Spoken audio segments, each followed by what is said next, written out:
Ashley Sleep is your run-it-up Reno 9 champion. Oh my god. Is this real life?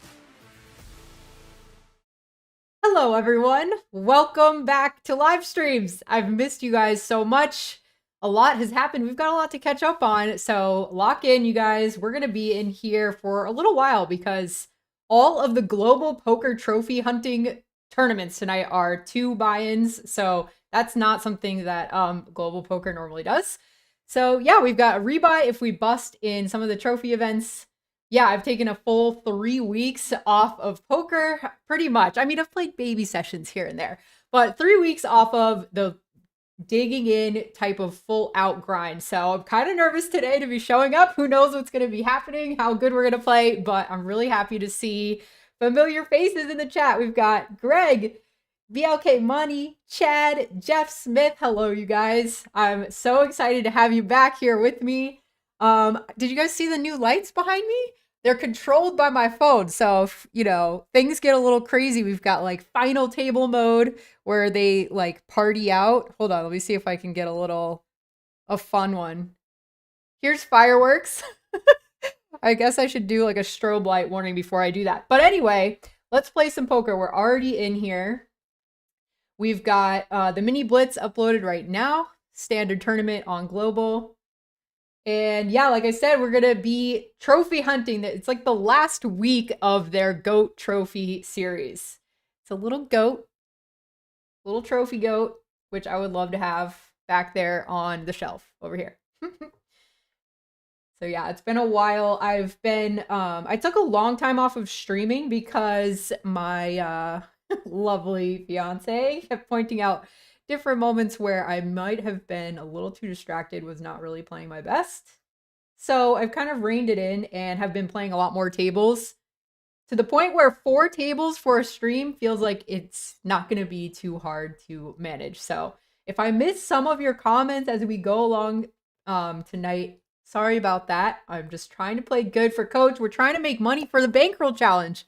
If you guys have been paying attention to some of the vlog videos over the summer, I started a Bankroll challenge at the very beginning of the World Series, which is usually when people's bankrolls get decimated. So that was maybe a poor choice. Actually, no, I'm gonna say it was the opposite. It was kind of a great choice because it saved me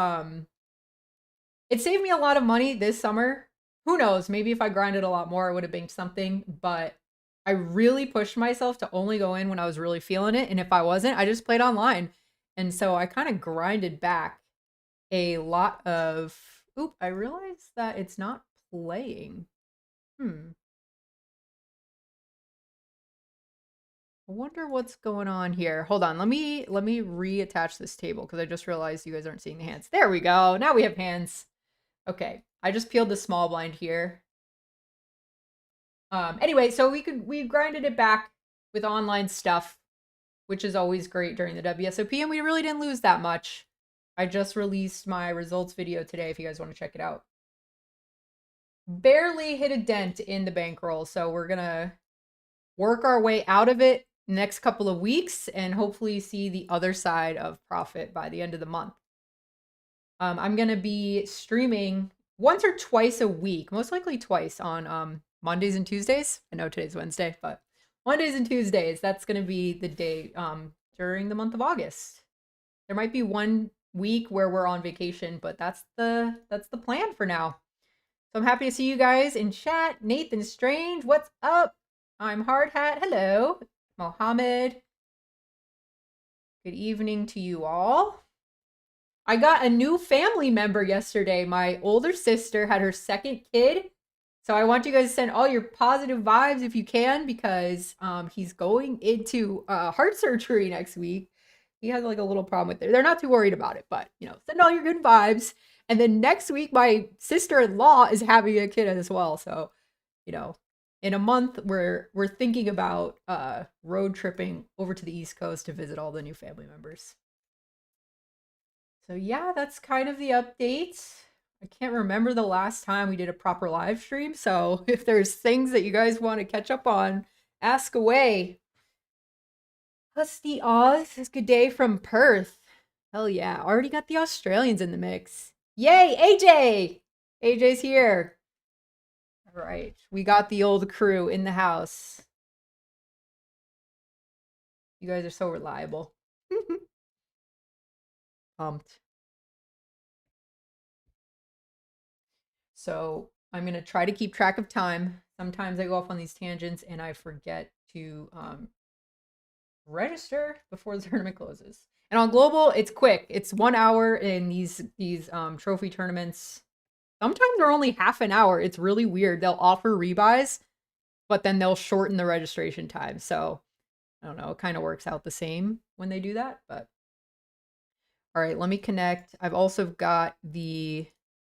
I kind of forget how to do all of this, you guys. Getting my stream mojo back. All right, so let's see if that's table 2 is connected. So we got the mini blitz, $33, and we've got this one, the big blitz for $218. Maybe we should make a money goal for the end of the month. Can we make 5 to 10K across these online streams? That would be great. 5 to 10K would take out a nice little chunk of this bankroll challenge. Started with 20K. It was kind of arbitrary, but Jesse thought it would be like a good number for me to try to like basically focus on online, because that type of bankroll can go very quickly playing live poker. So, and it worked this summer. I really focused online because I didn't want to bust 20K in one summer and have my bankroll challenge end in 6 weeks. So here we are. 5 to 10K sounds good for the month.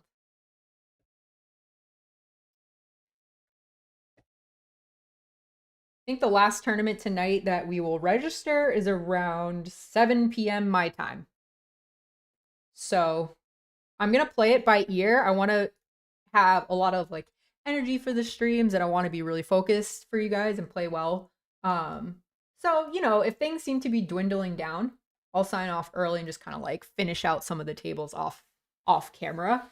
But yeah, I don't know. You guys can tell me if I'm like falling off in terms of energy or play style.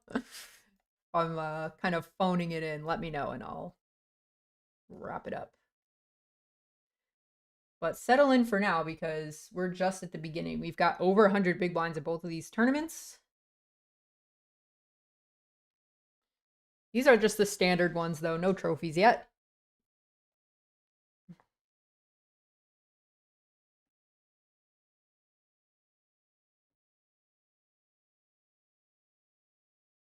Yeah, AJ, for sure.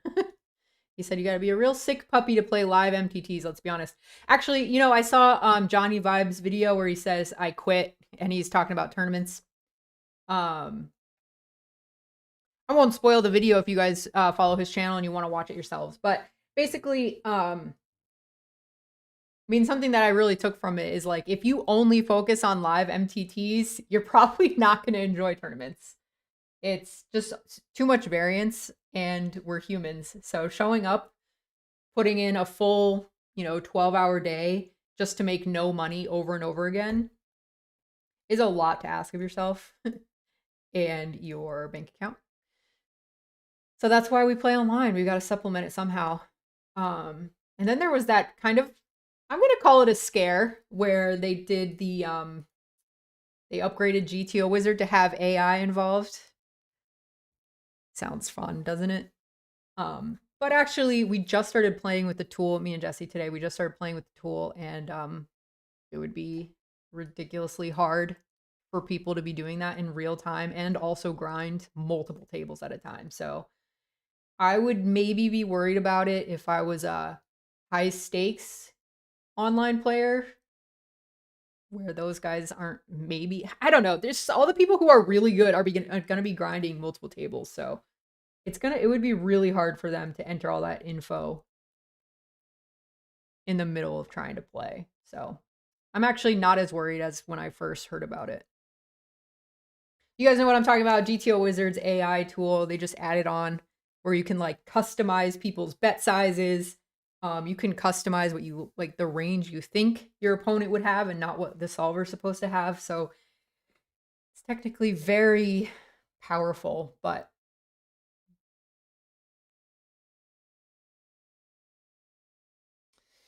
yeah, okay, good question. Says, with the WSOP now in the books, what plans do you have for live and online events in the near future? My August plans are this. I'm going to be studying and playing online, essentially.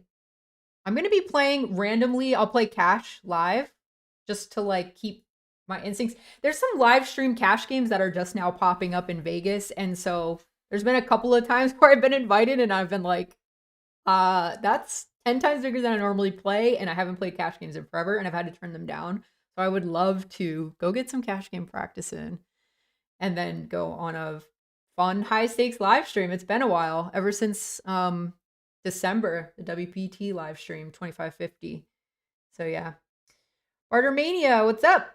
Good to see you back in action. Sorry about your dog. Sorry about my dog.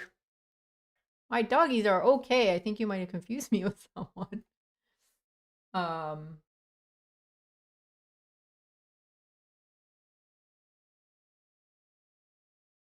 Doggies are all right. They are a-okay. They're turning 10 years old in 1 month and they still act like puppies. So yes, the plan is just to play a lot online in August. In September, we will most likely be visiting different family members.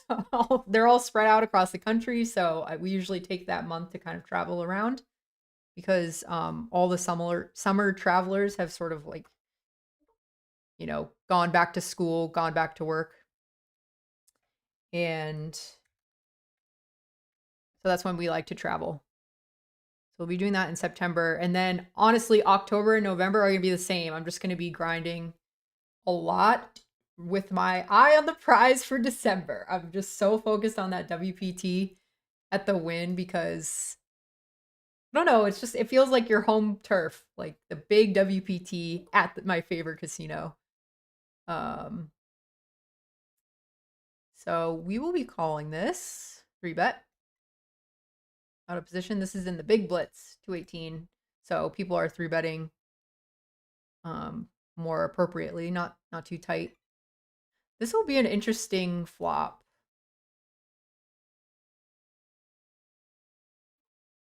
Kind of annoying because we don't really have like a lot of aces or kings when we don't 4-bet pre.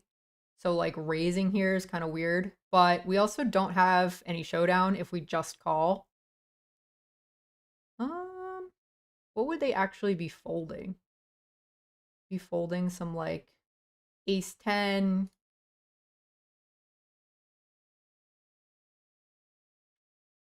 Let's just raise. All right, that worked out. I love having you guys here with me playing because I'm going to be honest, sometimes I like to just have, I don't know, tennis or some random show on in the background. And I might not think things through as thoroughly as I do with you guys here to like talk it out and having to explain my thought process to you. So,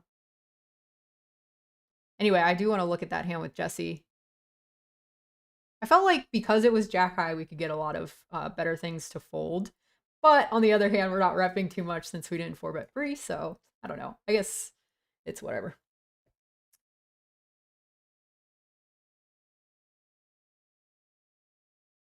Steve Bissett. Hi, Ashley. Do you think a 7-card stud or mixed game YouTube channel would be popular? Oh man, Jesse is very excited about learning mixed games. He asks me probably every other day, you want to study mixed games with me? And then he goes in and he studies mixed games. He's determined to play more mixed game tournaments next summer. I think a YouTube channel specifically dedicated to it will definitely have a niche following. But if you grind the World Series and kind of follow yourself through the whole World Series, playing all these mixed games and kind of highlighting the fact that you have one of the better chances of making a bracelet because you play mixed games, I think you could do pretty well. And honestly, if you know what you're doing, and you explain it, like if you teach it to beginners who don't know mixed games, I would watch that for sure. I'm always trying to pick up some tips.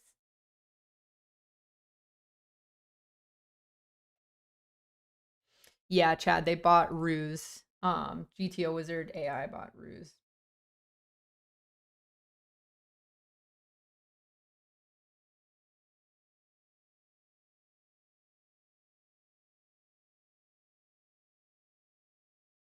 Oh, hey, David Miller. We saw each other in real life. That's cool.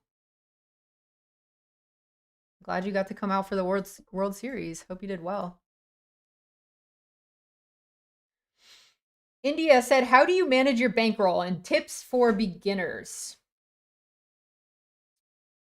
If you want to check out, because I don't actually remember all the numbers by heart, but if you want to check out my first bankroll like week 1 video, it was released probably at the beginning of June.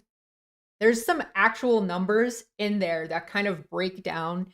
Let's say you're an online MTT player or you're a live cash player, that break down how many buy-ins worth of money you should have in your bankroll before you sign up for, say, a $200 tournament or you go play a 2-5 live game.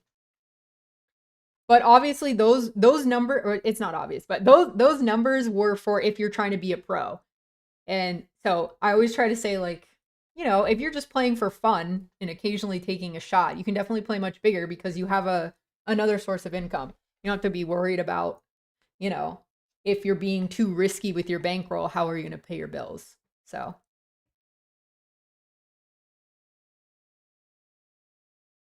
Ditya V says, "Hi Ashley, are you playing the Lodge series? If that is the one that's coming up pretty soon, no. I'm pretty squarely rooted in Vegas for the remainder of August. We do have one trip, but it's not poker related.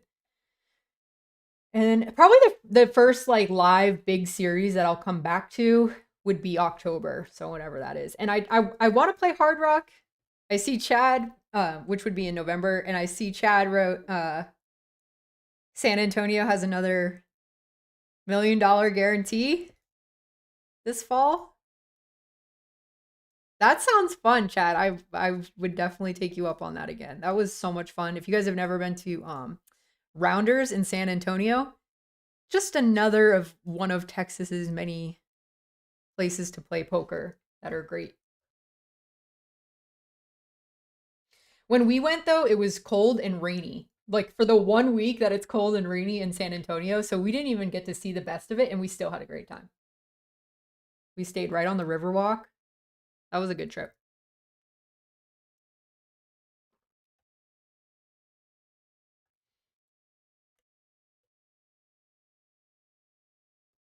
Yeah, bankroll management is just all about like your risk of ruin and trying to curb variance. So, like the reason I play on these global small field WSOP small field tournaments is because you can kind of claw out like a steady win rate on these in these small fields. Just less people to beat. On the flip side, you don't have massive first place prizes, but you know, I look at my sort of poker year, just like when I zoom out, I look at the full poker year on a large scale and think about my year in terms of seasons. So sometimes I'll be playing live a lot, and those are going to be high variance series, and then in between I'm grinding online to prepare for those live series again. Hope that makes sense.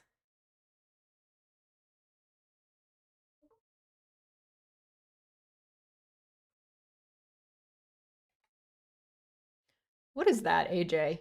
Rubber ducking effect.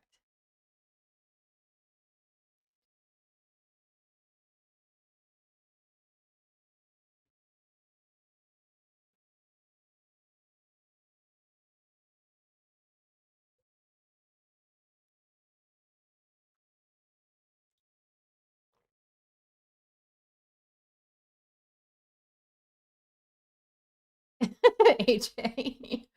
Okay, he's basically doing a bankroll challenge, starting from scratch. Why not?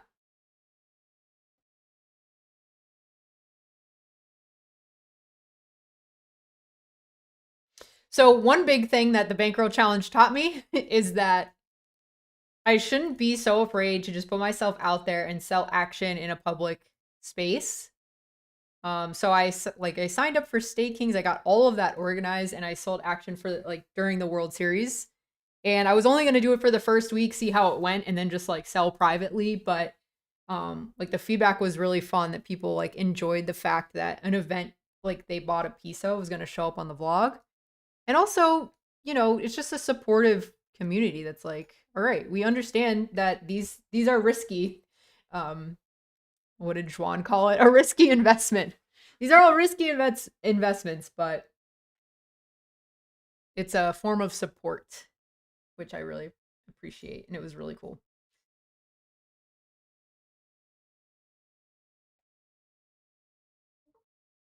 David Cash, the Millionaire Maker, only played 2 events. That's a good ratio.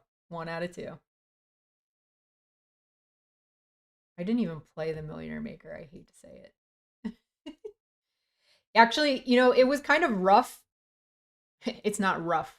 It's not a big deal, but compared to other summers for WSOP, the construction and the traffic trying to get out of the parking garage this year, it was just it made it so much more stressful and tiring on me, I think. Like I just needed a break from having to drive.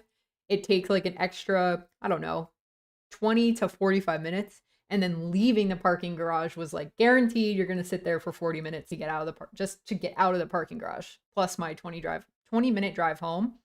So I was really jealous of all the people who just had a room at Paris. And when they were done, they bagged their chips, just walk upstairs. Must be nice.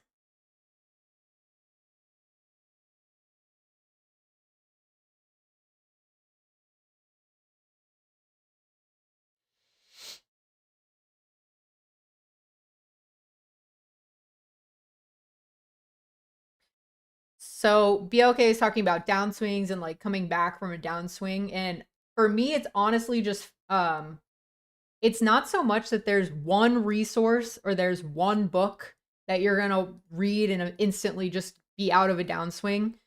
For me, it's just focusing on very small things, because it can get very overwhelming to be like, oh, I'm down so much money, and you could just get lost in that. So I just try to really nitpick at my game. I'll play a session and I'll just write down, oh, we've got pocket aces. Hold that thought. Let's play a hand.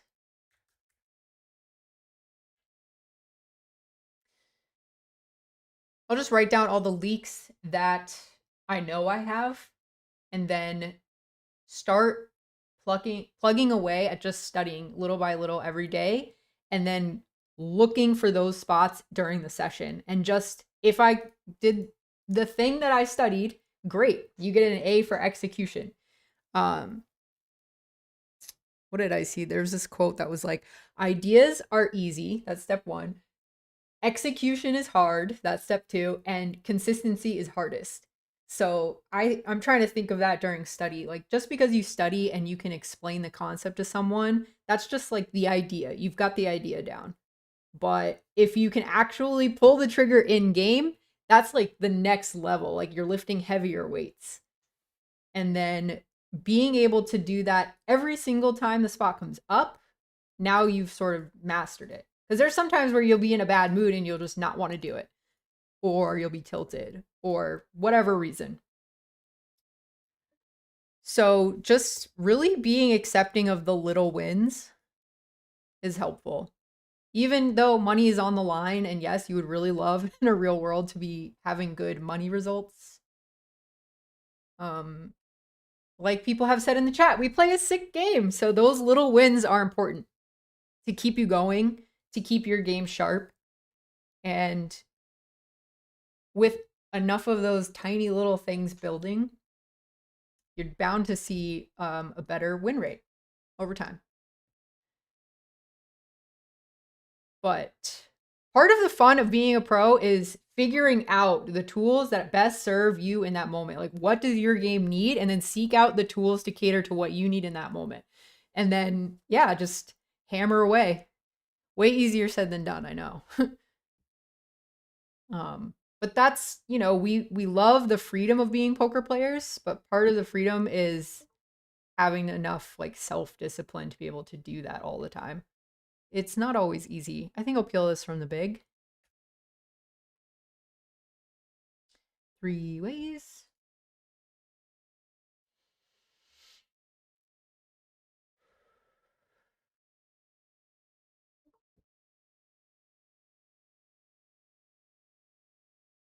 Oh, cool. I've never even heard that term, AJ. Rubber ducking.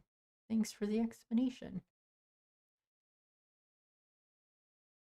So lately, as an example, I've been working on blind versus blind. And I've got a lot of work to do because I've just it's one of those spots that people rarely work on, especially if you're a cash game player, because, you know, in a live game, a lot of people just chop it up. When in tournaments, you got to play.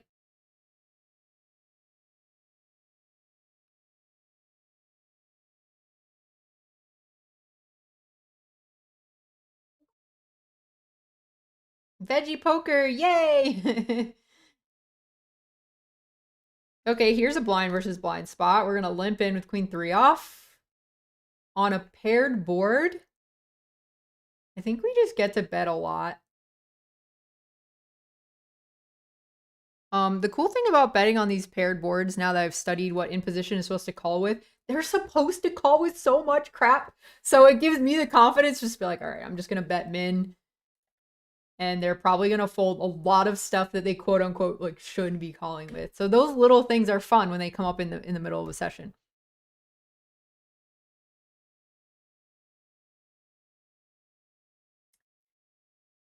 Ditya V, who is your favorite female poker player? I've got a few. Who's my favorite? Ooh. For entertainment purposes, Jennifer Tilly and Vanessa Selps. And Vanessa for playing, obviously, aggressive, really good, calculated, and really instinctually good. And I really admire her commitment to just go on her instinct and make a play based on instinct and not worry about looking stupid. That's really, really a good characteristic of a poker player, to just go with your instinct. If your instinct is wrong, now you know for sure what you need to work on. And if it's right, then you just keep doing it.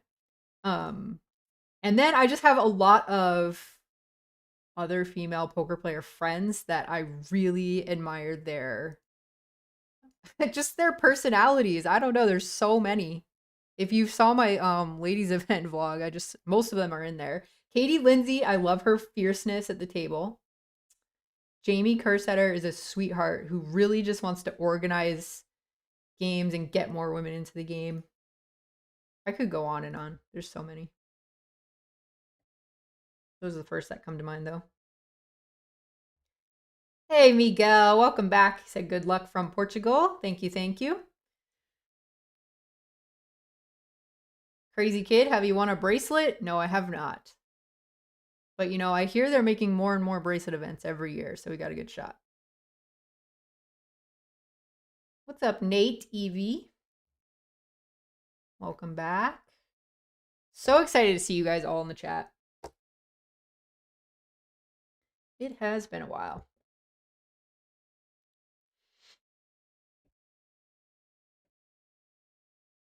If you guys are just joining, we only have 2 tournaments going on right now. There's a few more minutes and then a bunch of other things will start to load up, including one of the GOAT trophies. That one's only a $33, but it is a rebuy, which is a unique thing for global. We had so much. I don't know what your guys' favorite events are at the World Series, but we had so much fun, Jesse and I, the very last day. We played the Super Turbo. It's 20-minute levels. And if you made dinner break, wait, which break was it? It was either like the second or third break. If you made the third break, I think, you were in the money.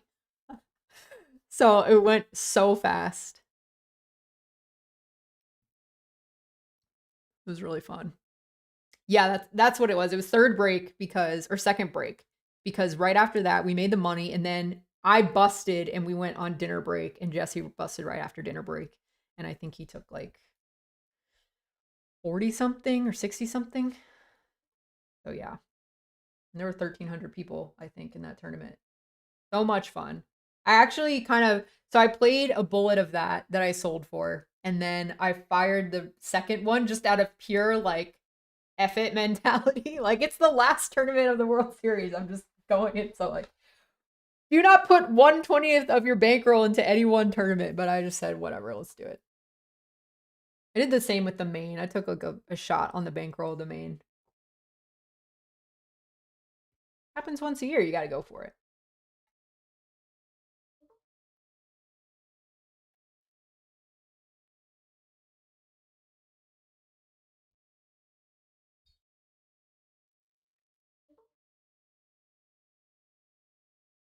All right, we're definitely going to be opening this up.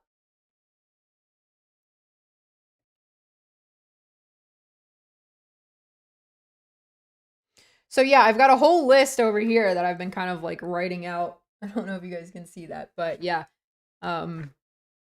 Just a bunch of different stuff, like topics in poker that I want to study, so that by the time December comes around, I'm ready. I'll probably feel like a different poker player, hopefully. Hopefully we put in enough work. I will check this out of position against the button. I'm going to check a lot of ace high boards out of position. Although, out of all the people to call you besides big blind, button has the widest range of hands. Because they get position, they get to call a lot.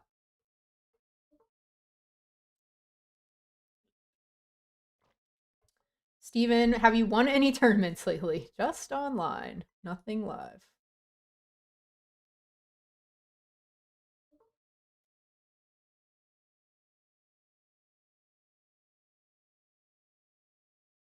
But to be fair to myself, I really don't play as much live as I used to, because so let's like, if we want to talk about people that have made all these videos and tweets about can you make a living as a tournament poker pro, a lot of them are talking about live MTTs, and they also play cash, but it's like, all right, no, you're probably not going to make a living playing live MTTs. Most people, I mean, you can, just it's going to be really high variance. It also depends on what country you're from. Like, if you're living in the States, you really can't have a losing year as a poker player, because you're not like a business who just gets to roll over your losses year to year. Like, if you lose, you lose. And then the next year, if you win, it's not like, so basically the government's kind of free rolling you. So you kind of have to have winning years, which means you need to lower your variance a lot, which means you need to play online and you need to play smaller field tournaments. To make that whole thing work. So it's kind of rough, because it's if you think about it, like the type of people who want to play tournaments like us, we're going for the glory. We're going for like the big money prizes, the trophy, whatever it is that people find exciting about tournaments is probably not the same type of person that's going to be like, oh yes, we're going to play only this amount of buy-ins today and make sure that we lower all variance on all fronts. Like, it's just not as exciting to put it that way. Like, yeah, we're just trying to lower variance. It sounds very nerdy and annoying. But it's true. It took me a long time to figure that out. I used to like beat myself up over not having certain scores after only playing like 30 tournaments live. Like, you're not going to just win a tournament every 30 tournaments. So I had way too high of expectations over a very small sample. That's what we're doing here. We're working on a game. But all that being said, I couldn't just play online every day. Like, I need to interact with some humans, see them face to face, and it's just fun. I like playing poker live.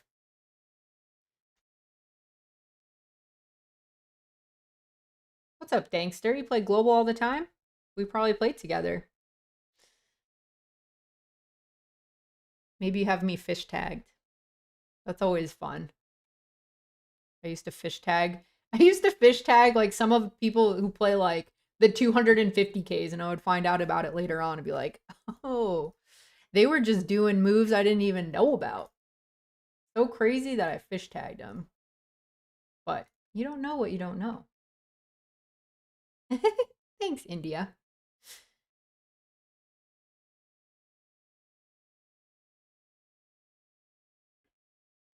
Ooh, AJ, that does not sound like a fun story. I hope everything is okay.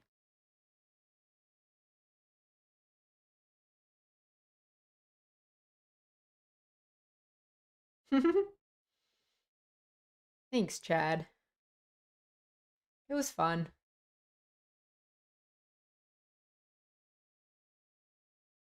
Basically, I want to play. I would love to just travel around and play from like play series to series in different cities. That's the dream. But I know my game well enough to know like it needs work before I can just go do that and justify like spending all the money on doing it. So we play series every once in a while, but not as much as I would love to do eventually. Like that would be my goal, bucket list goal is like to do more traveling again with poker. As a pro this time and not just somebody traveling around while Jesse plays. That'd be cool. Andres said, what's the difference between opening a 2.3 and 2? I have different opening sizes just based on my stack size. So when I'm deeper stacked, okay, so here's a blind versus blind. You could raise this sometimes when we're shorter, but you want to check a lot when we're really deep. This probably could still be a raise, but we'll just check. And I'll go 2. We don't really have a lot of showdown. We do have some backdoor shenanigans that could come around. So let's just take a stab and see what happens. Dong's out. So yeah, when I open to different stack sizes, it's just based, different open sizes, it's just based on my stack size.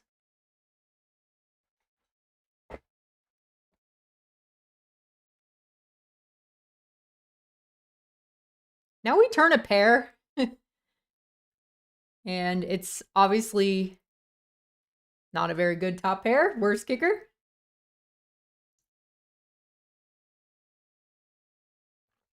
And he's sitting out. All right, we will check this. Should we check this one back?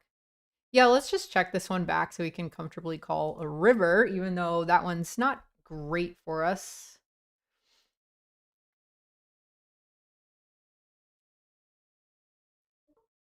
Yeah, that's annoying. He would sometimes check call a 6. When people just snap overbet, it's really annoying. We do have a spade, which is bad for the cause of calling. I don't know, man. Once we check back turn, I think we should just call river. Sigh call. What you got? Got a 6. Fair enough. Gotta pay attention to his timing. That's unfortunate. 2x pot river when he makes trips.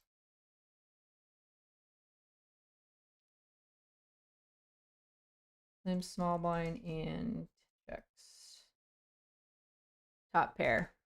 Good to know people who do check top pair. Like some people will just never do that, especially on a draw heavy board like that. So just making a note for next time.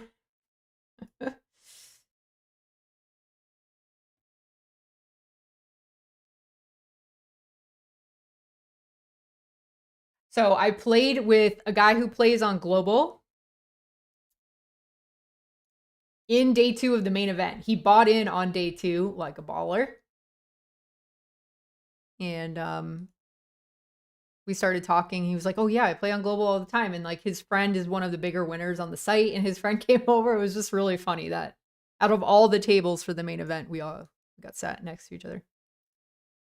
It's not like there's infinite people playing on this site. It's a pretty small site.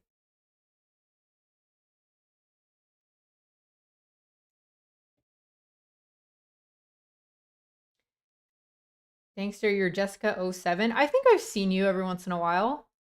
It's easier to remember a screen name like, you know, Jessica. And he bets half pot, but we do have bottom pair, backdoor flush draw. Doesn't feel great, but that turn feels good. God, these people with their big sizing. It's like this site, when people do this, it's just like, ugh. But obviously we can't fold, not flush draw. And I don't think raising does too much. Sad day. We wanted a green card.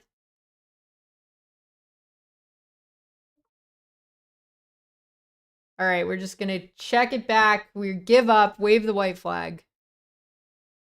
We can still beat some random Broadways. Ooh, we have the same hand. That gets a note. Also, he's opening a6 off in the hijack. It's a little late, but it's not the worst.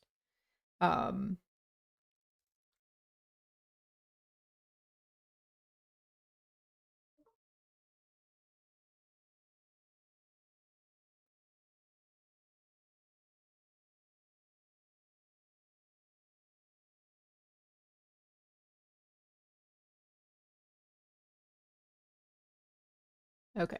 You guys get to see my notes. Interesting to note when someone bets really huge with third pair. You really don't see that kind of like merginess that often. So I'm going to play against a person who has a more like polarized range, a lot different than a guy like that who's betting 3/4 pot on the turn with third pair on a draw heavy board.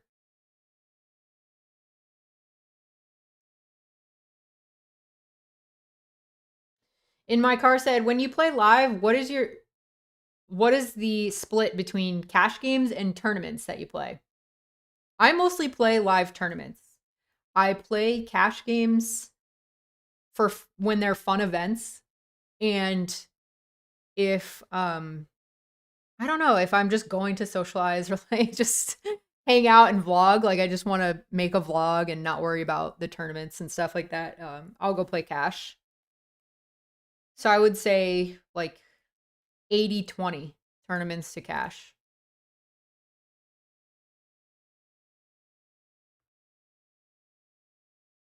I got you, AJ.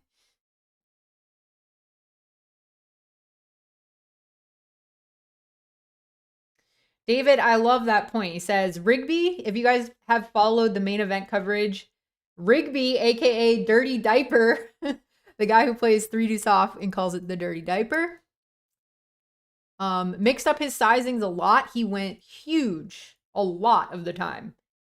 And it's a good way to trip people up. You just have to be really well balanced. Like if you're always going for big sizings when you have it and you're just hoping that people think you look bluffy, it might not work out for you. They'll catch on pretty quick. And if you're doing it way too often and you get to showdown and they're like, oh, they just did something crazy, I'm going to be 3-betting this hand here.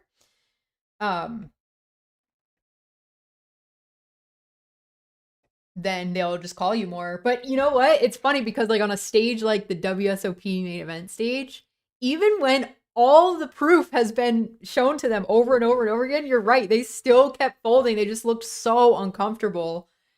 It's just when you make the wrong mistake there, like when you make the wrong call, you're way wrong because it's just going to cost you so many chips.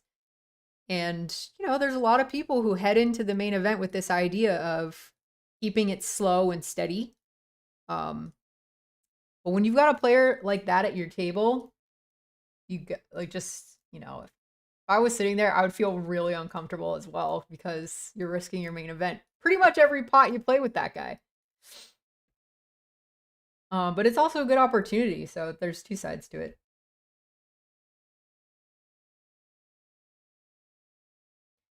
Yo, what's up, King? Are you supposed to be crushing people at cash games right now?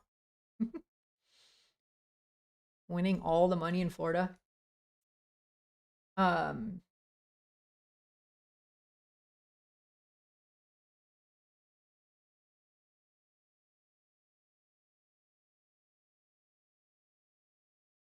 I don't know if I saw that hand, BLK.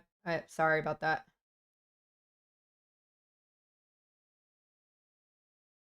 Oh, you know what? I know what you're talking about, where Dan was 3 ways. Yeah. I just saw the run out. I didn't actually see how they got into the hand. But I mean, a couple of the commentators were saying they were surprised that Jax got it all in there. But, you know, good thing he did, because then he went on to win the whole thing. $12 million.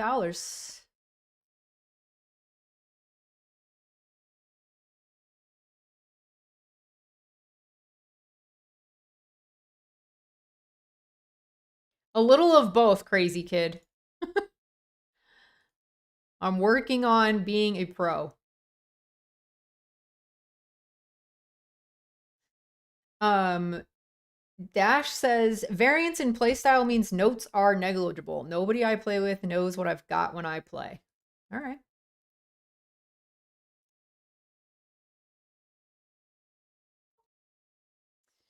I use notes as like when I'm on the fence about certain things.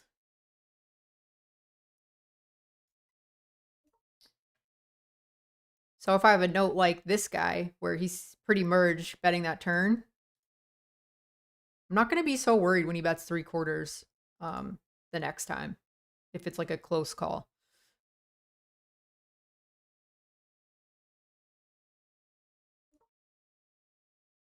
We've got nothing going on here. I'm pretty sure this Blitz edition, they've been naming the Blitz after certain screen names, like the people who play here all the time. And today's is this guy's screen name, Biddy Plays Poker. So it's the Blitz Biddy edition, which just sounds hilarious. I don't know why I love that name, Biddy edition. All right, we got aces. Bail us out.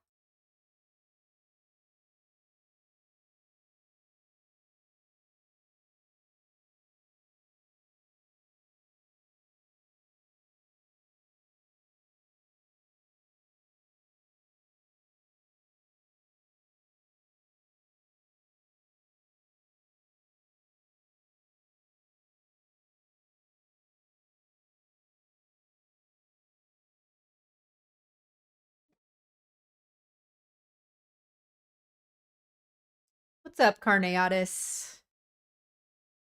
Justin, you made it just in time for the aces. I'm going to go 7 since they're on like 37 or 36 bigs. I'm convinced to go slightly bigger, but we want action.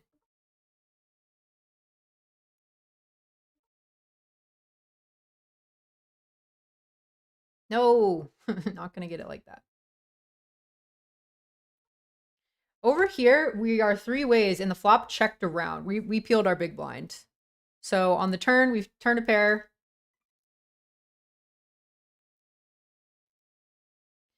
We've got a flush draw. We've got all of the things. So let's go. Nobody calls. India said, do you play online cash? I do not. I played a couple of sessions a couple of months ago on Global just to test it out. I also find it very slow. I like when the blinds go up. There's people with different stack sizes. There's all kinds of dynamics, and there's a clear-cut finish to your session. Okay? If you bust, you're done. If you win, you're done, and you're also a little happier.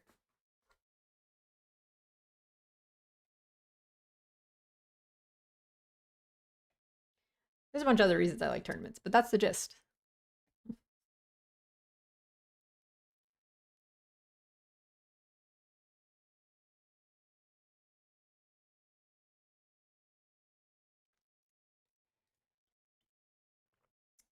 Yeah, AJ, it's a funny feeling that it's always about the main event. The main in particular, people are just so scared to be wrong, is what you said. And I agree. I definitely agree. And I used to be like that too. It didn't make it into the vlog. It was starting to be a long video, so I kind of cut a lot of like my afterward thoughts about how I thought I played, but I'll give it to you guys. That is the one thing that I felt like improved over the last few years that I've played the main. Like I pulled the trigger on bluffs, like I went for it and didn't feel all of that. I didn't feel a lot of fear like I have in the past, which in my opinion is a big improvement. I felt just kind of calm, logically thought through the hands, and didn't worry too much about being wrong. I was just like, well, I thought it was okay, and I went for it, you know? And sometimes I was really right, sometimes I was wrong. And that I think is a really good improvement, because with such a long tournament, and if you ever want to play higher stakes and like move up, I feel like it's better to think like that.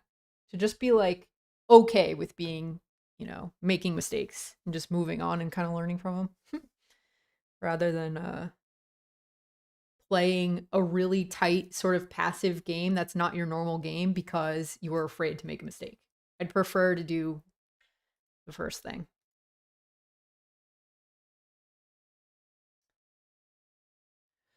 Gangster said, "Oh hey Gilgamesh, what's up?" Um, Gilgamesh said, "Good luck, Ashley. Thank you." Dankster said, "Are you gonna play the global home game?" I'm probably not gonna play the global home game. Got a lot going on as is. Oh, we got to sign up for the trophy event. Look at that. Strike time. Let's get this one pulled up.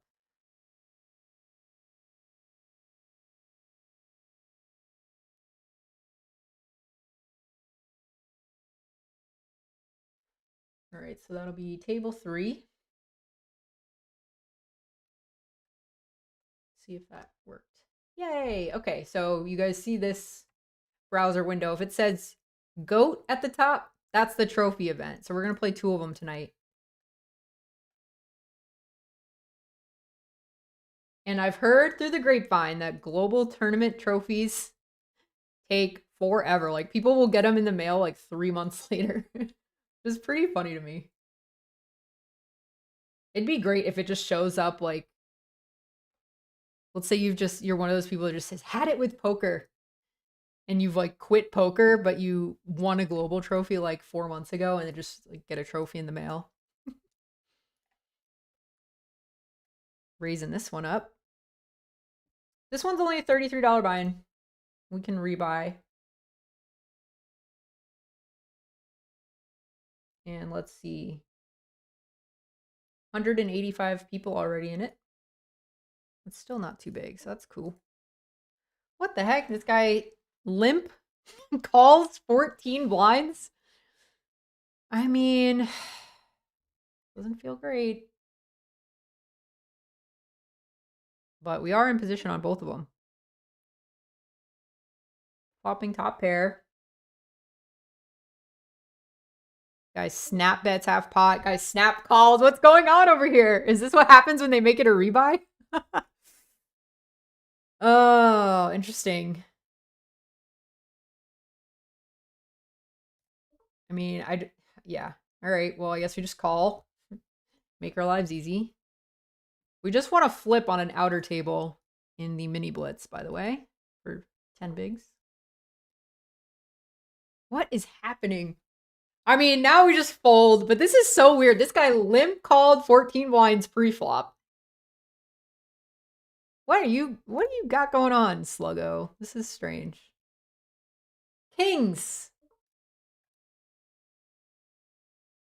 Limps.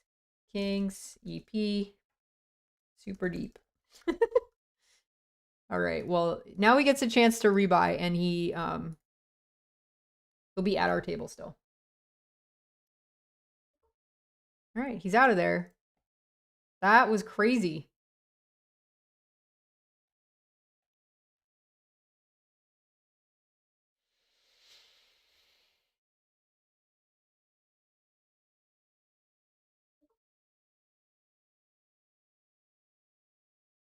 All right.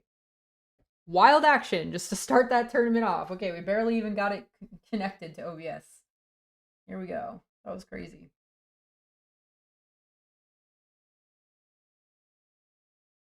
Kind of a weird adjustment to have to make. Like, obviously it doesn't feel good to like overcall there, but it's just, you know, it's 2/5 of a royal flush. And we have position on both of them. And who knows if people are going crazy or not, because it's like the first time Global has a rebuy. I don't know how people are adjusting to that or if they don't care. So it's only a $33 tournament. I'm just going to assume that they don't care too much.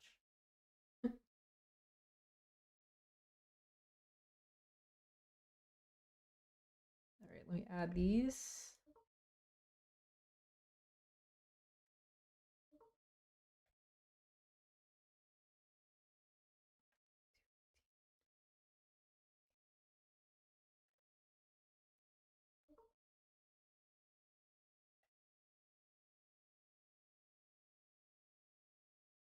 Okay, we also have the deep freeze up on the side.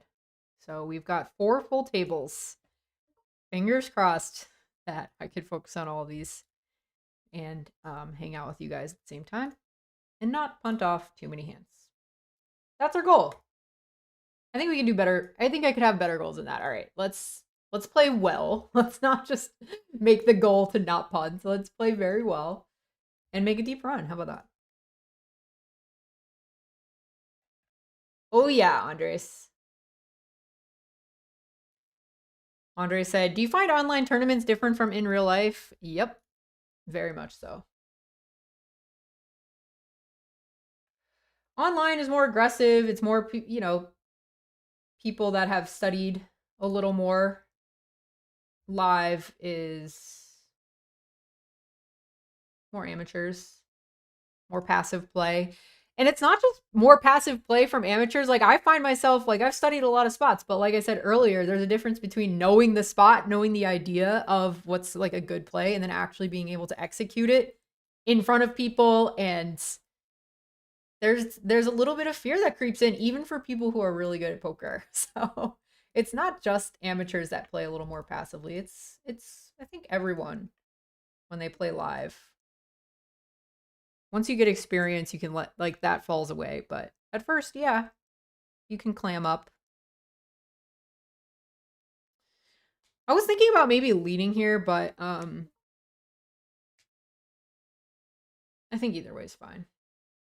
Sorry this table looks so stretched. I don't know what that's about, but here we are. This was a 3-way limped pot. The guy just bet 1 big blind on the flop, check back the turn. I guess we just check call again.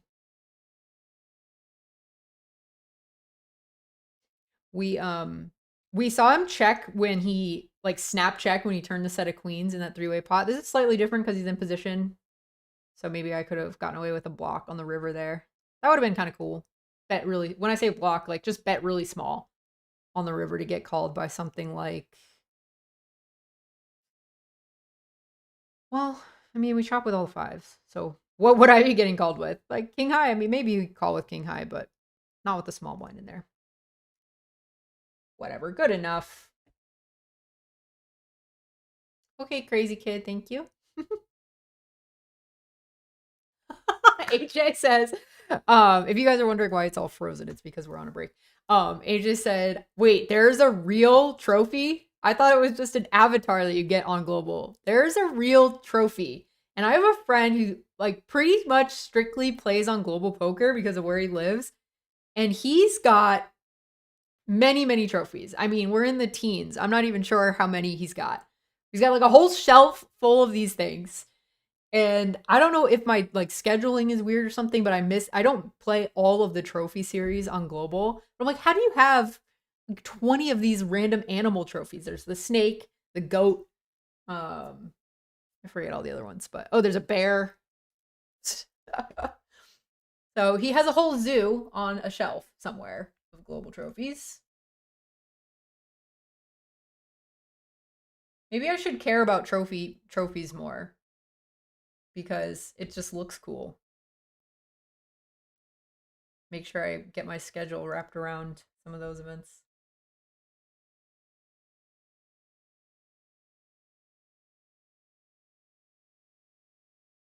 I'm glad you're with me that I was dead on that ace jack hand. All right.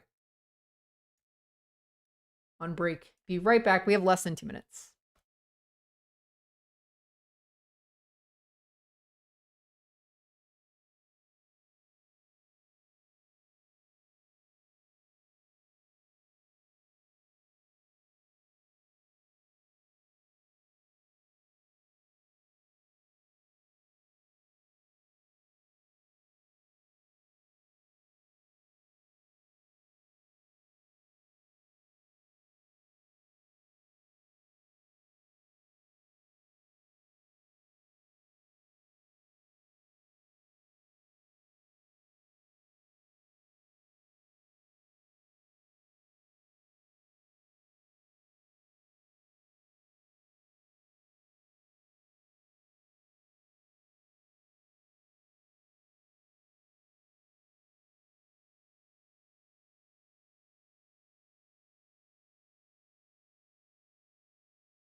My mic was off. Welcome back, you guys.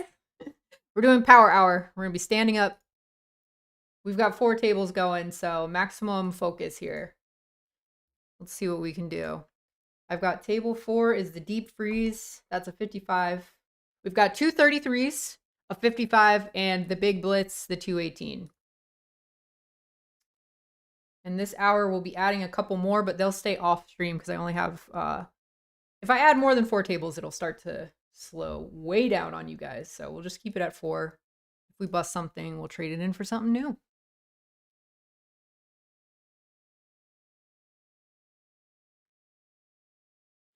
Jamblans, what's up? Welcome back. I'm Hard Hat. Said I saw that poker room outside of Nashville that you vlogged at. What? You went to Triple Barrel? Went there a couple weeks ago and it's pretty great. Awesome. Good to hear. I loved it there. It was fun. And they were just starting. They were, you know, barely open when we were there. I mean, the beginning of March. So they just had like a few tables, just getting their feet wet. And it was pretty fun. And I know that a lot of people in Nashville like to come up because they don't really have any poker options down there unless you play in a home game. Or travel a lot further away.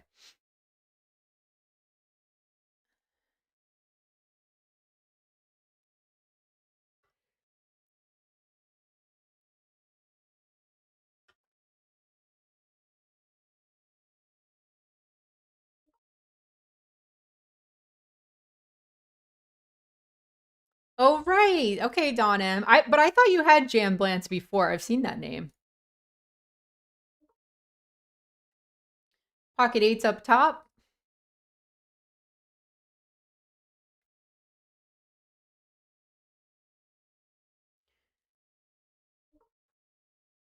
This is the reg from the big blind.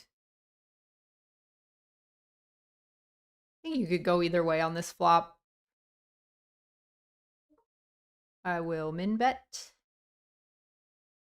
against this guy. He likes to go for it, so we're kind of playing with fire here.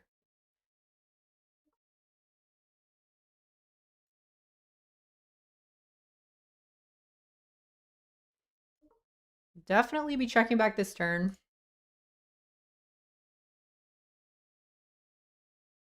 Right?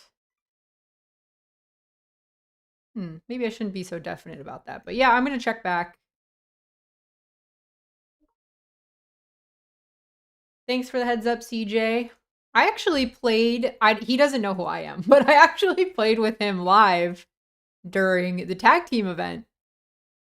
And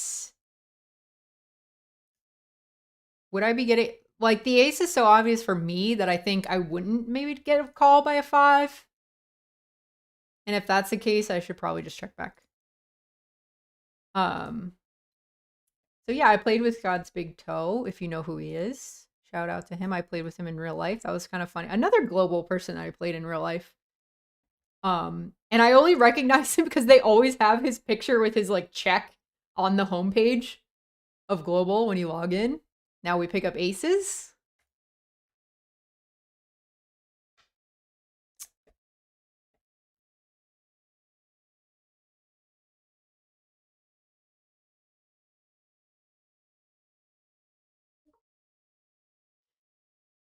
King, queen, 6. I think we can just bet kind of small. Yeah. We'll go small. I think you can go either way. Now we're gonna size up. Get that money.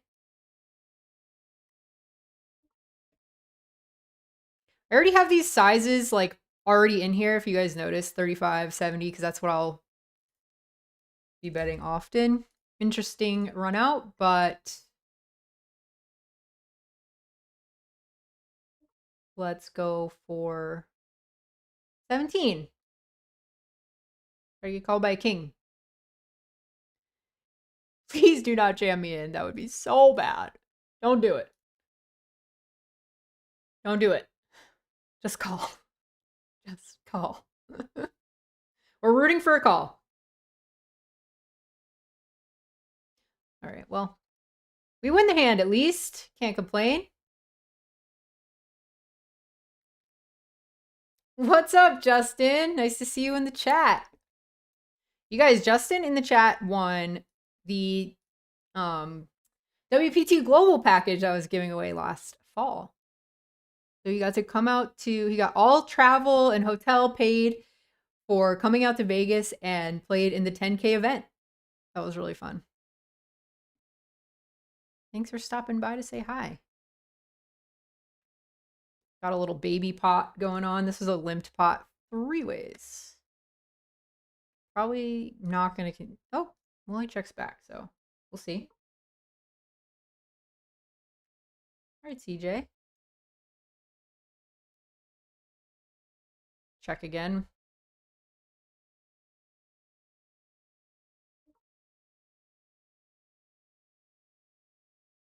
AJ, we got AJ to come on global just for the animal trophies.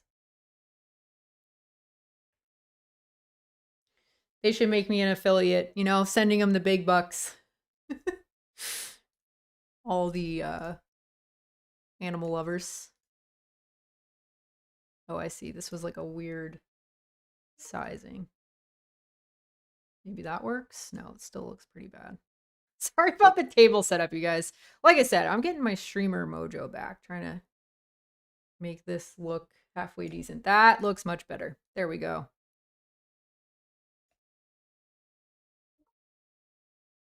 Ooh, we get pocket kings up here. We just had aces up here against that guy on the button, Monty or whatever. This could be big. This is very awkward because you're really only supposed to like 4-bet or fold in this spot when the 2 strongest positions are already in a 3-bet battle. I mean, you're just going to look strong either way, I feel like. So don't have to go too big. Yay! Queen Bee's in the house. What's up? We're all in against Under the Gun 1. No! Ran into it. Dang it. Kings versus aces.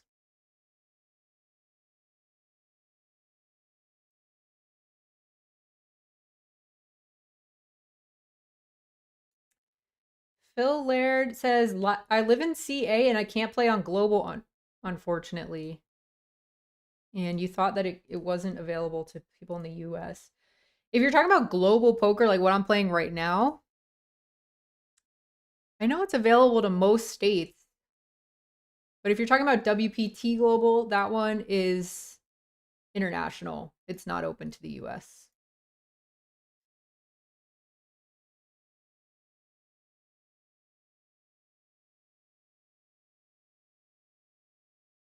Ricky Barnes says, always bet that turn. I'm not sure which one it was that you were talking about. Oh my gosh, we got aces again, just on a different table.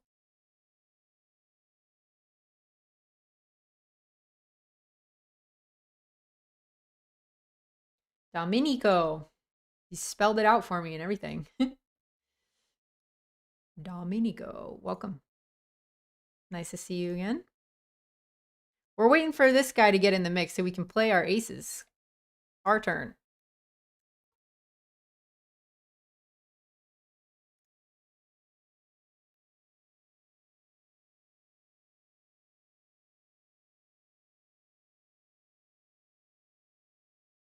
And we got 3-bet.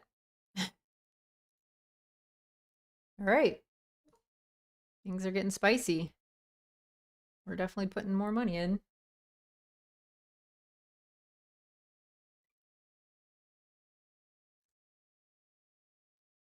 20 should do it.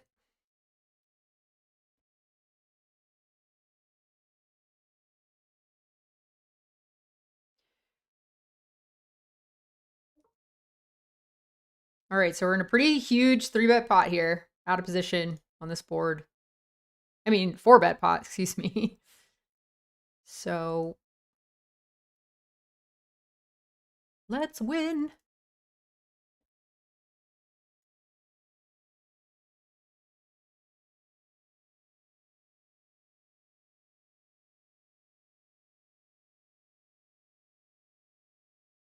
Crazy kid, I don't believe that for a second.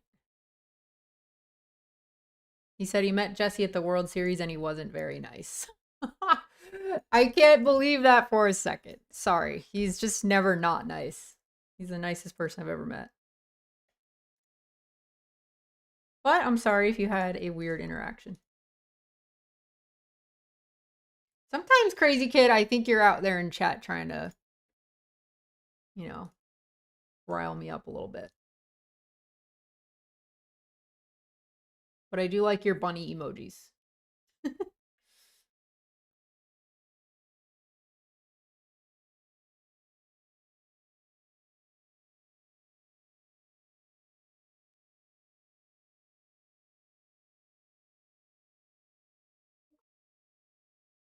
Austin Sally back in the chat said, "Hey Ashley, run it up. Let's go."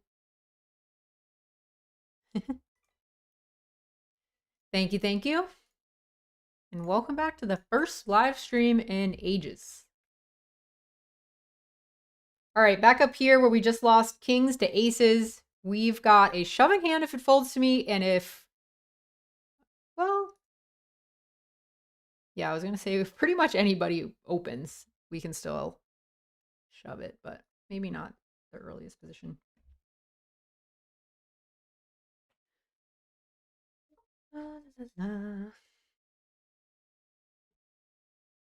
All right, we are going to be all in. 12 big blinds. Send it. Pocket sevens. Lucky sevens.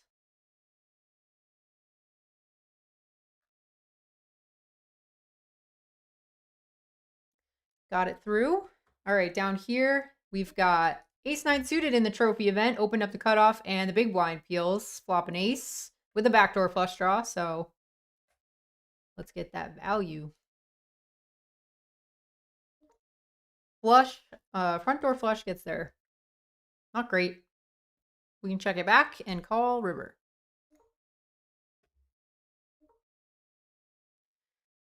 Can we get called by worse? Yes. I don't want to go.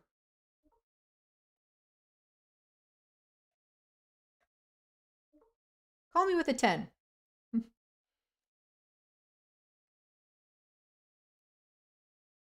Wow, there's all kinds of shenanigans going on up here. Under the gun made it 3x. This guy made it 8. This guy made it... Okay, so kings versus ace-king. Things popped off up there. Kings hold. Must be nice to win with your kings. Jack-9 suited in this position. Ooh, this is not a fun one, but I will just call. Especially because in a $33, I don't really expect to get like squeezed out of the pot too often to have to worry about that.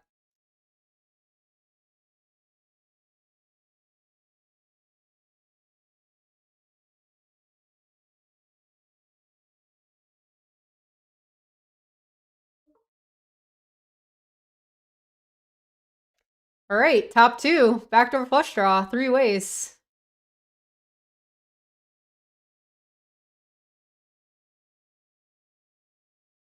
And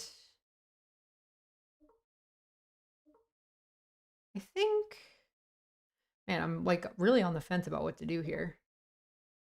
I think let's just raise. I don't know. I think it's close. I probably should have just called. Not going anywhere on that turn. Let's get it in. All in. We'll give it the slow. Like, ooh, we have a real decision here. All right, we're all in. Oh, he turned the better 2-pair. Oh, we could rebuy. Dang it. We raised flop, and he got there on the turn. We still could have hit a diamond or a 9, so unfortunate. But we're still in there looking for the trophy. Got the rebuy. Did they say the rebuy was only $30? That's interesting. You get a discount for going in twice.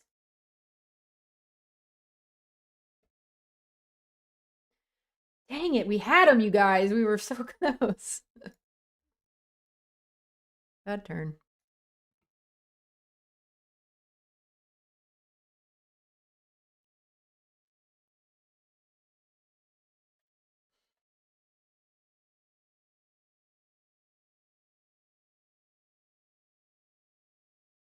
All right, in 15 minutes at 6:30, the big trophy event starts.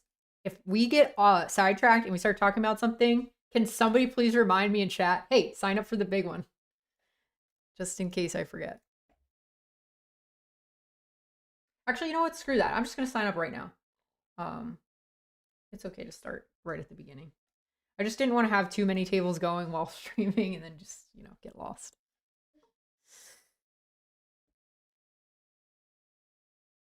Oops. Register. Buy in. That one is going to be a $99. Much more expensive rebuy if we have to do that, but that's all right. So my goal with the Bankroll challenge, this has kind of changed my whole mindset of what my goals are each session. I used to try to get a certain amount of hours or whatever in, but when me and Jesse really sat down, he's like, just try to get in a certain amount of buy-ins per day, and then look at your ROI across those tournaments on average over a long period of time, and adjust the amount of total I'm saying this wrong, but total amount of buy-ins that you want to play per day should be like a fixed amount. So instead of worrying like, oh, I need to play 8 hours or I need to play 6 hours every single day, it's easier for me to have a lot more volume, since that's the name of the game when you play tournaments, is to have a ton of volume. Just play as many tournaments as you can to lower your variance. It's easier for me to get in a lot more volume when I give myself a target buy-in amount. So for me, I've just been trying to hit $1,000 every session worth of buy-ins. So like, let's say you have like a 30% ROI, 20 to 30% ROI. That's $200 to $300 that you're expected to make on average each session. So obviously that's not a lot. To increase your income, or like your expected income for the week, you have to try to get even more volume in. So higher dollar value without lowering too much your ROI across all those tournaments. So just trying to get in a ton of buy-ins across the day means that you're going to have multiple tables going at the same time across multiple sites. And so that's what I've been doing. I played a lot more WSOP in May leading up to the World Series, just in preparation for it, just trying to get in as much as I can. And then the goal is, when you make a good enough win rate across that amount of time, like a certain amount of time, now starting to increase, like move up in stakes. Maybe you need to find a new site.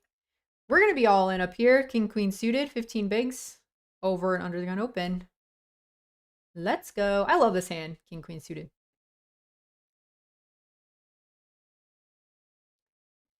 Let's go. Thanks, Donna. Really appreciate the shout out.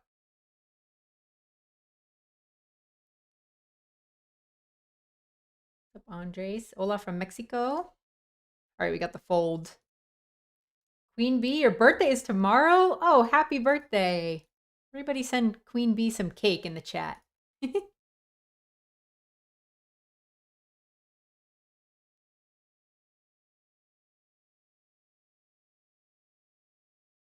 Oh, nice. And you're going to use a WPT passport for a WPT stop in Canada. Nice. I'm not sure.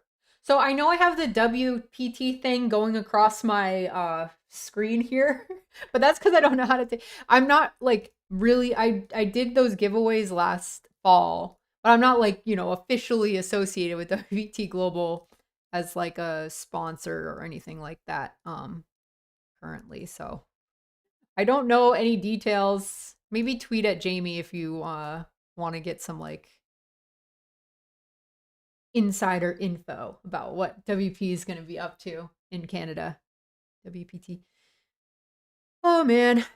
One stop I really want to go to is Australia, but that's very soon, so we're not going to make it. It's in September, I think. It's the best.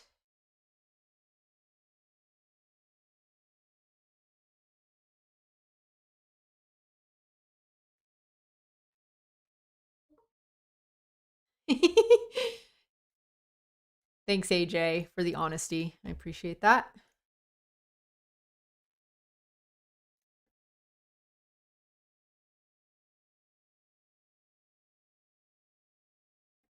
what else? So I'm standing for Power Hour because this is always the time where you have to like sign up for all the events at once.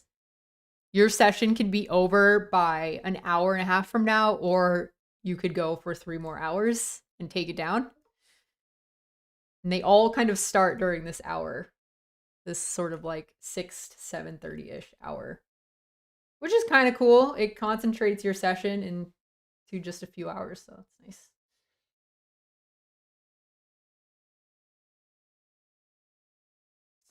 Honestly, I might also start working in more dailies at the Win and bring my iPad, and I signed up for, like uh to use data and not work on the Wi-Fi so that it's more seamless for streaming, like playing online poker.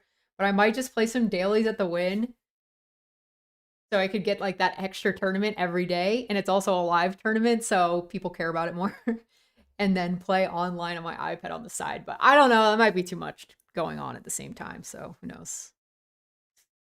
I'm gonna try it out at least on the dailies because they're only $200 tournaments, so you're only slightly paying attention.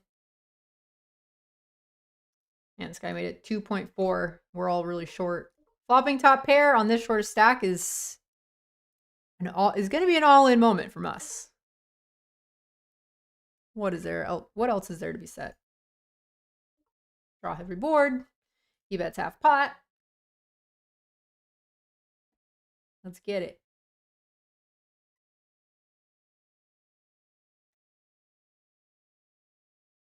Snap called. Dang, dominated again. Oh my gosh, he rivers a better straight. Well, we're out in the mini blitz. That's all she wrote. Perfect. We've got an extra space here ready and waiting for the $99 trophy event. Isn't that nice? Down here, we've got ace queen off. This guy just limps under the gun. If I had even, 18 bigs, I would just rip this. But I think 24 bigs-ish is too much to just jam over a limp. Maybe not. I could be convinced otherwise. This is in the smaller trophy event. 33 bucks.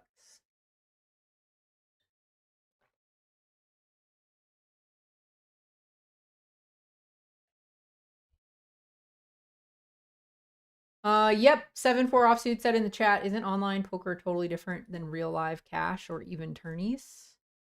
I mean, the style of play changes, but I mean, it is the same game, just the styles of play that you're gonna run up against. Man, it would be really annoying to get check raised, but I just, I'm gonna continue. Ooh. Okay, so this guy limp calls under the gun. Does not jam me in when I only had 23 bigs to start. We either go all in on this turn after he calls our tiny c-bet, or we shut it down.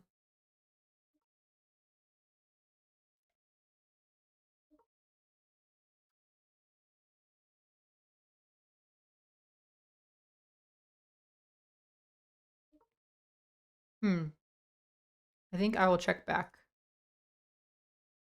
It's actually a pretty good river for us.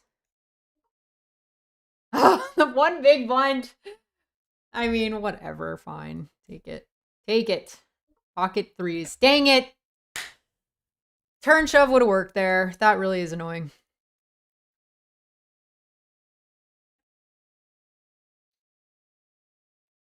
That is really annoying. I should have just freaking gone for it. I don't know what I was... I mean, if I jam and he shows a king, then I'd be mad at myself the other way. So I'm not going to be results oriented. I just know that I need to like flesh out my thought process there a little better so that I have a reasoning for why I decided to check over just jam it in. On a king high board, when I'm the one who raised over his limp, like I technically have a bet, but it's so hard to know what people limp. That's one thing in live poker that's crazy. People will limp the strangest, like those limp strong hands. You're like, wow, this guy limped ace jack suited under the gun. Never would have put him on that. That type of thing where just kind of throws you off. But I should have just gone for it on that turn. Poker gods gave me the opening and I didn't listen. Ooh, that sounds fun. Andre says you should come to an event at WPT Mexico. When is that? That is definitely doable.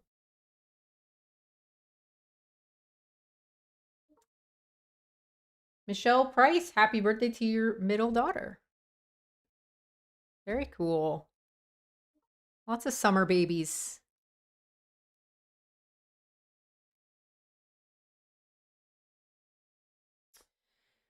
Yeah, Dawn, I really like the win dailies.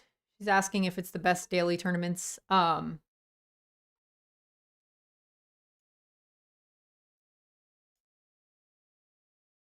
just love the staff there. I love the floor, how they treat people, and I think I'm not sure if they changed the rake structure or not, but I'm pretty sure it's the best rake structure of any strip dailies.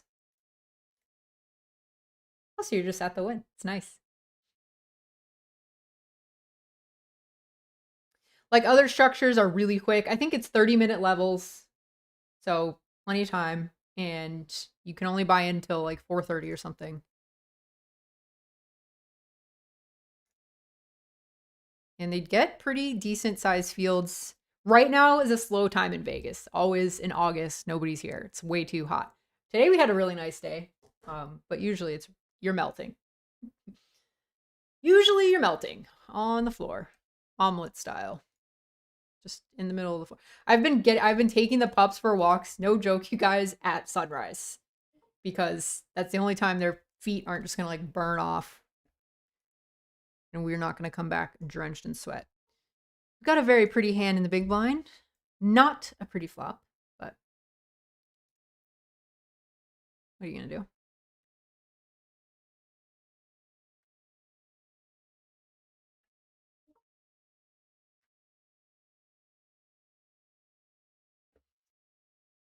Who are you, Adam27X?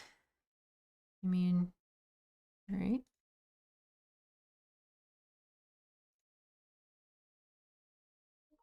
Yeah, I would love to know the details on that Win Mexico tournament. That'd be pretty cool. Like what city it's in. Oh, I love that. Michelle's blowing up balloons and getting things ready, wrapping presents while the stream's on in the background. Yeah, that's nice. Nice chill moment.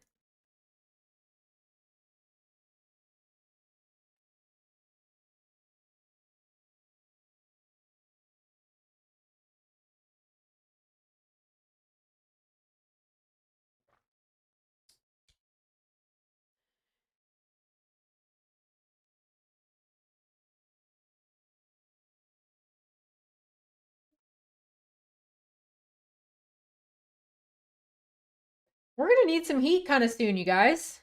Let's get some momentum going in one of these tournaments, shall we?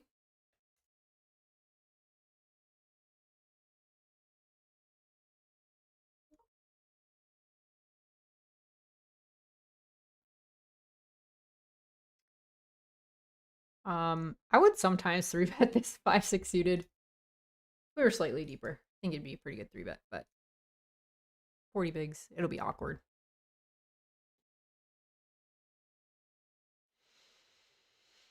Ooh, trip sixes. Our turn to have trip sixes. And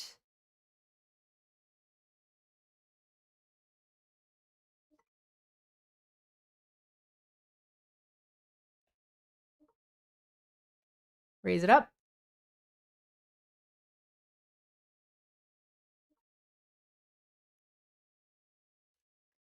Continue barreling the turn here.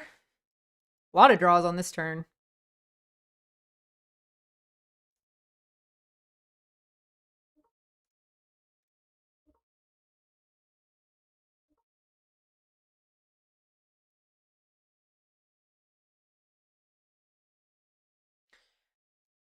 No call on the turn, but nobody needs to remind me. Thank you all for your honest intentions of not reminding me anyway, but yes. Okay, now we got pocket kings. The 99 trophy just started. So we got that going. And we got Pocket Kings, another premium. All you have to do is ask for it. Ask for the heat. This is in the deep freeze, $55 buy-in. 6K guaranteed. And we're getting 3-bet again. People just love 3-betting me today when I've got aces or kings.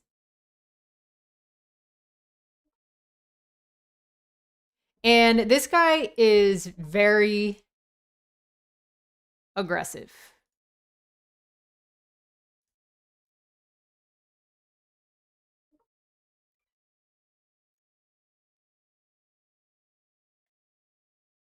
I'm pretty sure he also streams on Global Poker.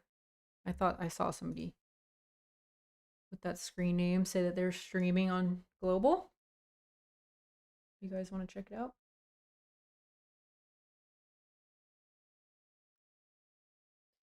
All right, let's get the big daddy of the night onto OBS. Here it is. This will be the $99 GOAT trophy. You get an actual GOAT trophy if you win in a few months.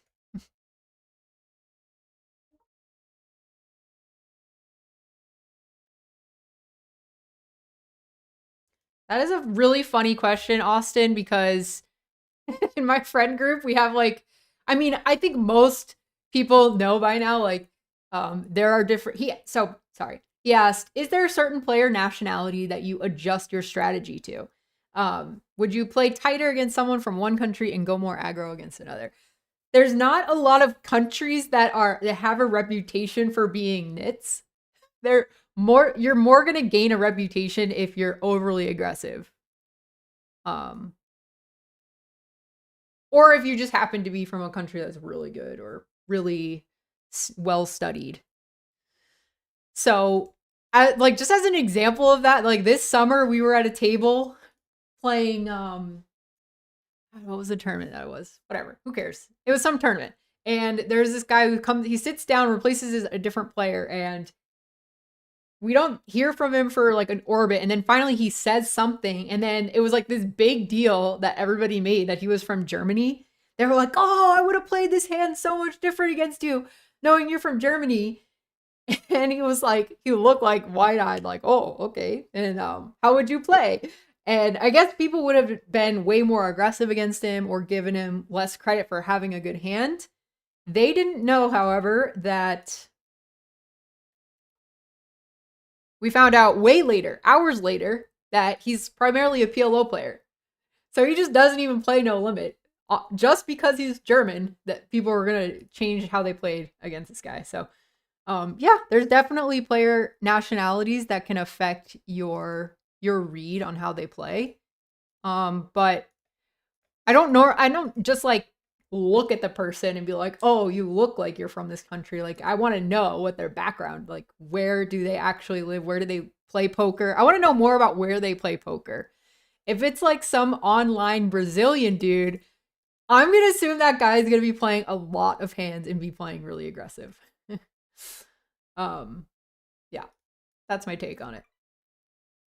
It's not so much like the nationality comes first. It's like the nationality coupled with a little bit more info on their poker history. Online is different because some sites you know their nationality if you hover over them. Other ones not really. Okay, we 3-bet this pre.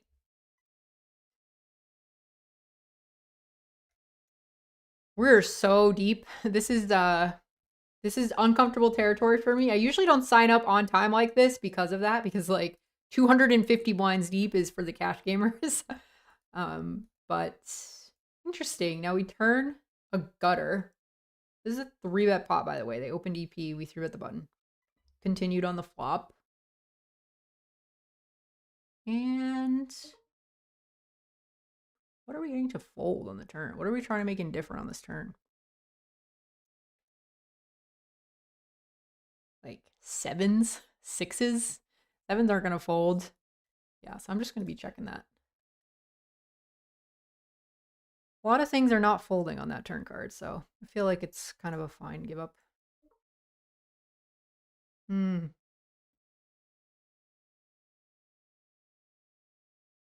I think this is going to be a give up from me. Boo! This guy had ace king. Nice hand. Yeah, that was just a weird run out. That was like not good for my side of things. Meanwhile, in the smaller goat, we are very short.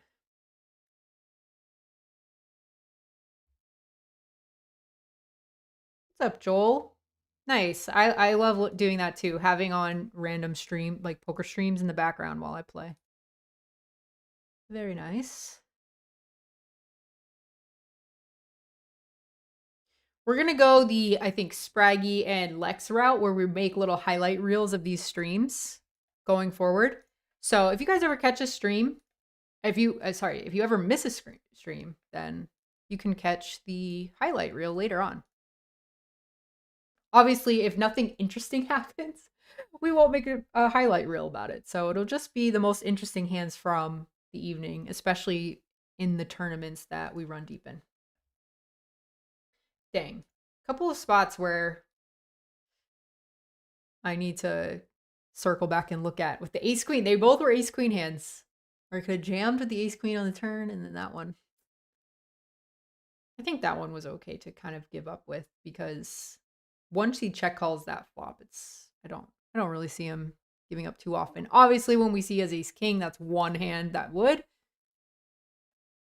So maybe I should consider that a little more.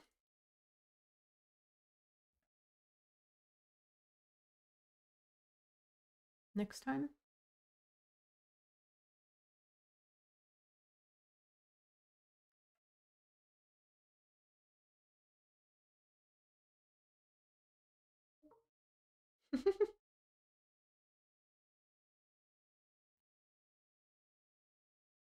You would be surprised. 7-4 offsuit. 7-4 offsuit says, if any country will be the nits, it's us, the US. Maybe. But play a couple of live tournaments and I think you will change your opinion. I think that's why I enjoy it so much, mixing it up between live and online, because they play so differently and keeps you on your toes. Like you can't just play. I mean, you really do have to play the player. You can't just show up and be like, I memorized all these ranges. And I think that I kind of fell victim to that on my own, just like trying so hard to play so well, but it's only good against the computer. Like you still have to show up and play against humans. Well, we're short. This guy opened to half my stack, but this is too good to be folding, even against this early position open. We've got 2 big cards, and that's all you're looking for when you've got 6 blinds. So we're in there. Again, 6-5. All right, we flop a king. No! Oh my gosh. The trip 6s are the curse tonight. The devil hand. Okay, we're out of the baby trophy event.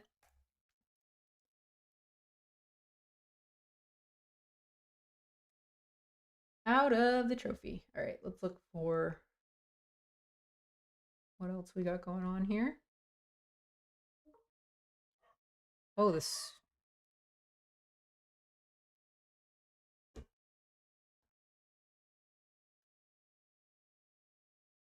Totally forgot about the super. That's another $99.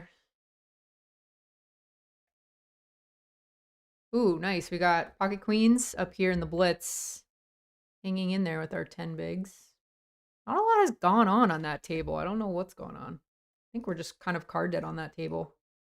We're too busy getting kings and aces on every other table. Now we're getting queens in the blitz. All in. See if we can find some action.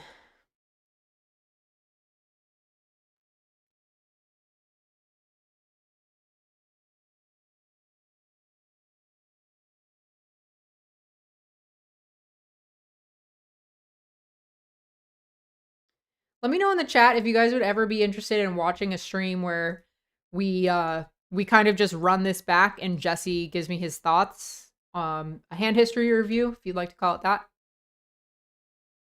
If that's too boring and you'd prefer to just watch the play and not worry about the study, let me know. We've done them in the past. A few people showed up. We've had 50 people or so show up for the study streams. The one problem with those is that everybody's a different level that's in the chat. So it becomes like it's hard to find like the midline of trying to do a hand history review like as if we would do it on our own rather than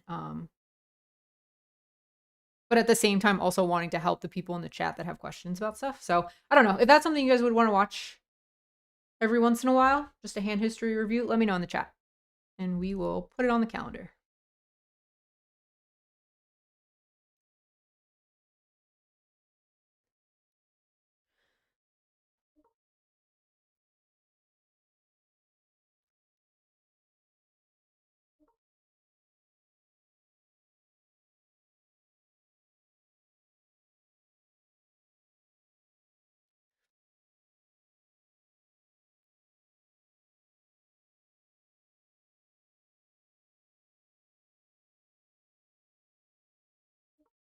Yeah, we're pretty low on our total buy-ins target today, only having around 700, I think we're in for right now. 650.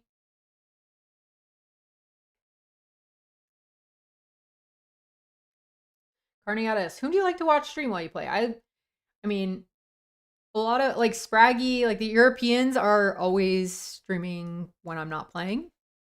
But I do really enjoy Spraggy. He's just like a great human.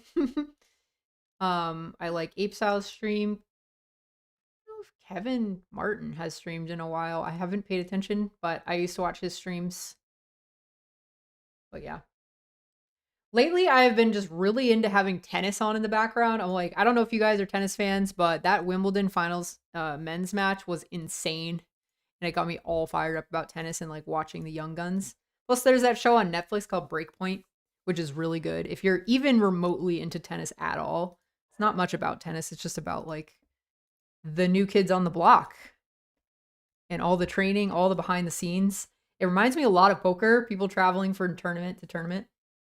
And it does become a real grind. Obviously, their prize money up top is way bigger than most poker tournaments, but it is cool to see a lot of the similarities. All right, let's look up the super. Since we got that going on. So far tonight has been a little rough. I feel like I've been a little rusty after a few weeks off. It is to be expected, but it's good. It's good to get the gears moving. All right, this is like the third time this guy is open to this size. What is going on? 4.4x? I mean, whatever. We're in there with the threes. That is a large opening size. We've got position, and since he's done it like 3 times in a row, it's like, can't have it every time. And ooh. Sometimes you can get a little funny with it on this board. I think I'm going to be folding this board though. I'm going to be looking out for that. You guys, down here, I'm playing against Jesse right now. He is this guy. If you're like 5 eggs a day, that's Jesse. This is the super. He opened early position. I peeled my small blind. We both just bought in, so, or it looks like he just bought in. Maybe he's been playing for a while. I don't know.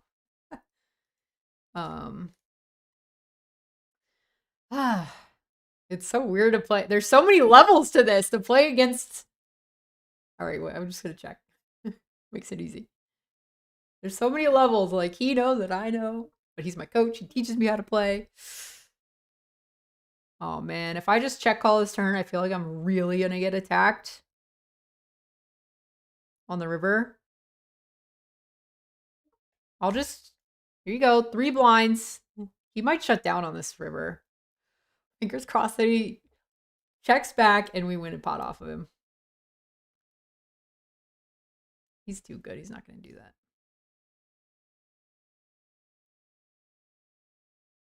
Nice hand. Flop the world. And we get rewarded with pocket jacks.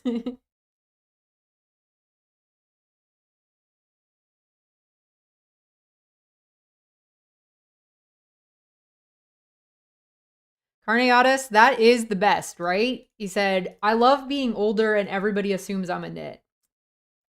Same thing. Same thing. Show up to the table because you're a girl. They all think you always have it. And it's so fun because, you know, you don't always have it. We're going to be all in with the jacks.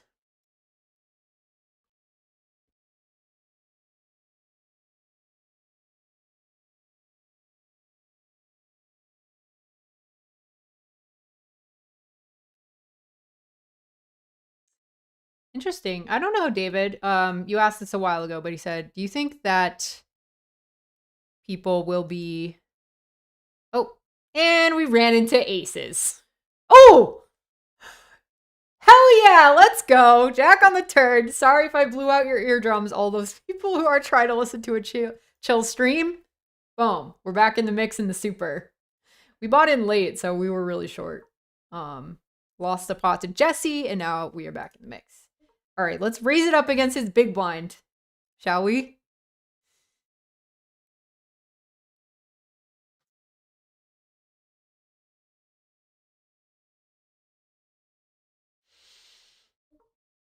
That was a fun turn card.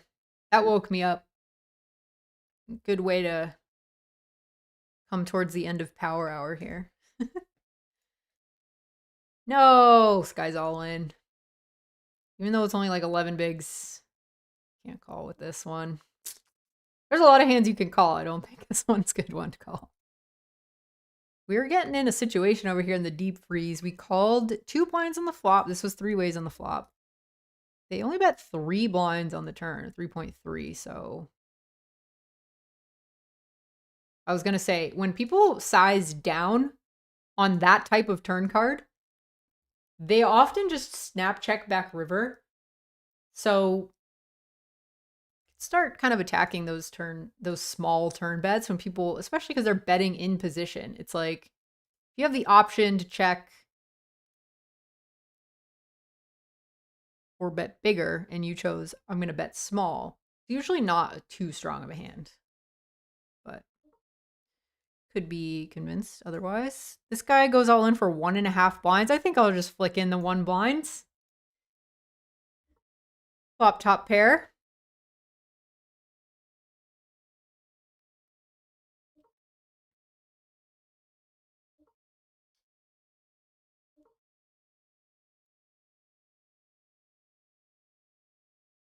Notice I'm leaning forward a lot. My back's feeling it. I think I'm just giving this guy some rope because I have a note on him that he like kind of goes for it when you shut it down against him. But I think maybe you have just enough to kind of go for it on the river. Try to get some value. It is super wide range, so. Ooh. The all-in guy only had 3 outs for that river. 4 outs. Oh, we pick up pocket aces again. Does anybody have an aces tally going on the side? Very nice.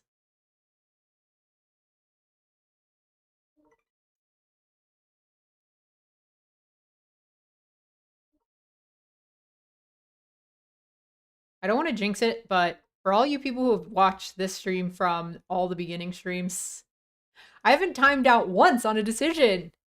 That's progress.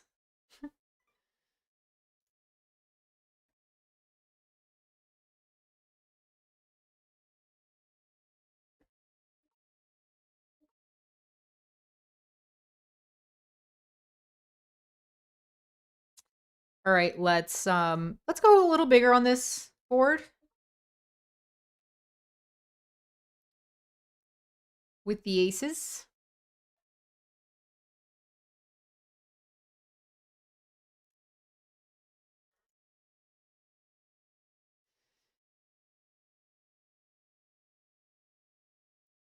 Somebody's like, why is his screen name 5 eggs a day? Is that his screen name is 5 eggs a day because our friend Mike made his screen name 4 eggs a day on a different website. So he did it just to like, you know, be a dude, one-upping his friend. As you do.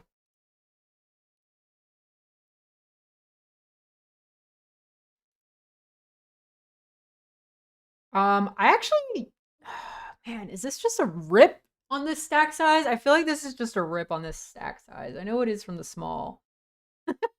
It's funny, these like 30 to 40 blind random like hands that they choose to jam. I think this is one of them.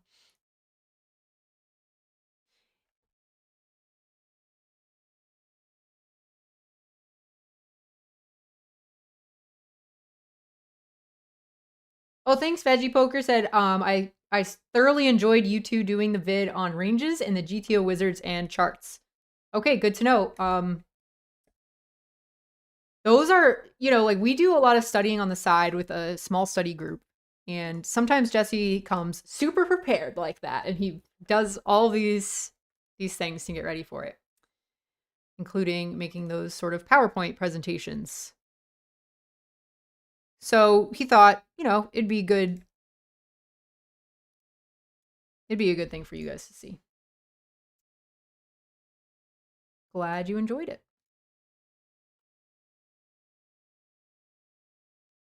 How about pocket tens? We haven't had that one.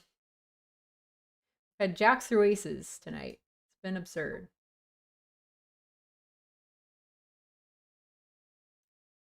This guy's got 20 bigs, so our 3-bet will be slightly smaller. We'll call off his jam if he does. Exactly, AJ. That's a good summary of the night. Lose every time we dominate them and then crack the aces. That's our poker session. Well, we did lose kings to aces, but whatever, it's a cooler.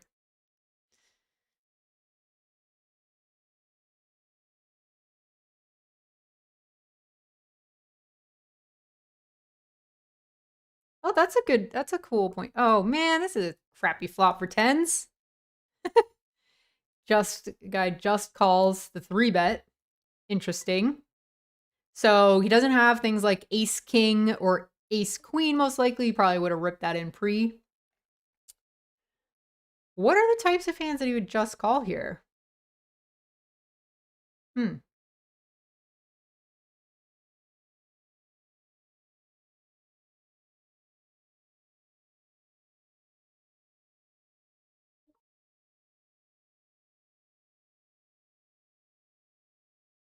Some sort of like ace-x suited or something. Like I just thought a lot of those best hands would be getting it in pre. At the same time, I'm not sure. Yeah. I'm not sure. I'm checking this one. I'm kind of on the fence. I'm like, I don't actually know what I'm targeting with these bets, so I'm just gonna like play it a little passively, call down. No! No! Call down except when he overbet rips. God, this is so frustrating. He's got like maybe ace 10, ace jack as bluffs, and backdoor spades maybe. And we time out. We had 2 seconds on our time bank. And that one was a really weird one. I'm not really sure. Does he just call a hand like king jack suited? Queen jack suited? Instead of jamming it in? Did he bluff me with pocket eights? I'm gonna tag that one for myself for later. So to do that on here, you do this, do this. All right. Come back to that bad boy later.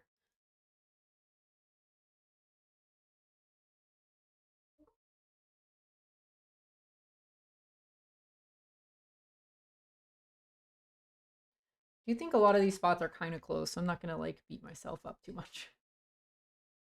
That one was kind of weird.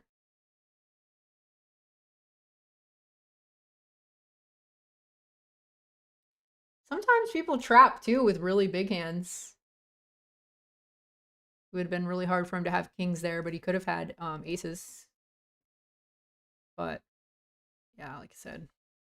All right, well now we get a second chance. With jacks against the same guy with essentially the same stack size.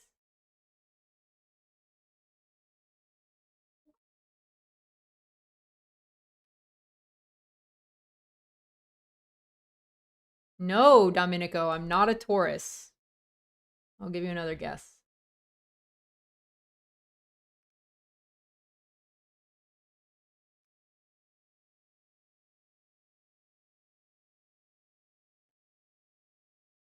Oh my god. Okay, we're getting a little lesson here in 3-bet pots. This is so strange. I guess we just kind of go like tiny. Oh no! Freaking A. I knew I'd jinx myself by saying that. I ran out of time bank. I ran out of time bank the hand before, so I was expecting to have the time bank. I guess we just call one. Although we did snap bet like that. Maybe he knows I have no time bank. This might slow him down a bit. He doesn't have it, so can sleep better at night on this type of river.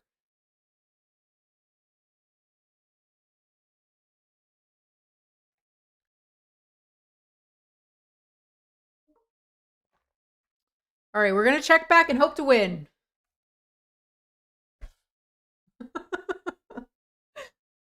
When we have them dominated, they get there. But at least we didn't lose too much because he could have gone crazy, jammed all in pre, and then we would have lost 20 big blinds instead. Anyway, all right. On a quick break. Be right back, you guys. Thanks for hanging out.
Right, we're back.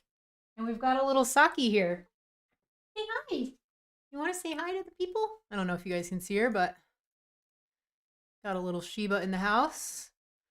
Ooh, if it folds to us, we got a short stack in the big blitz. We could rip. Come on. Yeah! All right, everybody say hi to Saki. Oh, and our brother came too. Up, up. Yeah! Got all the dogs. Oh, now we're gonna run good. Now we're gonna run good for sure. Oh, dang it. That guy took our jam spot. All right, we'll get him in the next one, right, Sock? Yeah. Oh, she's a happy girl.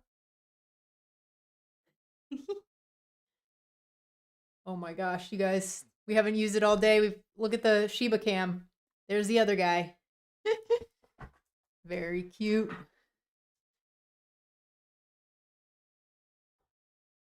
Good girl. All right. Just let me know if you guys need more Shiba cam in your life while they're gracing us with their presence. Hello, cutie. They just like raced outside. Went to the bathroom real quick. We did a quick up and down the stairs. Huh. Out of breath, running around in the desert. Wow, we got Jesse in the chat. Yay!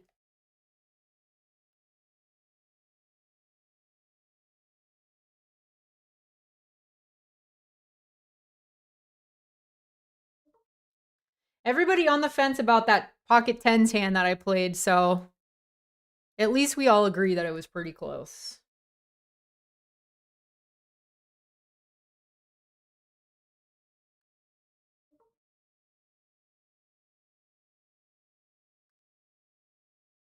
I like that. Okay, what do we think? King 10 offsuit. We only have 5 big blinds. I think we should go with this one. We only got like one more hand to try to have a better hand than this, and then we're like a micro stack. So I think we have to go.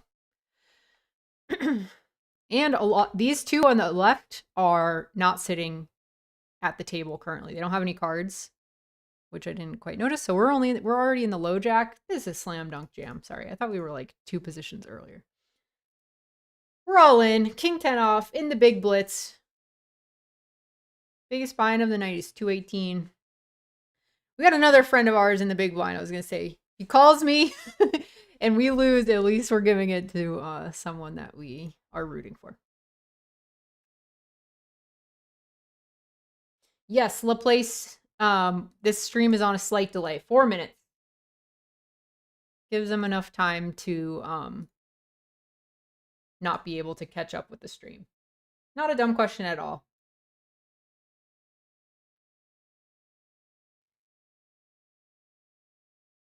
Jay Thrash. Okay, he said, how do I play tourneys on global for money and not the fake SC? So you have it, you actually have it backwards. SC means sweeps coins. This is really weird. Okay, I don't know why I know all this stuff. All right, sweep coins is dollars. It's just the same exact thing as dollars. And gold coins are the play money, I believe. Somebody in the chat knows global. They'll let you know. But I'm pretty sure that's what it is. SC equals dollars. So how they get around the, you know, whole not being able to have online poker is that they have you buy coins that are technically play money, but then they just also convert it into real money. So you could choose between the two games. But they don't call it dollars. It's called sweeps coins. You could trade it in for like prizes, but most people trade it in for money because that's what we're here for. So I think that's how it works. And then when you cash out, it's just like a normal site. You just get all your bank details to them, and it's like a direct deposit. You know, goes right to your bank account. But yeah, I'm not like sponsored by them or recommend to. Oh, we got aces again, guys. What's the aces tally?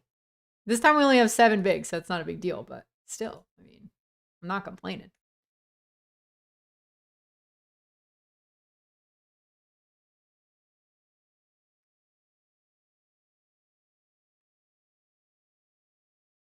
Ooh, I like that. Jesse said he might have bluffed the river with jacks when it was a 4 flush. We're all in with aces against King 8. Please don't crack me. So close. It was so close to cracking, but we got there. I mean, we held. Now we're back to a respectable size stack. We can actually get folds when we go all in, guys.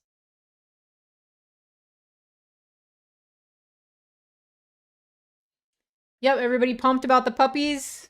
This one is Harvey, the one laying down in the corner. Saki is the one who is a princess and is too good for us right now to grace us with her presence. Saki, yeah, not Saki, not Rocky. They're like a Japanese breed.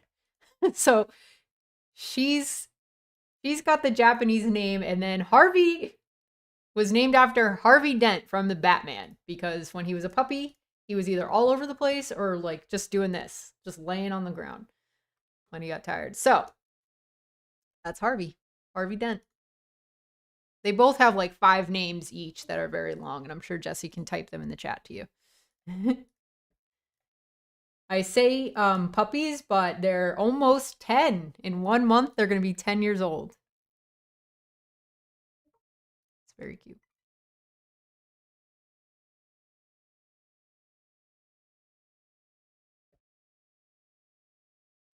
One good thing about grinding a lot off stream is that I've just gotten better at knowing when we're close to being in the money on this site. I remember that was like a problem in the past. I would get too sucked in and not know.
Everybody pumped about the puppies.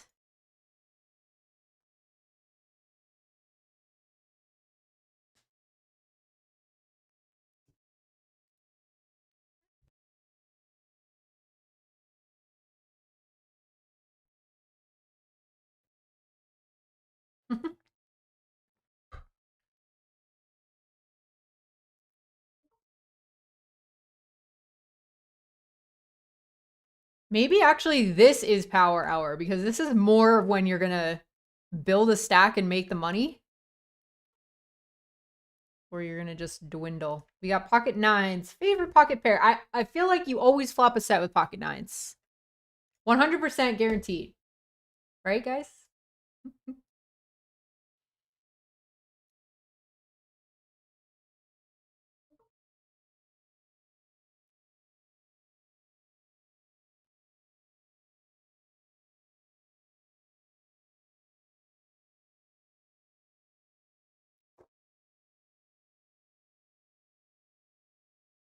Let's get a different color back there. Let's do meditation color. Purple? No, that's weird. Spring. It's kind of nice. All right. Second pair to the board. Pretty dry flop, though.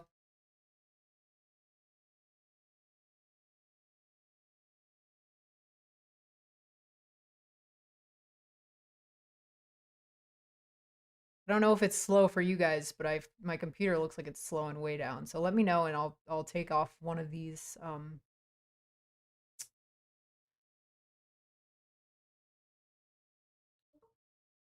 I'll take off one of these tables just to speed it up for you guys.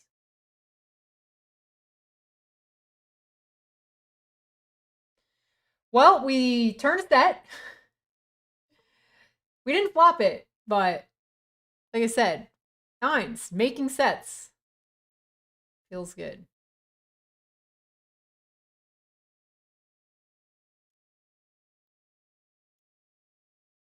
Obviously, we're never folding. We're just getting it. We're trying to get a size that could look to them like we could fold to a jam. It's like, you know, when you get to that shortish stack, you just hope they kind of have something. they can go with. But he didn't. He folded, and now we're going to play a pot with Jesse. Bring it on, coach. Bring it on. Oh, never mind. I mean, obviously, if this guy had just jammed, we would call. But with Jesse still to act, I feel like this is right on the line. Like ace queen we would go with. This one, I think we're not going to go with.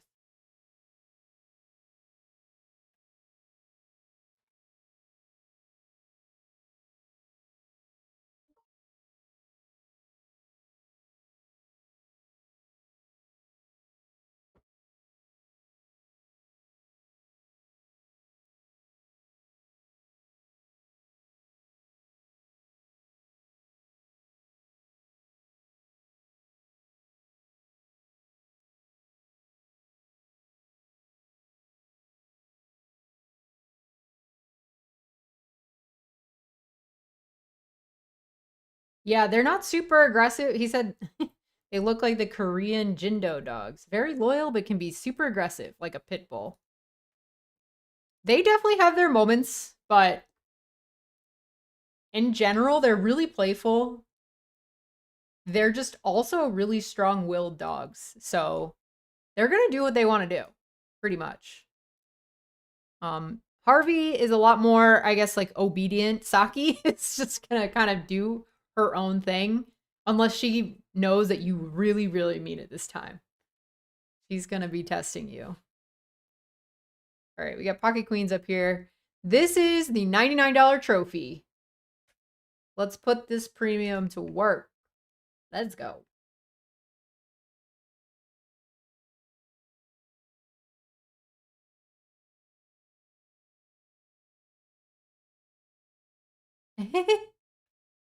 J Thrash. I'm not sure. I'm not sure.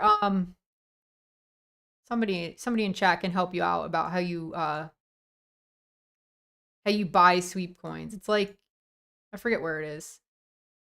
What? What is this? We're gonna be raising this and trying to get it in. This guy min 3-bet from the big. Gosh. So frustrating when the king comes. No, and then he rips it. Is the rebuy period over? Ah, that's so annoying. Who does this with a king, though, for real? Like, he min-raise from the big and then just rips it. Like, pot-size jam. This guy limps king 5 suited under the gun on 20. Man. And I have a spade, too, so he's less draws. This is so dumb. I think we're still in the rebuy period, so I'm going for it. Whatever. 8s. All right, let's hold. Yes. Yes. That was a big one. Oh my gosh, and we get pocket kings right after. Okay, let's go. Twist out the back. Focus. That was so weird. Min click, 3 bets from the big with 8s on 40 bigs effective. Then lead. This is all too much. Lead jams on king high board against 4-better.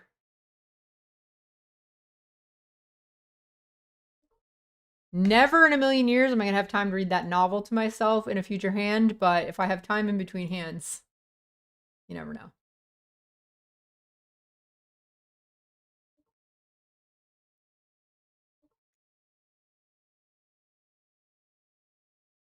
Up against the old 7-9. Oh boy. He only had 5 bigs, so it didn't matter either way, but nice to hold.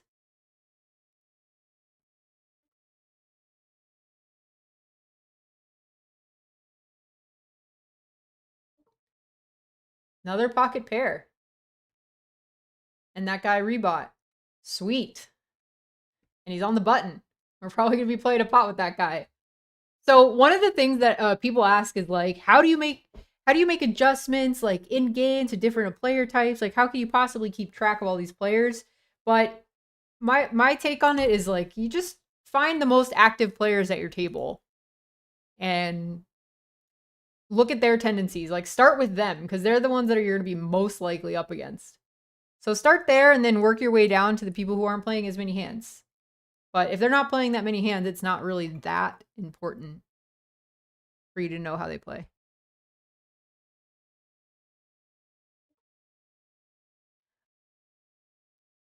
So I checked the flop. I'm going to continue doing so.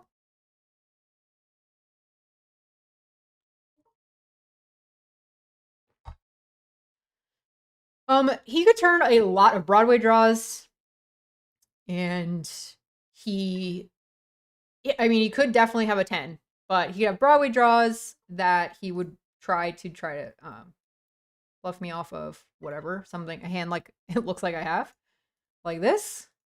So that's how we're gonna call one and then just put him to the test on the river. Never played with this person before, so don't know anything about him. And to that size, I will fold. Could also have like a medium-ish ace that check back. We're all in up here in the blitz. We found a shove spot. Lucky 8.88 shove stack. In China, that would be lucky, right? All the 8s. No dice. Nobody's in there.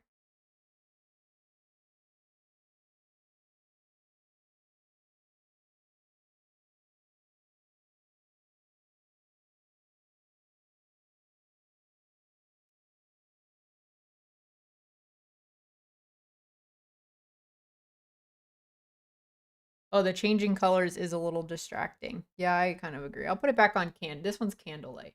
It just kind of stays chill back there.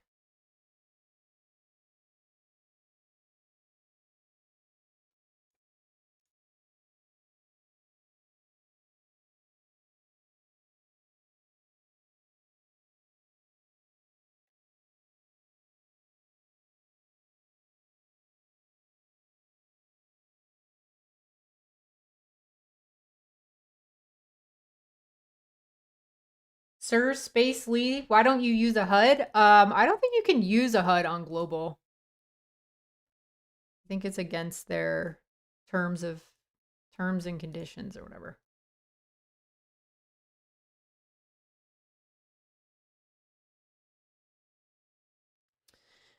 Also on WSOP, I don't think you can use a HUD.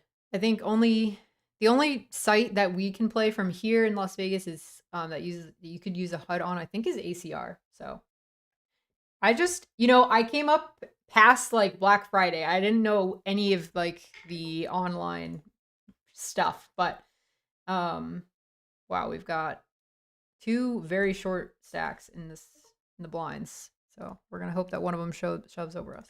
Nope.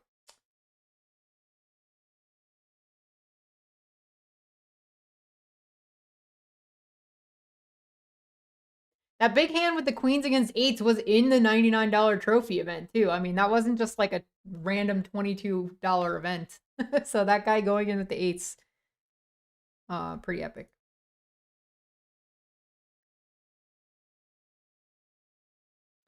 Yeah, Mr. Sadie, we were talking about that a little bit earlier. He brought up the Johnny Vibes video today where he's quitting live tournaments.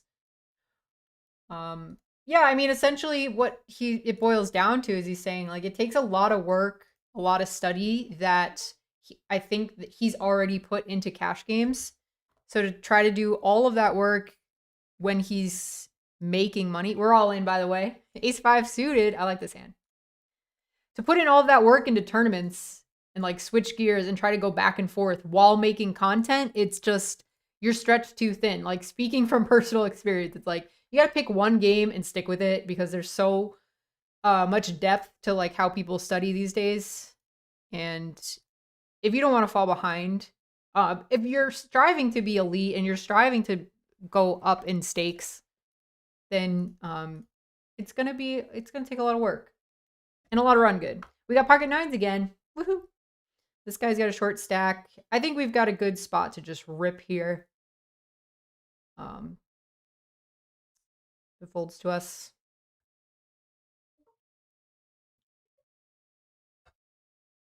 Okay, so we're gonna follow through.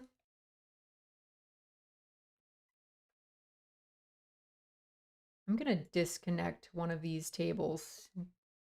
Everybody says the audio is fine, but the video is a little laggy, so just disconnect one of these. Actually, I don't really know how to disconnect it. I know how to add them. Pretty funny. 9-7 suited, but with all these short stacks behind, I think I will let that one go. Ace-9 suited up here. So yeah, Mr. Sadie, I don't know. I mean, he's playing. It's not just that he plays a lot of cash games and has studied a lot and put a lot of effort into that. Okay, this is the guy with the 8s earlier. It's the fact that he's playing huge and he's, you know, winning a lot. It's gonna take, I don't know. It would take playing some pretty high stakes tournaments with low player fields, like a small amount of players in them, to kind of equal the same stakes. So for him, I kind of agree with him. It's not really worth it to like ramp up your variance. God, this is so annoying. I think I'm going to make an exploitable fold here. Like, you should just never fold this getting this price. But like, this guy just 3-betting off of, like, to that size off of 24 blinds just screams strength to me, I think. If he has 24 blinds and I make it 4 and he's got like ace king, for example, or 10s, he's probably just going to rip it in. So when he chooses to go this size, to me, it says I've got a premium. So I'm just going to let that one go, especially when I have an ace. Like, it's just going to be really awkward to play at post flop. Not to worry, though. We pick up another premium in the other table. This is why playing 4 tables or more online can be satisfying compared to playing 1 table live for 12 hours. Because you just have more opportunities to make premiums across a bunch of different tournaments.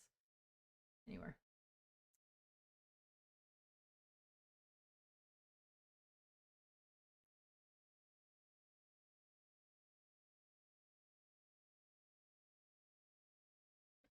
Ace king with all of these stacks that have easy shove stacks. We just need one of you to pull the trigger. Who's it going to be?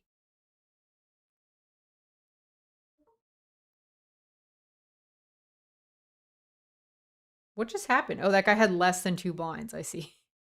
I'm like, how are we all in? Nothing happened. Got it. And that guy was a micro stack. And we get move tables. Say goodbye to Jesse. Maybe we'll see him further along in the tournament. Jesse, if you're still watching, good luck.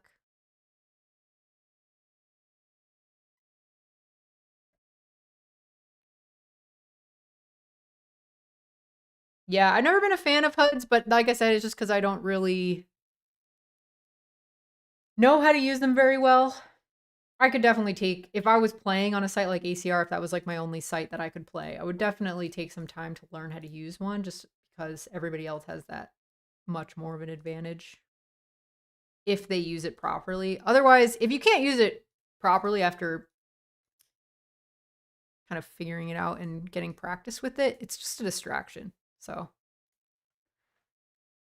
that's kind of, I like kind of global WSOP website vibes because they are very similar to live poker play. And it's not like everyone here is playing quote unquote, you know, theoretically sound. As they should, because not, I mean, you're playing against humans. It's just not going to be how it is. But yeah. No HUDs on global. James wants to know if I've got pocket kings hidden under the table. I love that. It seems like it, right? We've got kings and aces so many times tonight. It's wild. And then the weirdest board runouts. to go along with it. The uncomfortable board runouts.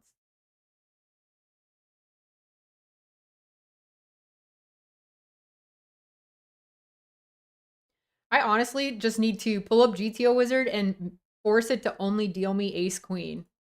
Pre-flop and post. That's been the tricky hand of the night for me, I can tell. I'm just a little uncomfortable navigating certain board textures with that hand. Ooh, if it folds to me, we got another jam spot. The blinds went up in that blitz, so now we just have 8 blinds.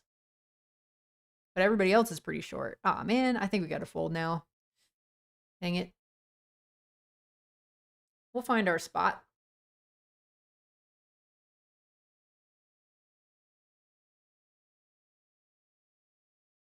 Oh my gosh, you're back for more. Hey, buddy. Hi. You want to come up? You want to come say hi? What a good boy. Harvey also really loves attention. Like, he just, from people. He doesn't care about dogs at all. He just wants to hang out with people and get head scratches and belly scratches. There he goes. Now he's just going to wait till we're done. Staring at me. Give me my belly rub. 9-5, not going to do it. Dolly Parton.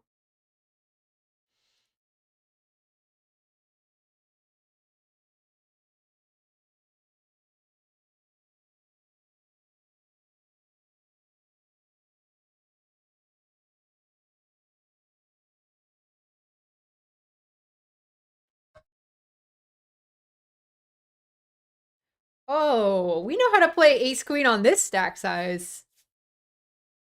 Let's go.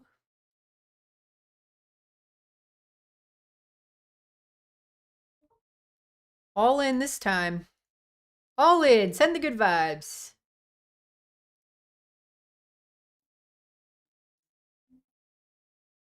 We are most likely getting called. Let's see what we're going to be up against.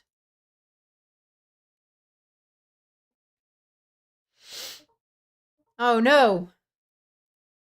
Ace, queen, ace, king. Deuce! Yes! Always call for it. If there's only one takeaway that I had over the summer, it was always call for it. We're all in this other table.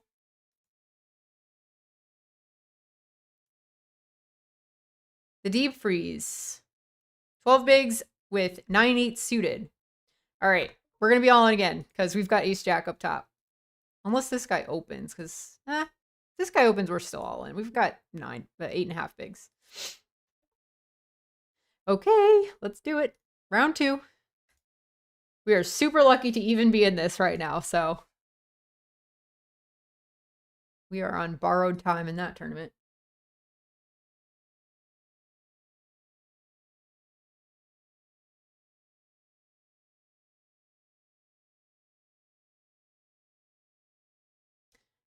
Got it through.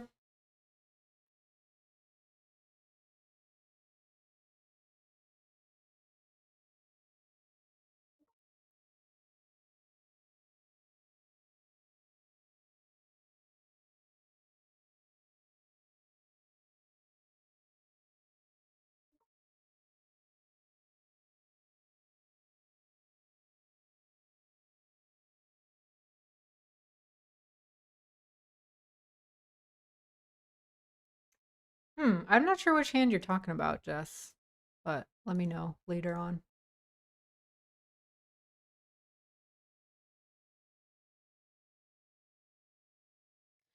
Panda, who said, question, I'm not an amateur poker player, nor am I a semi-pro, but I have been out of the game for 5 to 6 years, and I'm looking to get back into the flow. So should I focus on cash or tourney play to build up? I think it depends. Like, it sounds like you're just looking to have fun. So whichever game is more appealing to you and you get more, joy out of, start there.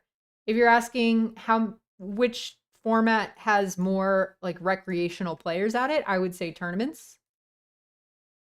But if you enjoy the steadiness and the routine of cash games, if you enjoy deep stack play and the ability to just get up and leave whenever you're done or to take a break whenever you want, I would go cash. Low stakes cash.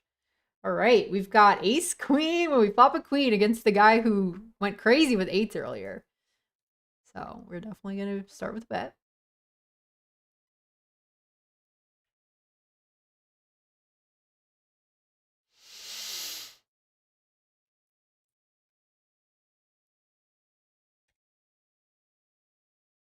Well, that was anticlimactic. But hey, we won a pot with ace queen, you guys.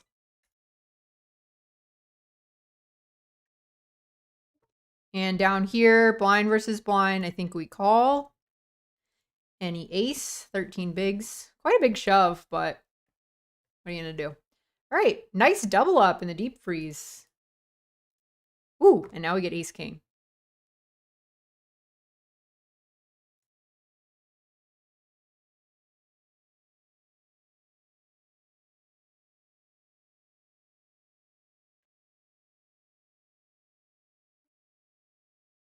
And we get to jam over and open. Life is good. All in. Send the vibes. Let's get that double.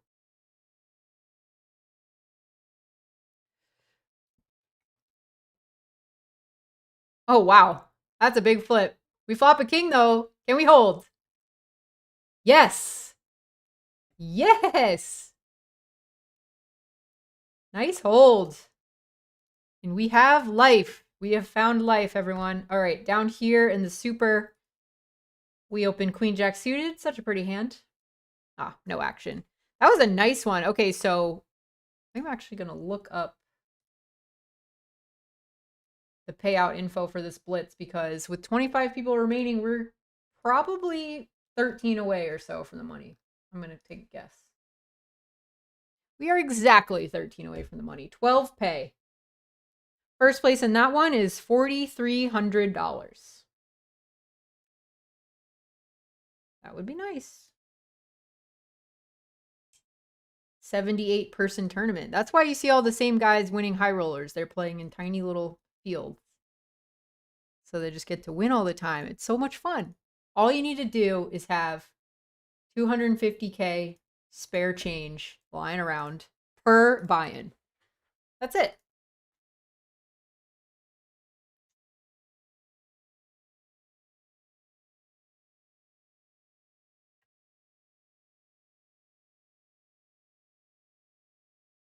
Yeah, Feaster, and because of their structures, I feel like because they only have 1 hour registration, there's never, except for today, because we're playing these trophy events, there's usually not any rebuys.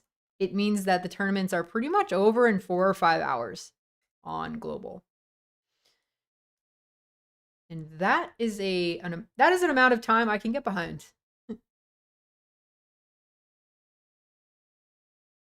On some sites, 4 or 5 hours is just registration. And it's like, all right, if I wanted to wait 4 or 5 hours for registration to close, I would go play live.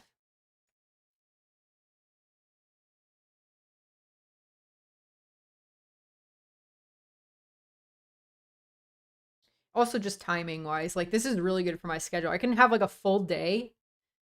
Because you know it takes a lot of time to make videos and to edit all that stuff and put it out on the channel. So I could do that during the day.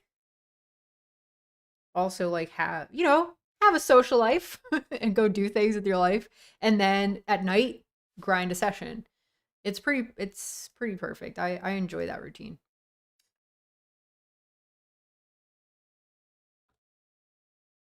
This is a weird spot. If I only had 20 bigs, if both opponents only had 20 bigs, I would probably just rip the threes, but we're slightly too deep for that. This is strange. This guy just called off of 8 bigs. I mean, this guy went all in for 8.5. We've got ace 10, we're calling. So we're just gonna be all in 3 ways. Ace 9 and ace king.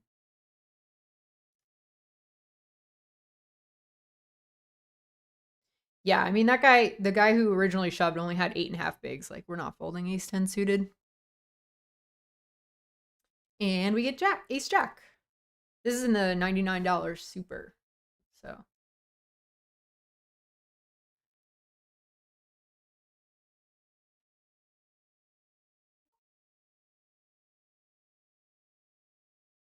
So Capitano, that is so sweet of you to say. Thank you very much. We put a lot of time into those videos. So I really appreciate it.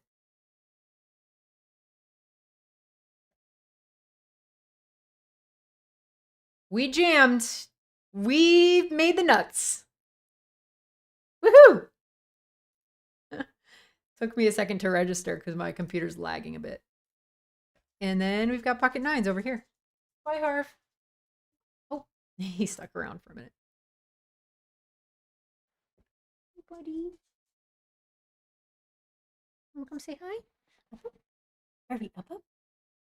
Good boy. Can you guys see his little nose? Ah, good boy. He's such a good listener. He just wants to. Oh man, this guy jammed 20 bigs. I think it's pretty close, actually, you guys. I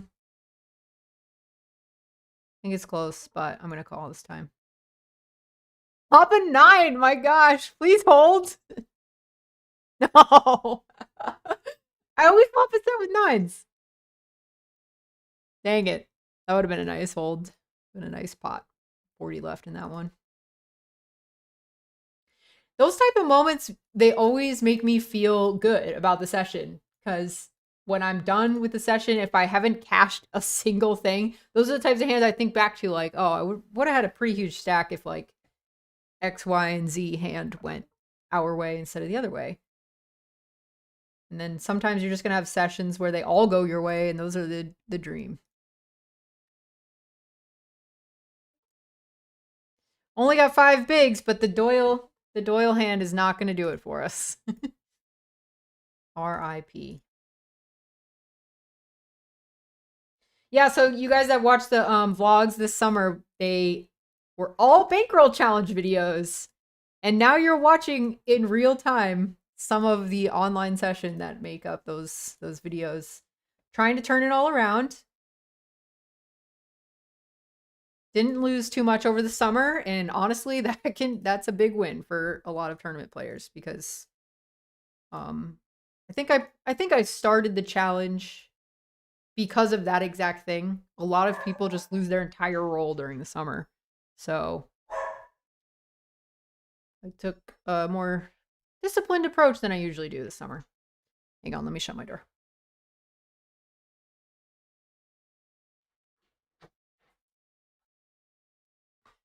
Dogs got a little excited about something. Started barking. I don't know if you guys could hear it, but just in case. All right. Why not have another premium? I mean, it's just been the night of premiums. Pocket queens. Look at all these short stacks at this table. 2 big blinds, 5 big blinds. What's going on? 21 people left in the blitz. 12 will cash. So we're getting down to it. And you know what? If you're only going to cash or run deep in your one tournament of the night, might as well be your biggest buy-in, right? That would be great. This guy goes all in. That guy calls. Oh boy. This could be big. We're also all in on a separate table. We're all in for our 15 blinds. Pocket queens. Up against ace 9. Oh my god. And he makes a straight. Why wouldn't you make a straight? That's okay. At least he only had 5 blinds. And we get a pretty good jam hand if it folds around to us. Dang it. And we finished. Sorry, wrong screen. British 35th in the outer table on the deep freeze. So a couple of things not going so well in those few seconds. Once this guy raises, do we still jam? Ace 5 suited? I think so. It's on the looser side, I guess, from these positions, but that guy opens pretty wide, so why not?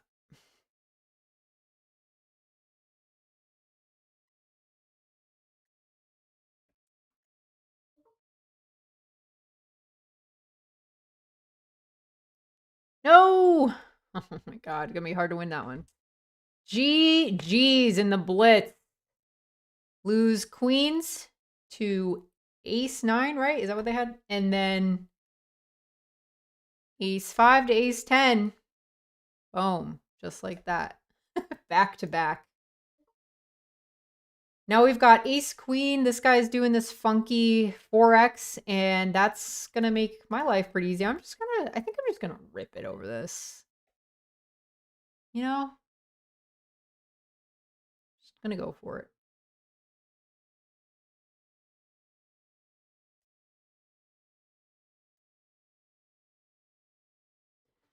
What you got with your 4.4 bigs?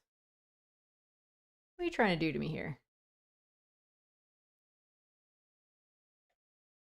I know, right, Michelle? Sometimes the pocket pairs are very exciting, and sometimes you go down in flames like we just did.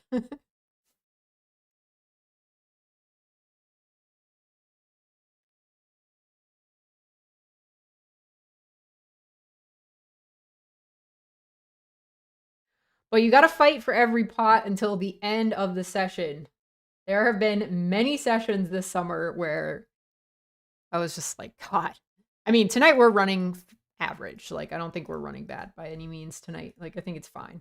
But there were some nights where I just like I just could not win a pot. Like, didn't matter how many times we got it in ahead, we would just get like sucked out on. You guys have had those nights.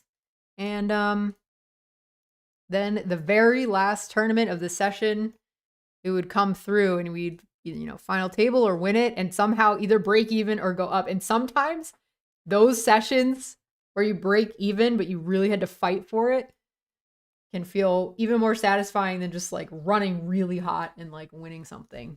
I wouldn't say more satisfying, but at least, a comparable amount of satisfaction. Oh boy. Okay, well, we're still in the trophy event. And I think registration is definitely closed on that. So let me double check before I start saying stuff. Yeah, that one started over an hour ago. Only 1 hour of registration. It got a total of 274 players. First place is 5,800. And we've got 30 big blinds because the blinds just went up. So we're starting to cruise now with these blinds. See if we can make something happen.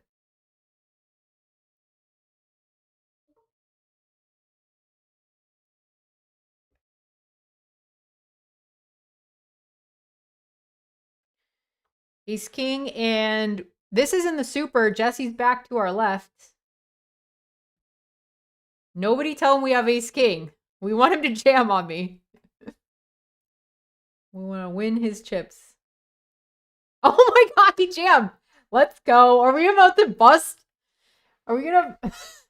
I'm about to bust my fiance. Oh no, and then this guy rejammed. We're never folding. Three-way all in. Jesse's in there. Oh my god, what a luck box. Flops a flush draw. Is he gonna get there? No, we hold. That was a big hold. Three-way all in goes to us. 60 big blinds now in the super. We're 4 out of 53. That's a good feeling. GG, babe. If you're in the chat, love you. Good game.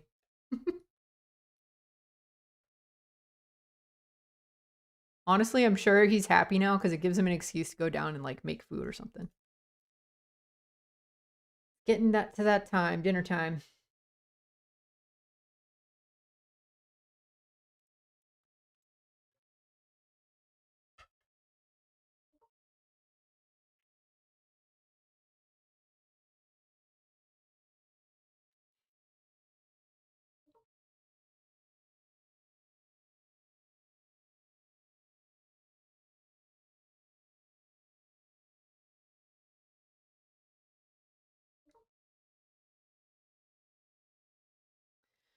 Okay. Game face is officially back on.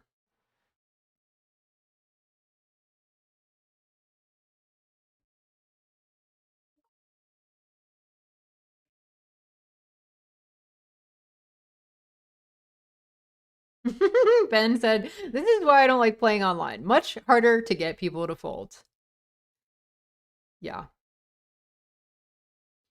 Also, you can be a lot sneakier with your stack size live. Not like I'm not trying to say like cheating or something. I'm saying people miscount stacks all the time. Or they're not even calculating the blinds. They're not used to calculating blinds. They're like doing the math. So like doing it on the fly is like hard and they kind of forget, "Oh, this is only 9 blinds or 10 blind shove." Um So yeah, I agree with you. It's a lot easier to get shoves. I mean, there'll be a turbo tournament. Like if you guys have ever played a main event satellite over the summer, or not, I guess a main event satellite is a bad example, but just tournaments that are turbo-y, and you get to the point where like 10 big blinds is heaps, you'll start to see that where people will make folds to like the small blind shoving for 2 blinds. You're like, what is happening? This guy jamming for the 20 big blinds here over an open and a call. Is he doing this with, is he ever doing this with 7s? It's kind of a lot of to jam. 6s. I feel like this is right on the line, and I think I'm going to lean towards fold in this case. Kind of a lot of blinds. 7s, I would pretty happily fold there, I think, against most people. And 8s, I think, is kind of like where I would want to know the player a little more to call. But I mean, technically, it's going to be a call. 7's probably call too, but didn't feel very good.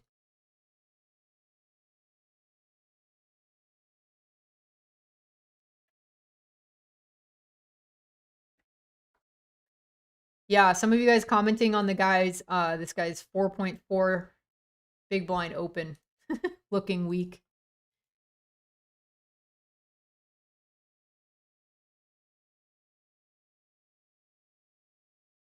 It's always tricky to figure out the players that go very large and then like this where he just limps as well.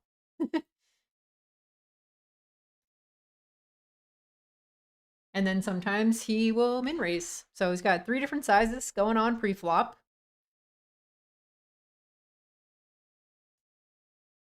You'll definitely play with people at live that will go a very large size pre with kings or aces, and you're like, I never would have put you on kings or aces going that large because you're making it so hard for people to, you know, peel from the big blind or to 3-bet you because they're like, wow, when you make it 5 bigs, I have to make it like 12 at least to 3-bet you, depending on the stack sizes.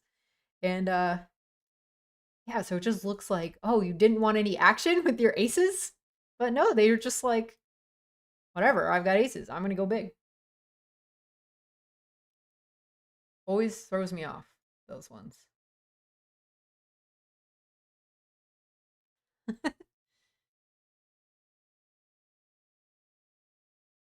Thanks, Austin, for the good lucks.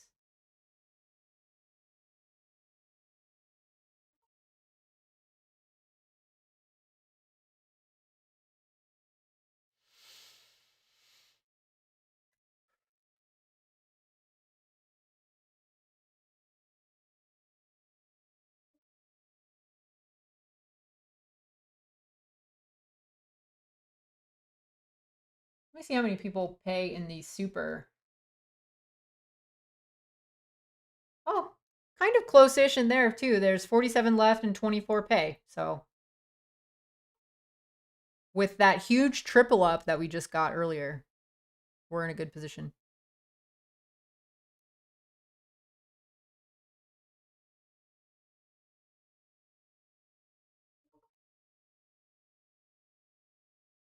A lot of shorties, but I'm still going to open this. Ooh, I need to sit up.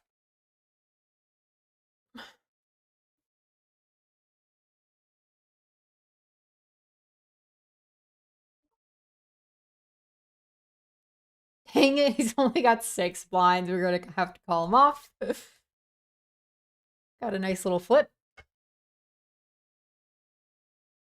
Dang.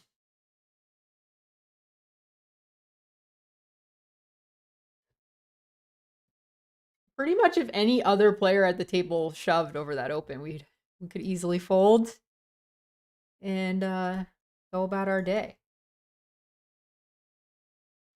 Not the micro, shorty.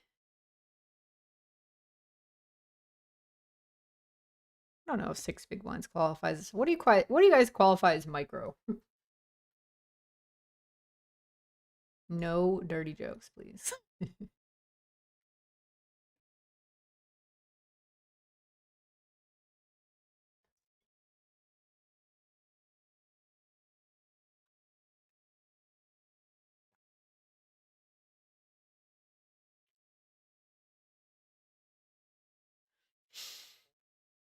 Mr. Sadie couldn't believe the big blind call off in that 3-way all in. King, queen, queen, jack, and ace king. Yeah, I mean, just like Dawn is saying, Jamblance is saying in the chat, I'm going to be opening wide. Jesse only had 12 blinds. So king, queen suited stands to be the best hand still. He can't expect that I will always be calling off. And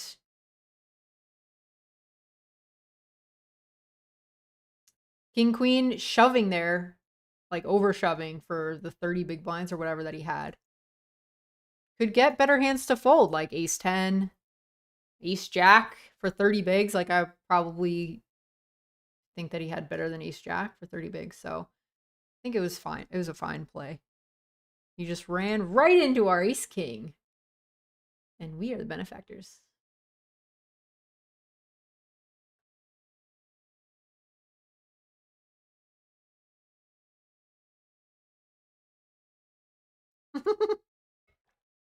AJ. You funny. Oh, Jesse is in the chat. GG.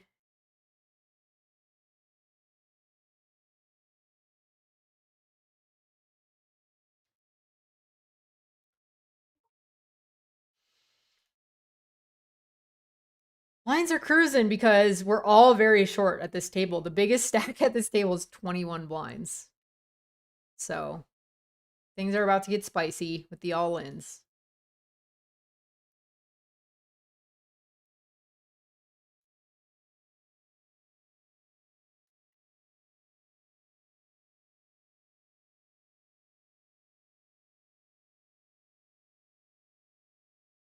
Yep. We have 2 different offices, so we're like on 2 different sides of the house. He is we each have our own little room. When we moved into our new house, we wanted to make sure we each had an office space. Our last house, he had an office and I didn't, and I was just kind of like a nomad around the house with my computer. So, but I bought this couch behind me, like folds out into like a guest bed. So we also have guests sometimes, but we have a guest room as well, so they can stay over there.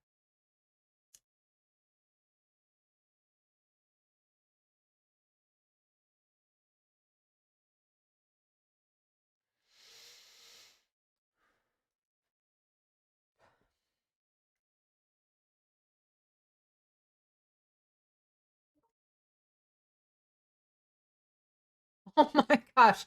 Right on cue. I mean, it's just the aces. It's the night of the aces. How many times in one night? And we still get the action. This guy's all in under the gun.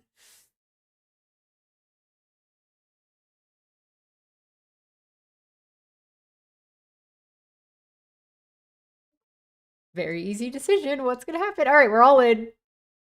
Hey.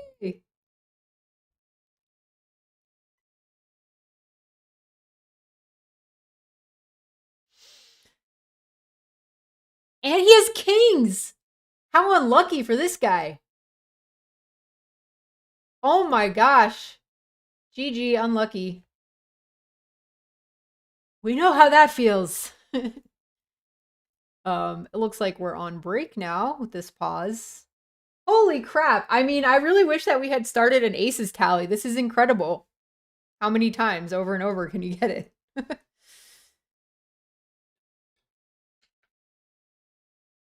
Ben wants to know, why are the preflop raises in this game just 2x? That's just like a standard tournament open size because your stack size is so short. You only have, like, look at this table, for example. I mean, everybody is very short stacked. So you want to pick the most effective raise size to accomplish what you want. Like, you want, if people are never folding, for example, to, like, I don't know how to describe it. Basically, when you're this short, 2x gets the job done. That's the most simplified answer. And when you go bigger than that, like 3x or 5x, like you said, and somebody goes all in against you, now you have a raise size that's really ineffective. It's going to cost you more chips when you have to fold to that all in. So just min raising in tournaments is very helpful way to thin out the field so that not everybody's just limping into the pot. But it also costs you less when you have a hand that can't call off shoves. I hope that answered your question, but Jesse is also in the chat, and I'm sure he has a much more eloquent explanation. I'm going to go on break real quick. Be right back, you guys.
All right, we're back, y'all. Let's do this.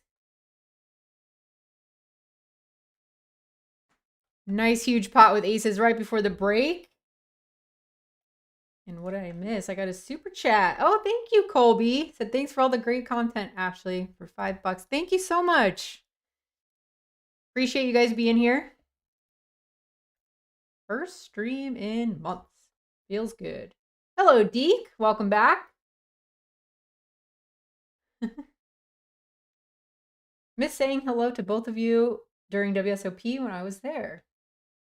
Well, I hope you had a fun time. either way. Glad you can make it out. We've got 2 tournaments left, guys. $99 GOAT Trophy event is on the line. And the other one is the $99 Super. So both on the higher end of the buy-ins of the night. And let's see. The Super has 3K up top.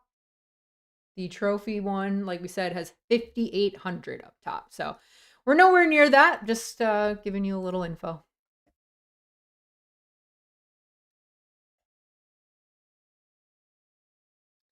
The Super is actually coming up. We'll probably make the money this hour. Yeah, 36 left, 24 pay. All right, we're going to be close. Can we do it? Last time we were close to making the money, we busted with Queens 2, Ace 9, and then Ace 5, Ace 10. Pretty shortly after that. So I'm not going to jinx it. Just going to one hand at a time and hang out with you guys in chat.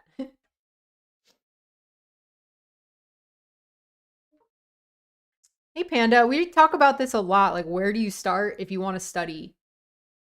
And I think trying to figure out maybe what area of your game you personally, without any outside, person looking at your hand histories or whatever, or talking about hands with other people, which part of your game do you feel the most uncomfortable with is probably a good way of putting it. Because that'll help point you in the right direction of what you need to study.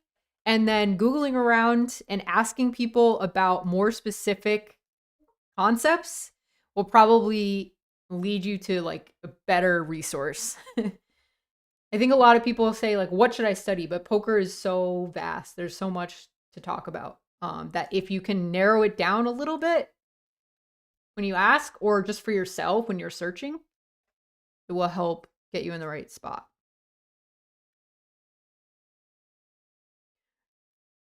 Or at least get you started.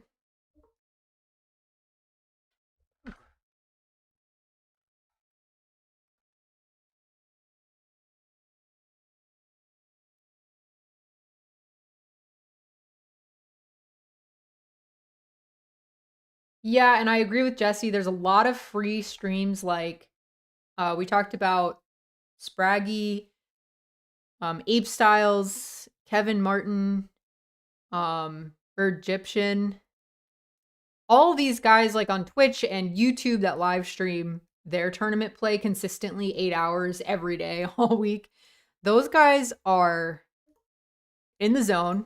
They are really fun to watch, and they can probably help you out with specific questions about your game. And can, even if you don't ask them in chat something about your game, you can learn a lot just by watching what they're doing very actively. Like instead of just kind of passively watching the stream, you can, man, to this size, I guess I'll just fold to our homie up there in the cutoff.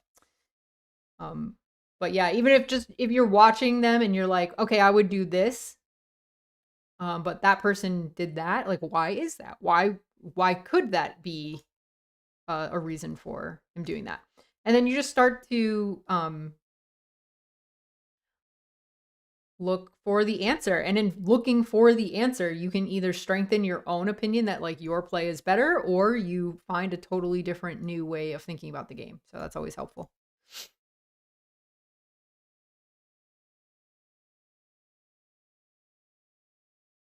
Oh, Panda. Okay, so that's helpful. I mean, knowing free content. Okay, you're correct. Free content only goes so far. If you're at the point where you think you're at a good enough level that you're going to need someone to look at your hand history, for example, I would seek out a coach willing to do 1 hour or 2 hour hand history review of yours. Make sure to like, if I was a student just starting out in poker, I would make sure that I had my ish together. Like I would get some hands that I thought were very confusing to me, or I would get a full tournament. So a full tournament session with like 5 to 6 tables on the screen recorded for an hour, and you guys just review it, and they can kind of find your leaks for you. Then you could sit down with a coach, pay for the 1 hour or 2 hours of coaching where they just do a leak finding session with you. and the sole purpose of the session is to be like, is to find a pattern that you are doing that maybe they disagree with, and to just to have a place to start where you can improve. Usually across multiple tables, just like an hour of play, they will start to say, okay, I noticed that on the turn, you're pretty tight and you only continue with really strong hands. Or pre-flop, you're not squeezing enough, or you're not 3-betting enough, you're only 3-betting with value. Things like that are maybe not something that you pick up on yourself, but that a coach will find. So if you feel like free content is not doing it for you anymore, I would save up some money, hire that coach. Doesn't have to be consistent or super expensive, just 1 or 2 hours, and think of it just as an investment on getting you in the right direction.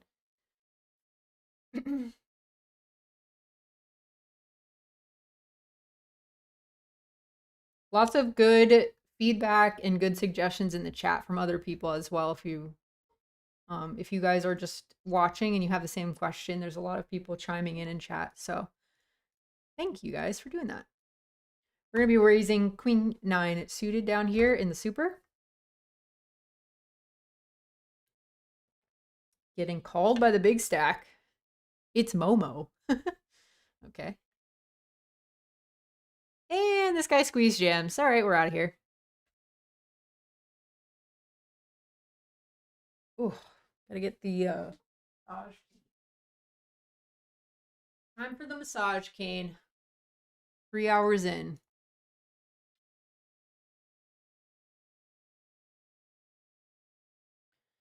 So yeah, Panda's saying, I want to improve in all aspects of tourney play. I feel most confident in cash game play. So, you know, start with short stack study. It's where cash game players feel the most uncomfortable.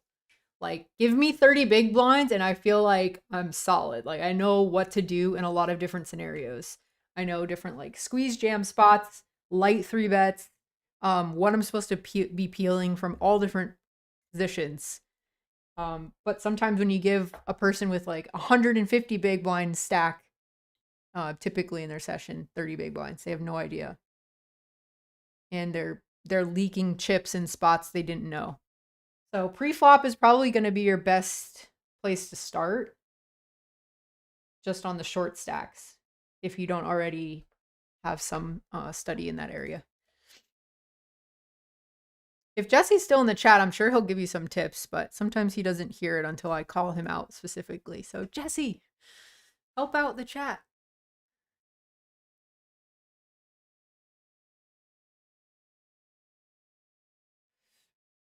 Hey B Richardson, we see your chat.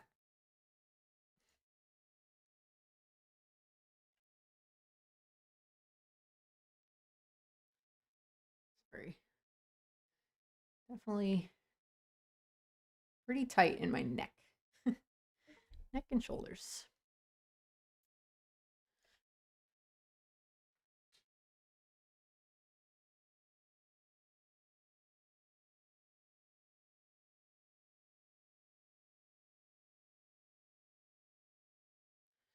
There's no way we're anywhere near the bubble in this GOAT tournament, is there? I mean, people are really tanking up here. What is going on? No, 45 people cash, and there's still 121 players left. Maybe he's just really got a decision, or his internet went out.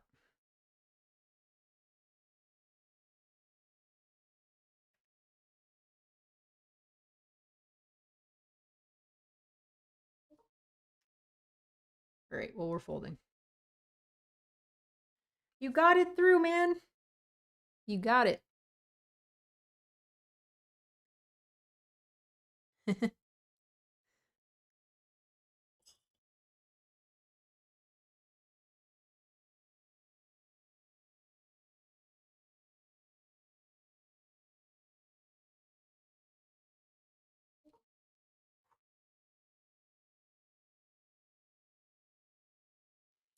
Now we got this guy opening to 3x under the gun.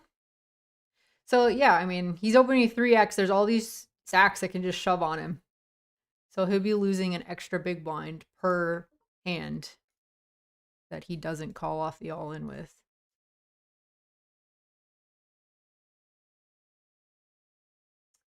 And also, but in his defense, some people do that when big blind is short because they don't want big blind to peel. I think you could just make it 2.5x though. When you're super short from the big blind, it's usually pretty profitable to just peel for one big, try to flop any semblance of a hand and just go with it. So when he makes it 3 big blinds there, he's actually kind of like putting that guy in the cage. Like, all right, well, you can't flat, so you either have to go with your hand or get out. So actually, in that particular case, that was probably a fine open, but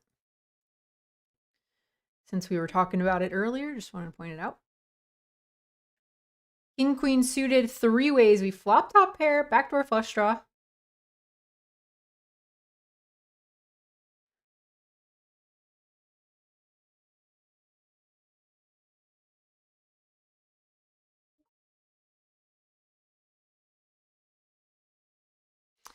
Turn a spade draw, pairing the second card. So usually the second card's not very good for the person betting, and it's good for the person calling. Oh, I was just thinking about whether or not I should barrel anyway, because I don't really care either way. Since I have a flush draw, we're not going anywhere. But now we can comfortably value bet. Pretty large. Queen jack miss, 8-9 miss. So on and so forth. So I'm actually just gonna bet pot. When you can have a lot of missed bluffs, when you have a lot of bluffs, you can just go big with your value too. I don't expect him to double check a 10, so we feel pretty in the clear there. All right, second chance with king queen up top in the trophy event.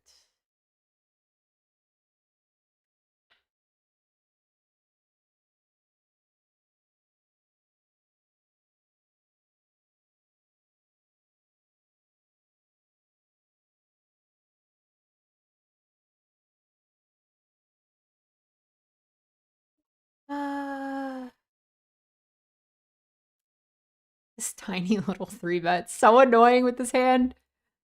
But yeah, I mean, the offsuit is just not really that good. But when we're this short, just having like big cards, like the suitedness of it doesn't really matter as much until you get deeper because you have more streets to play. I just feel like I might have just cheated and folded if I wasn't on stream, because I feel like that spot when you're 20 bigs deep is like under 3-bet bluffed. People just rip it or they just flat on 20 big blinds with the middling like hands, and then when they have a really strong hand, they'll do that thing where they go 5. Try to get you to call. I could be wrong. There are other people who they've built that into their game. But it just seems pretty strong, and I probably should have just folded. But we've got pocket nines. We're bound to flop a set. Let's go. Wow, this guy in the big blind is 100 bigs. He's got to be the chip leader. Look at the rest of the table.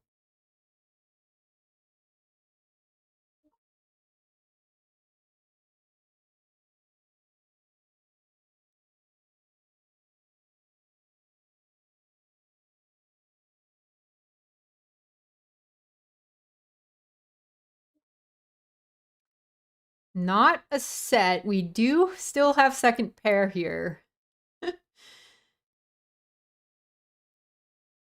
I think we just start with the bet. It's just easier to play. We've got a stronger range overall just opening from early position.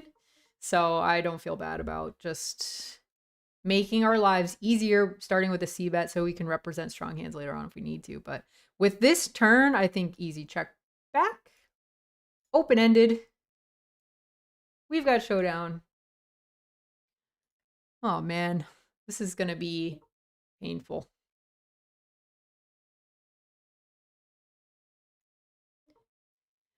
Oh, no.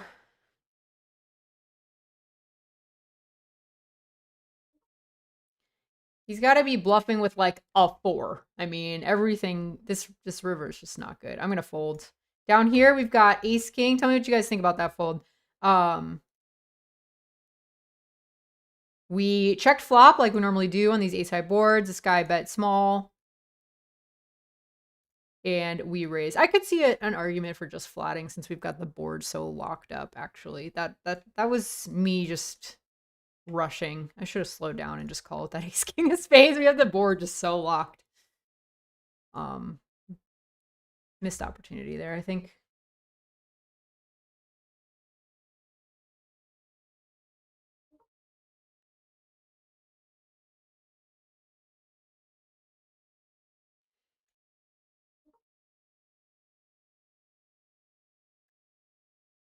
I'll let you know if anything else happens in that hand, but we got pocket tens with our last precious 12 big blinds in the trophy event.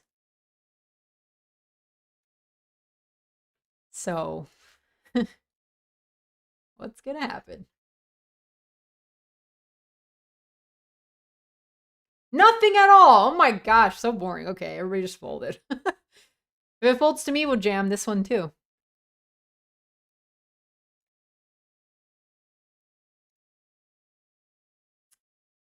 Not to be, not to be. Goodbye. Good night, James Griffin from Ireland. He's up late, as usual, watching the stream. Thank you very much for stopping by.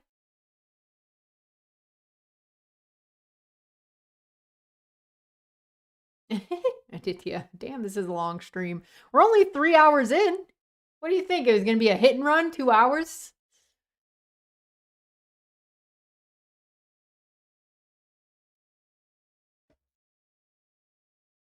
I give it about 1 more hour on average, in case you were wondering. Obviously, we do super well. Be more like an hour and a half or 2 hours, but here we go. We've got a jam hand.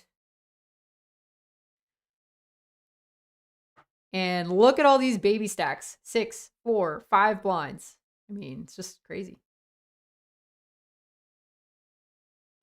We're all folding down to nubs up there. All right, here is our chance. All in. We're all in, chat.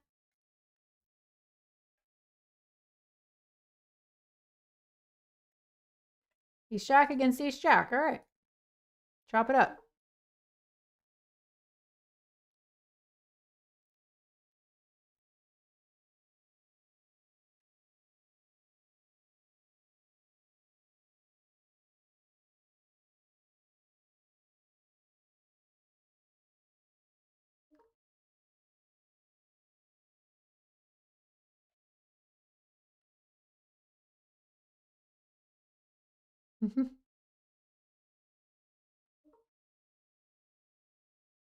I always feel bad, James Griffin. You always have to come back to the next stream and ask me how the last stream went. Because it's like 4 in the morning your time.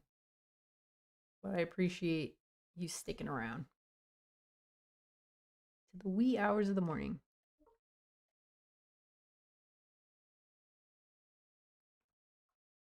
I feel like the super is... Oh yeah, we are on the money bubble. Yeah, I was gonna say we're very close to the money, and the super table is playing way faster than that goat trophy table. I don't know what's up with that table. They're just taking forever. They've got 6 bigs. Like, how hard is it?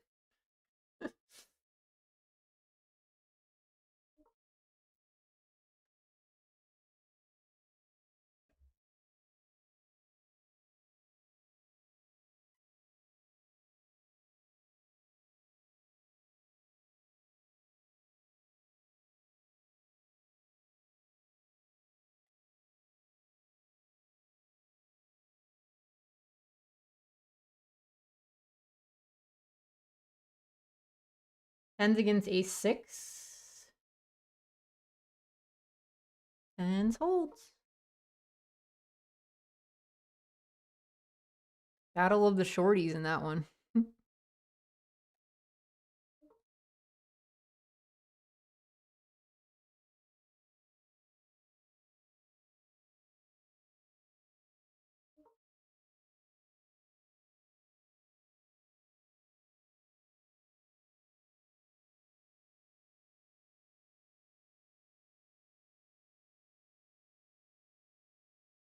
I like that, Ben. He said, if you guys remember the pocket nines hand, well, he said check raise. I mean, I was in position, so I couldn't check raise, but I see what you mean by just like raise river when it ran out 10-7 for 8-7. That'd been kind of cool. Although a lot of my value, I think, would have bet the turn. Besides, like, I guess what would I be repping, like a big overpair that now like counterfeits some two pairs or something. I don't know. Could be cool. On this type of board, I think I've sized. Actually, I don't need to size up too much on the flush draw.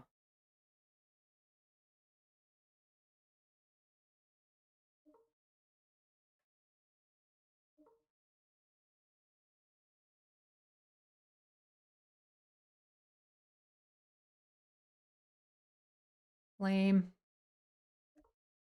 Snap check raised.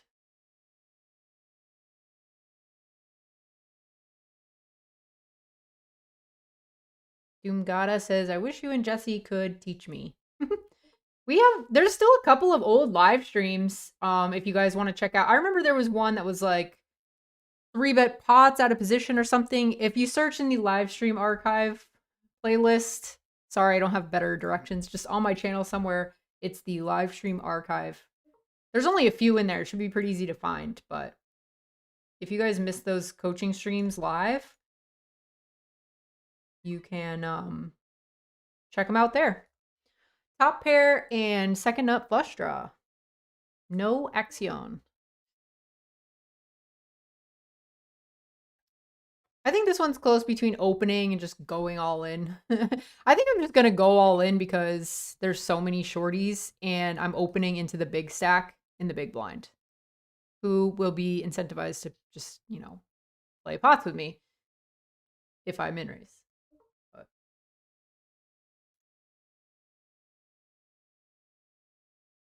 that is a good point, AJ. He said it's kind of shocking how little poker content is out there for the true beginner. Dang, this guy gets there with the flush, but he's got a tiny little stack, so it's fine.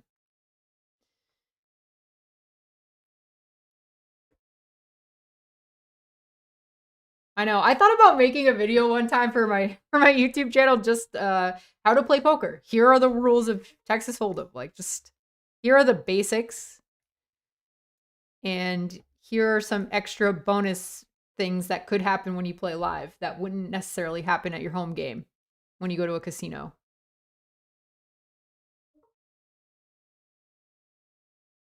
I've known people who've like shown up at the casino for the first time and they'll be like, they'll have some nervous energy maybe, and they'll do things like, if you imagine a table right under me, they'll like kind of do this while they're thinking, and the dealer is like that, you know, counted it as a check, and the player counted it as a check, and so little things like that people just don't know.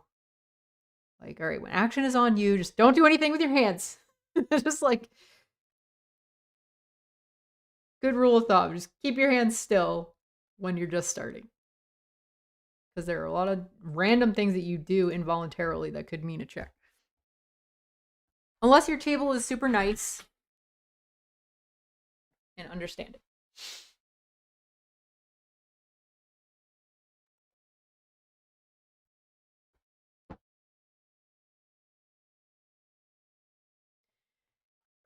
Yeah, that's true, AJ. I mean, it's one of those things that people probably, like, if you don't know that you like poker yet, you probably aren't going to buy a... Like, people need to go through it a bit with poker, don't you think? People need to, like, by the way, we've got pocket kings again. And we're in the money. Oh, I missed that. We're in the money on the freaking super. Hey, we got kings. Life is good. And 30 big blinds. No need to jam. Just a 3-bet will do the trick. I think I probably could have taken my time a little bit, but yeah, I mean, beginners probably aren't just gonna go buy a package for that type of content. You need to like get beat down a little bit in poker before you're like, all right, either you quit or you're like, I need to get some training. Like, I'm at the point where I need to ask somebody how to get good at this game. So by that, at that point, they're just like, they've already kind of got the basics down that you would be teaching. We're all in up top in the goat. 9 bigs.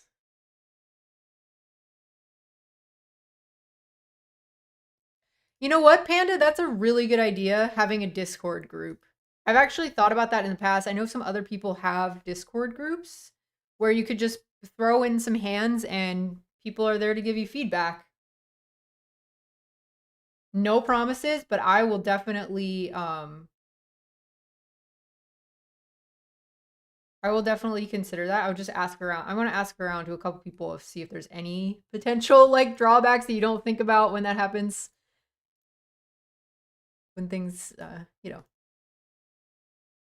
just see if people enjoy their Discord groups is what I'm saying. But I would be down to start one. But let me get back to you on that. That is certainly doable as a sort of in between thing. We're all in again. We love our 9s. Ace 9. 9. You guys, I like 9s because this is an easy way to remember my birthday. I'm 3-9. 3 goes into 9 very easily. I'm 3-9, 89. So a lot of 9s. It's always been one of those numbers for me. I like it.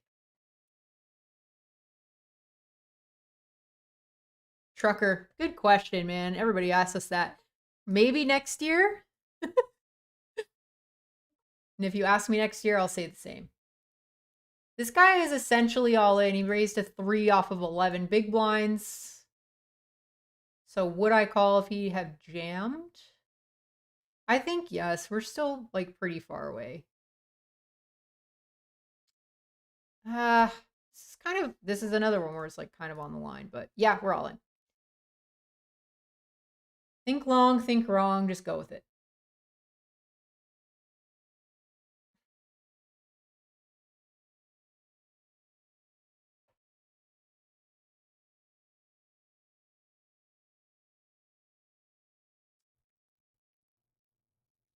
Whoa! That gets a note. Raise folded 3 big blinds off of 11 big blinds from EP. I'm not laughing at his play. It's like, you just don't expect it. Like, I'm just always surprised by random things that show up at the poker table. Just when you think you've got it locked out, people will do something like that. Like, oh yeah, he's never folding. It's as if he jammed. And then look, he folded. Never thought I had fold equity there. There you go. The basics in a nutshell, says Joel. Here are the basics. There's no good way to play pocket jacks. That basically is it. Poker in a nutshell, folks. You heard it here first. Or for the 1,000th time, depending on how many poker streams you watch. Yay, we get pocket 9s again. To jam or raise? I think this might be one where we want to just go with it based on all these stacks at the table. I'm going to triple check that we're not on any sort of money bubble here. 45 pay, 76 left, so we're nowhere close.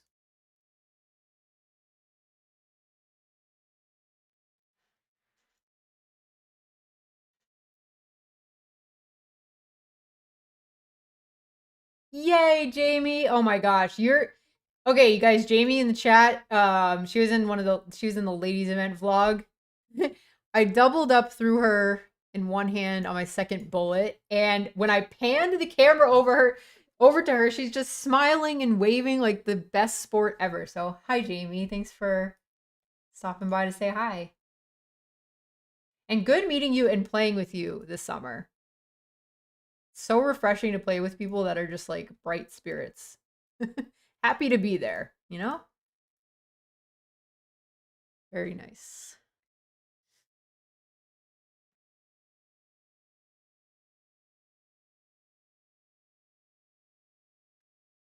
King, queen suited. We're going to be ripping over this guy's open or calling this guy's jam, either way. Boom, calling it. Good luck, Bobs. Ooh, we flop a queen. He turns an ace. All right, down to 11 bigs.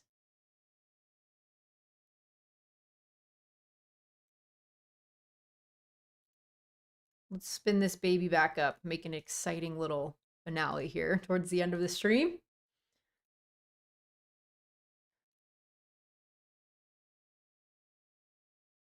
Don't worry, I'm still keeping an eye on this super table. We are in the money. There's only 19 left. Things start getting exciting in about 10 more bust outs. So I'll let you know what's going on over there.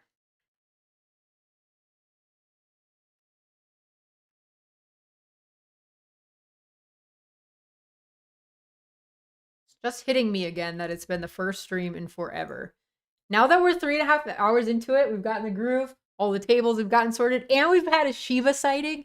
It feels like old times. We're already back in the groove. It really didn't feel like much to have 4 tables going and to be talking to you guys. Like, it didn't feel too difficult to keep up with, so that's really exciting. Maybe in the future I can even stream on a Sunday. That's my like ultimate streaming goal. That would mean I'm really dialed in. Because it's one thing to have 6 tables for like 1 hour of your session. It's another thing to have 6 tables or more all day. 10 to 12 hours on a Sunday. So when you add streaming, sometimes it gets a little, that's too much for me. All right, we're opening hand here in the super.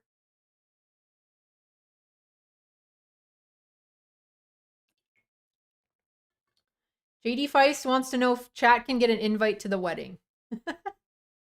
They do like Zoom wedding streams now. Because like during COVID, there were so many weddings that needed to be streamed to family. All right, we flop top pair.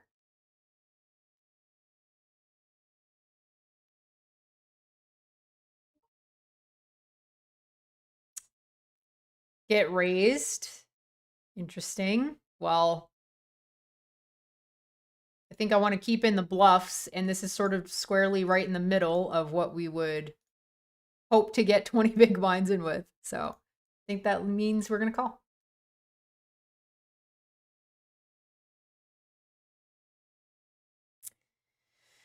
Still going for it. I mean,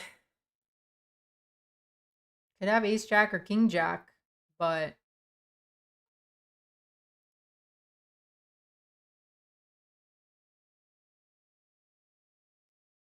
oh.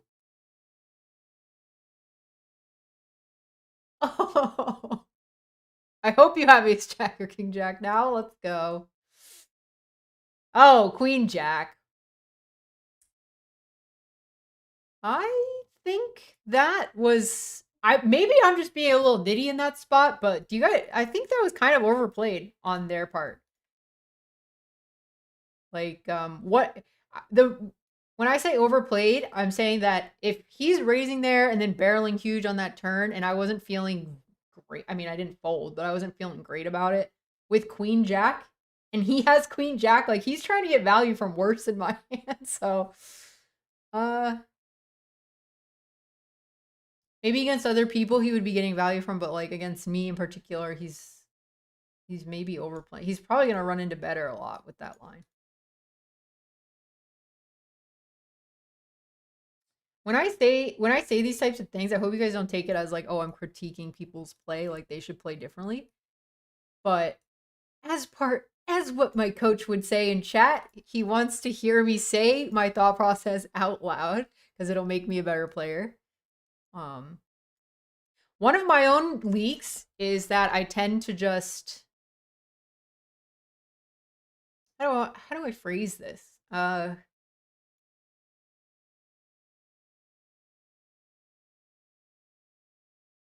I'm not as thorough of a thinker through the hand as I could be when I'm talking about a hand not in the moment, if that makes sense. I think this one would be a cool We only have 25 bigs though. Whatever. I'm much better. My whole point is I'm much better at talking about the hand away from the table, like most people are, than thinking about it through in the moment. So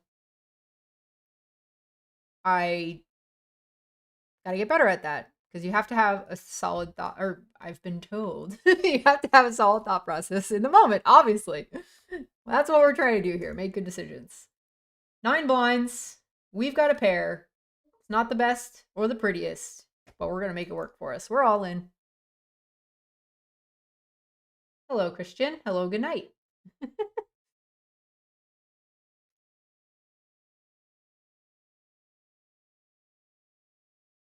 Hello, good evening. Fine, sir.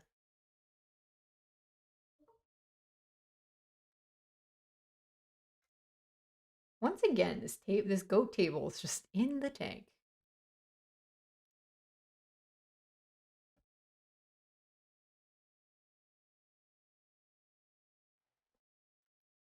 Okay.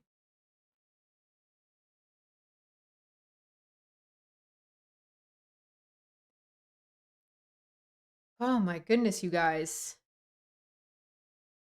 They're tanking as if we're on the stone bubble. Like I feel like I'm missing something or like I'm going crazy. Like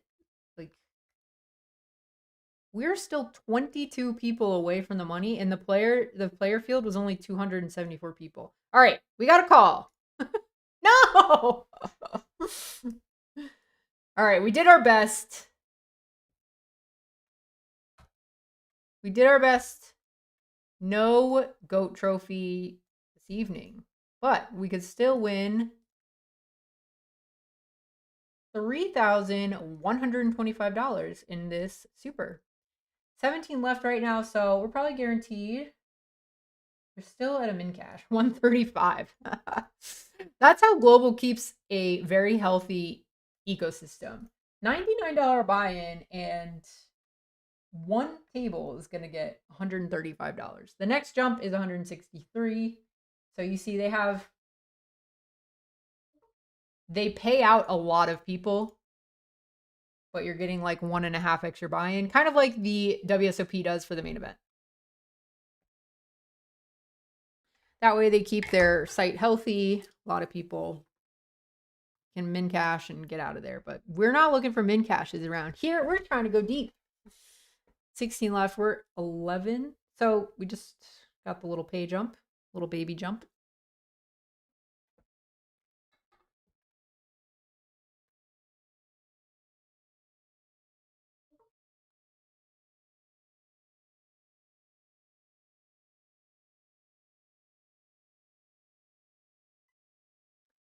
All right, CJ, GG.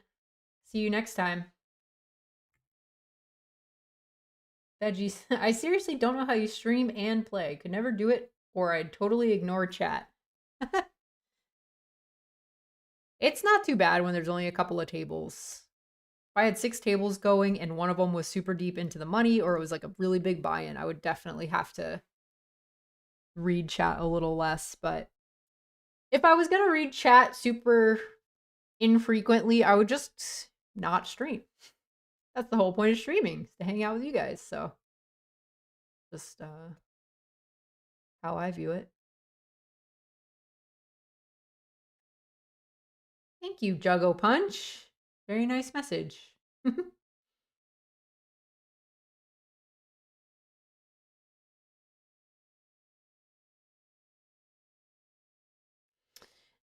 Yeah, Veggie, that's an interesting take. I feel like a lot of people don't call too many 4x holdings from the small. If he was in the big blind, I could see that for sure. I'm just going to peel here on these stacks. Top pair. Oh, wow. Did you guys see that snap check back? That was crazy. All right. Well, this is definitely the type of turn texture we're going to want to go a larger size on. So many draws and wow. Snap check back, snap call, huge turn bet. Well, we're just gonna keep... Is this a spot where you should overbet rip? I think you could, but just in case. We got called either way. 45 blinds. 15 left. They're dropping like flies now. The stacks will consolidate shortly, but they're dropping like flies.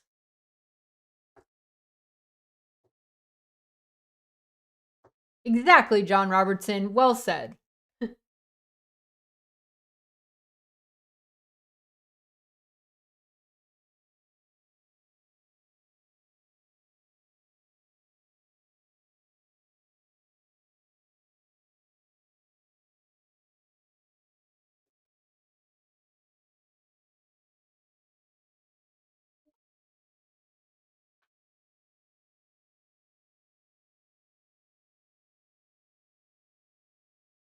Looking for a final table.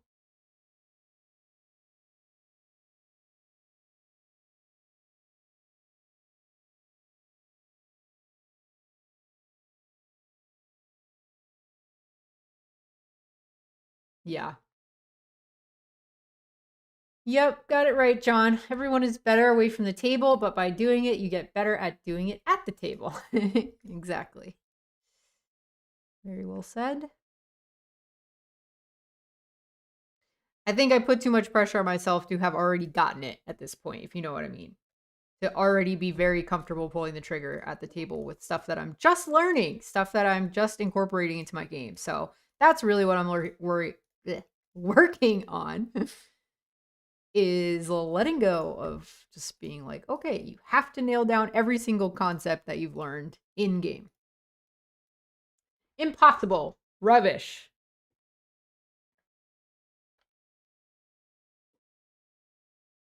So now I do my best to, like, in terms of mental game stuff, just try to compare, like, if I had a bad day, like I didn't think I played well.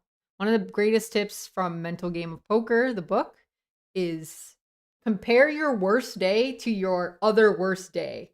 Let's say a year ago you were a tilt monkey and you would just lose it if you took a bad beat. And now, like, your worst day is that, you know, you got a little bit upset about a certain mistake you made. Like, that is a big improvement. But if you're comparing your worst day to your best day of poker, then, you know, it's kind of like apples to oranges. You guys know what I'm saying. I'm losing my words here. We're almost 4 hours into the stream. I don't know how those guys do it. 8 hours every day. I'm losing my words, but you guys know what I mean. I know it.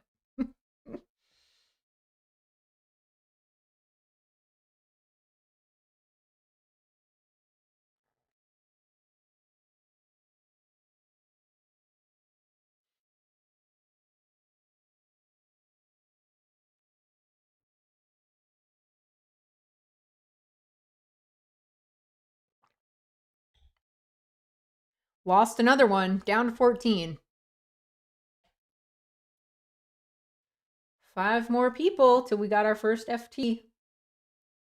Night 1 of our little comeback stream.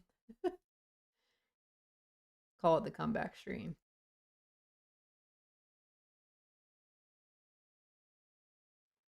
Wow, that guy's just taking him out. He just took out another one. Down to 13.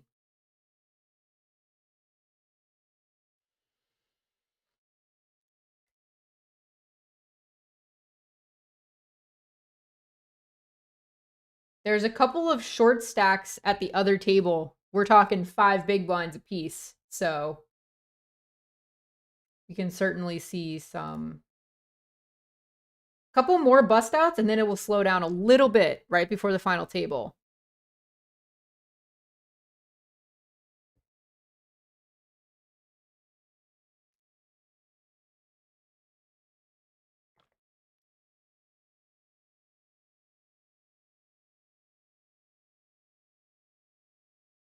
Unless we get some cooler type hands. What's up, Boris? Yes. Back with the live stream. You got it. First time in a while. I agree, Ben.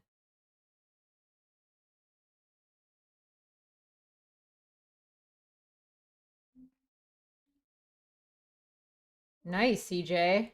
Well, good luck out on the live tables.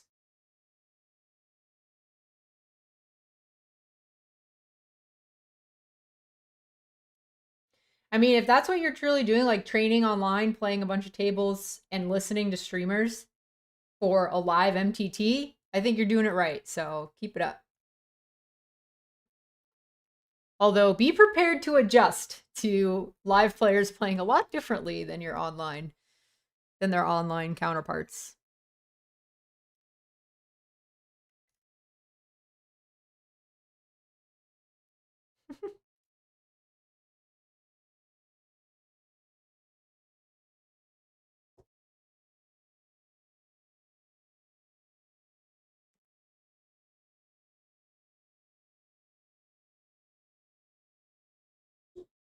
Whew.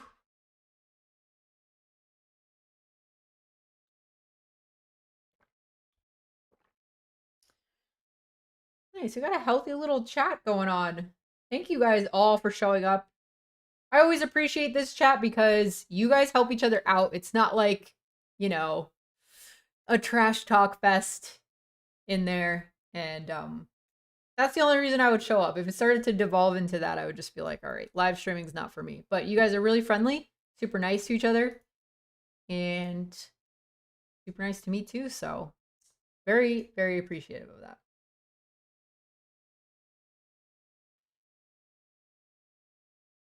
Keeping it civil.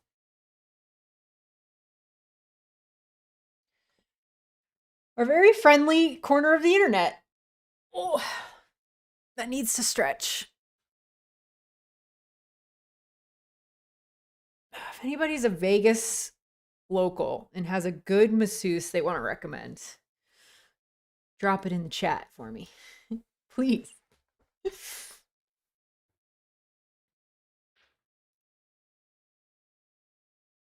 Be okay. We might do a couple of those, but I no word on when yet.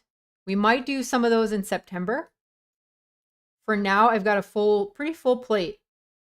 I'm going to be streaming on Monday and Tuesday for the next couple of weeks. I'm looking at my calendar. Then I have 1 week off, and then the last week of August will be the same. Monday, Tuesday. So if you guys want to jump in, hang out on the streams, that would be great. I enjoy your company. And then if you miss them, we're going to try to pump out some stream highlight videos. You know what? When we make the stream highlight video for this stream, we're going to be able to have our own aces tally. I'm going to have my sister as my editor. I'm going to have my sister put it in the corner, like count how many times we had aces through the night. The winning and losing column. Or just like all premiums. Like how many times did we get like top 3% of hands on the first stream back? But yeah, I want to do more live streams. I'm going to be playing some cash games live, and then like I said, mixing in some dailies as well. So lots of poker all during August, and we will just be in Vegas for the most of it. So that's what I got scheduled. Just like CJ, I'm training for the live series to come. Want to sharpen up some aspects of my game. Like I said earlier, I've got this whole friggin' list that I'm going to be going through. You know, separated out into pre-flop and post-flop concepts that I definitely need to nail down if I'm going to be, you know, even standing a chance against some of the elite players that come out here in December, you know.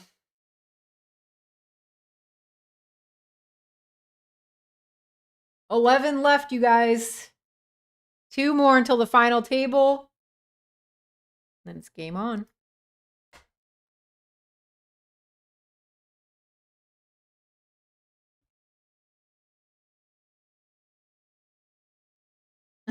All right, Lawrence, thanks for the support. I've been watching for 3 hours, but it's time for this old man to go to bed. Win it all. All right.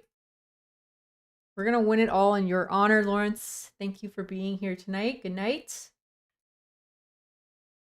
You guys are troopers for sticking it out.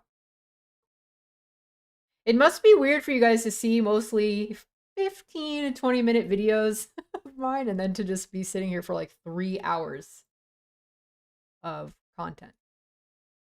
Not for you normal live stream friends, but you know, people just checking it out. Must be so funny from the other side.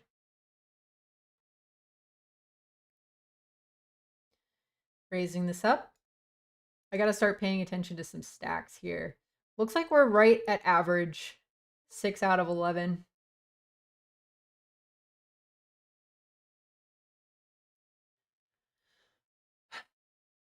I think I will be checking this back against a small blind calling range.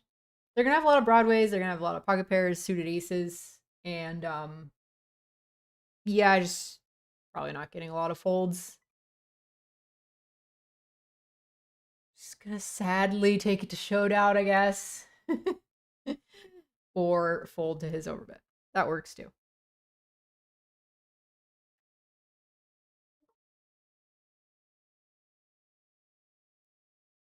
Hell yeah, CJ. That's what I'm talking about. I also enjoy the fact that practicing online on in these small field tournaments just gives you a lot of confidence. You understand how to navigate all types of different scenarios when you're close to the money or you're at the final table because you've been at the final table a lot more often. And so, especially if you're like a cash game player, you only play live tournament. Oh gosh, look what we had to fold to the 2 all-ins. What a flop trip 8. Dang it. But at least that guy got busted, so 10 left. Unfortunately, losing the last 2 pots puts us 10 out of 10. No guarantee of making that final table now. And this is what I meant by right before the final table, it might slow down a little bit because the stacks have consolidated. If I'm 20 blinds and I'm the shortest stack, there's still a lot of gameplay to work with. It's weird that they haven't balanced the tables yet. I know some people, this drives them nuts, but I'm fine with it, whatever. Ooh, this is kind of close. All right, they finally brought somebody over. I will fold this one. Let's see, Oz. When are you and J-Man coming to Oz for a fan meetup? Oh my gosh, that's my dream. I don't know. Tell WPT or some big site to sponsor me and sponsor the meetups like they do Brad and Andrew.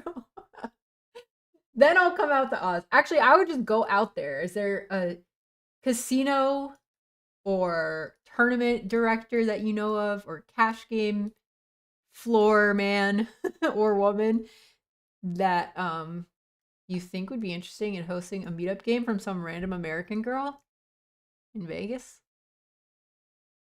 If so, let me know. If we go to Australia, it's gonna be in January and it's gonna be during when they used to have Aussie Millions because I'm a big fan of tennis these days, and it's actually because of the Aussie Open. The first time I was in Australia was the first time I ever went and watched a tennis match. I learned all the rules there, got really into it, and I loved being around the Australian fans. They're just hilarious. I just love Australians. But we would plan a trip around that because it's just so much fun to be in Melbourne then, but I know they don't have the Crown anymore. So, or they don't have poker there. So it might have to be a Sydney trip. Who knows? What do you think?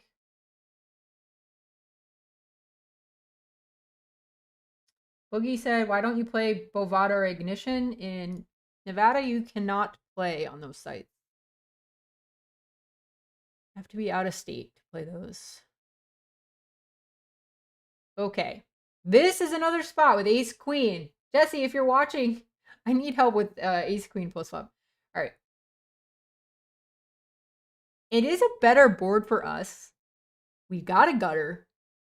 And typically I will be, you know, c-betting, especially from earlier position against a big blind peel on this type of texture. So I think it's fine to bet. I would just be so sad. It'd be raised. God, how did I just feel it coming? It's so tilting. Sorry if I just yelled into your ears.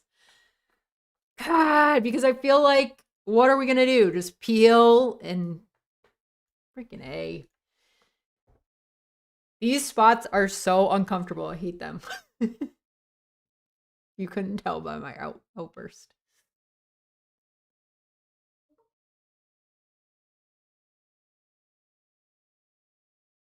Okay, that's promising with the check.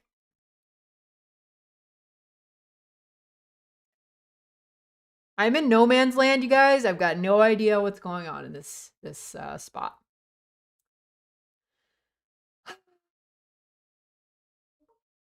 Okay, that was easy.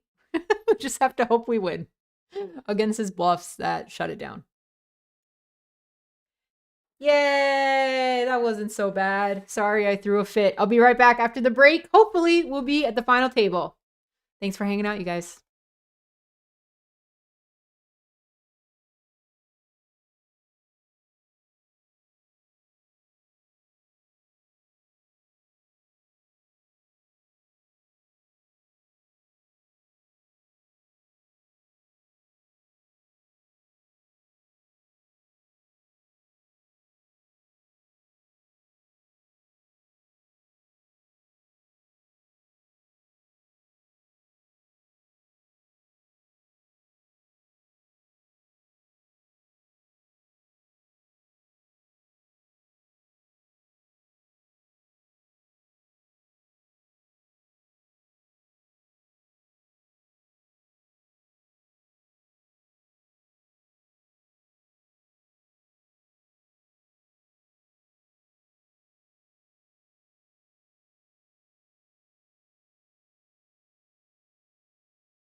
Wait, why is that?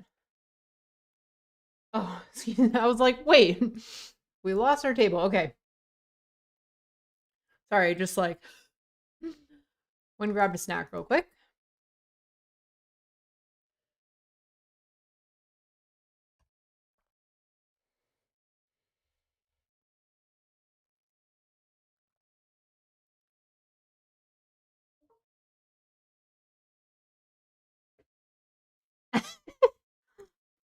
I love Jesse's post hand analysis as if I can change my decision, babe. You're 4 minutes late. but I appreciate the enthusiasm rooting me on. All right, if you guys are just joining me, we've got one table left. We're playing this super. It's a $99 buy-in, and there's only 10 of us. So we're 9 away from winning. And first place gets over 3K. Yeah, $3,125. 10th place, 10th and 9th get the same. Actually, oh, sorry, this is an 8 max tournament, so final table is not technically till 8. So we're going to be playing shorthanded for a minute here. 9th and 10th get the same, and then if you make it up to 8th place, payout starts to be like $400, all the way up to first place, over 3,000.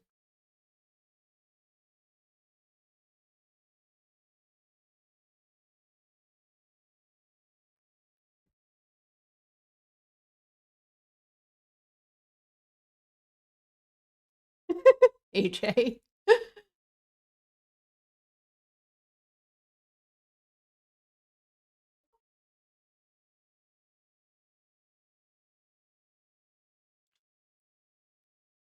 Appreciate the support.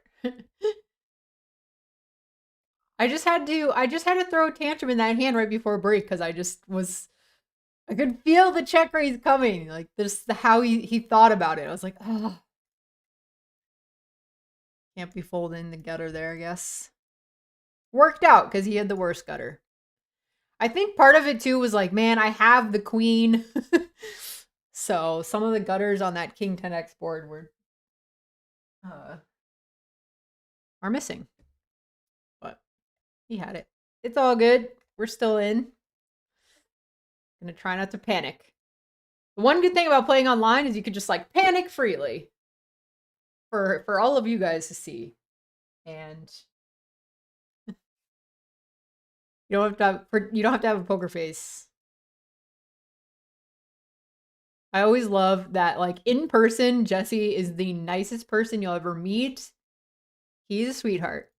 And at the poker table, very social, good-natured. Then I'm on one side of the house, okay? He's on the other side of the house.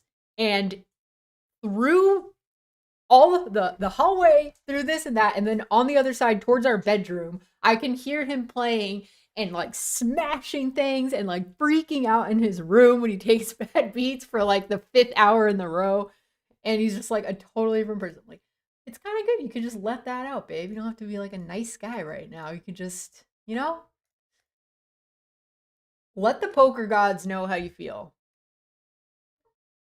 Maybe they'll take pity on you. Not the flop we were looking for. I don't really know what we're looking for. A couple spades. Yeah. Take it. Interesting you bet so large. We're going to just kind of put that in the old memory bank. I play with this guy a lot, so. Large on the old ace queen 9.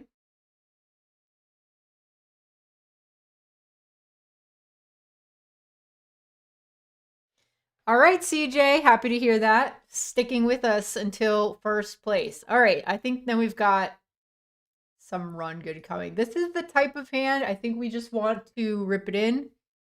Definitely on 20 bigs. I still think on 24, it's like ace 7, ace 8, like the offsuit aces, they just play so well as just ripping it in his face. Let him call it off for all the money. Our decision here is done. And we get the fold.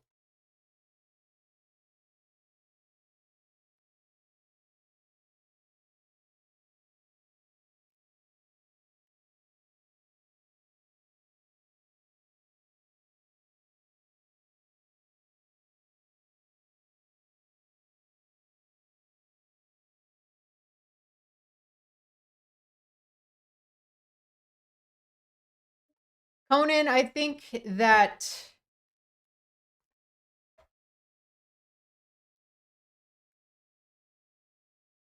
deep stacked firing on that turn when the second king came out on that hand earlier. We're still talking about it. King 10, turn king, where we got check raised. I think is definitely very reasonable.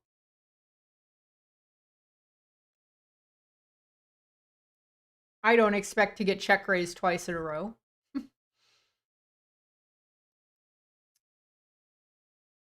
But yeah, I mean, I can definitely see a world where that's fine.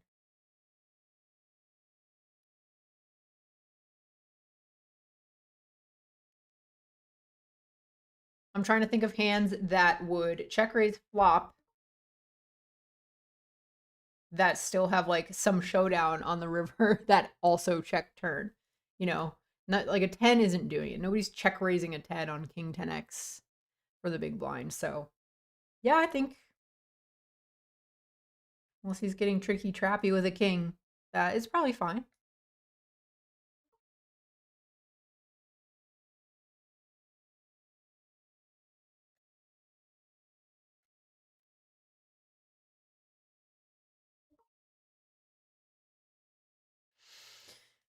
All right, here we go. Probably going to be another dicey situation, but we're just going to play it street by street. We peeled our big blind, where's the button? Called 2 into 5 on the flop.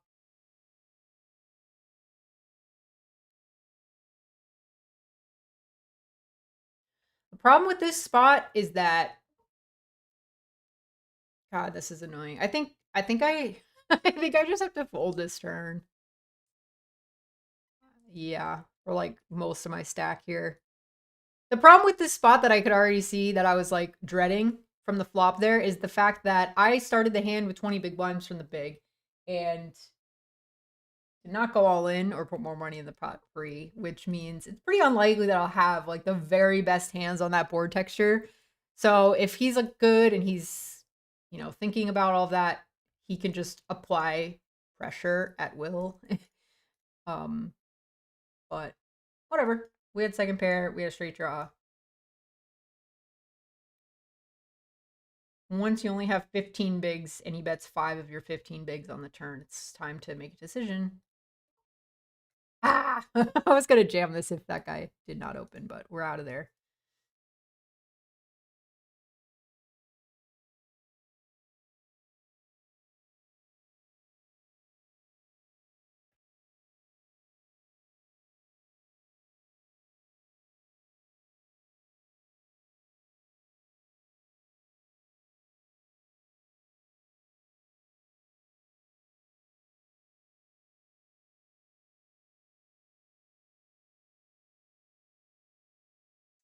I wouldn't be so sure, AJ, on that statement. I feel like confidence goes a long way in tournaments. AJ said, okay, I always agree with AJ, but at this one, I'm going to push back on you a little bit because he says, better to have the skills and not the confidence in them than the other way around.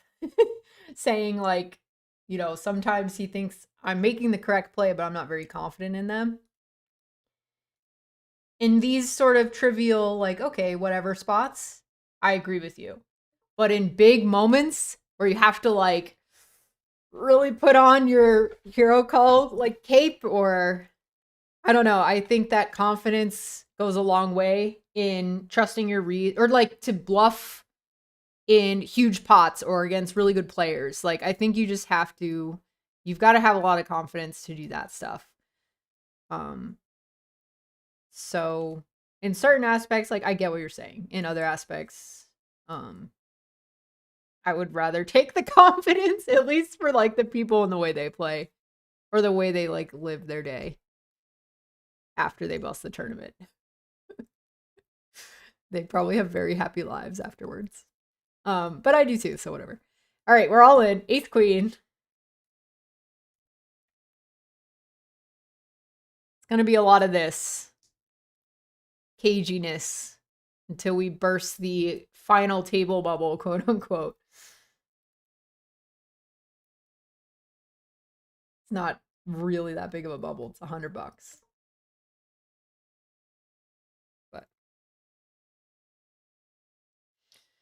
still sitting right in the middle.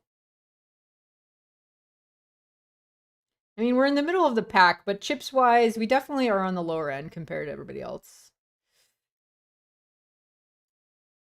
Compared to the big stacks. Ratios.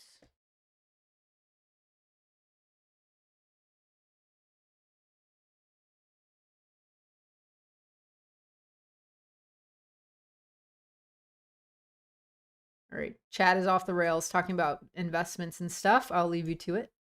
I'm going to focus on getting us to the final table.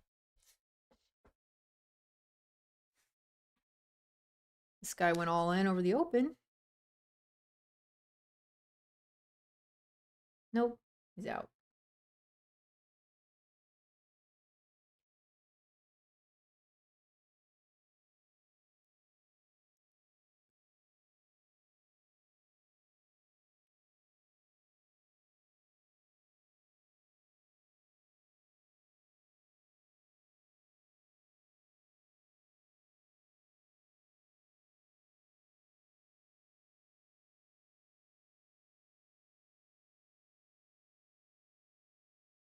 Man, the people talking about the main event in the chat right now, it's like, just knowing some of the people who like final tabled or went deep and they were at feature tables and stuff, you could just see it in their faces how tired and kind of out of it they were by day 6 or 7. I mean, even just one, like the day off in between days 1 and 2, I just slept all day. Like, there's just this adrenaline, there's this energy that is pumping during the main event. It's just unlike any other event. And I don't know how else you will ever be tested like that in the poker world in terms of like being able to prepare for it. It's almost like you just have to figure it out once you get there and try to hope that it doesn't affect you as much as the other super tired people.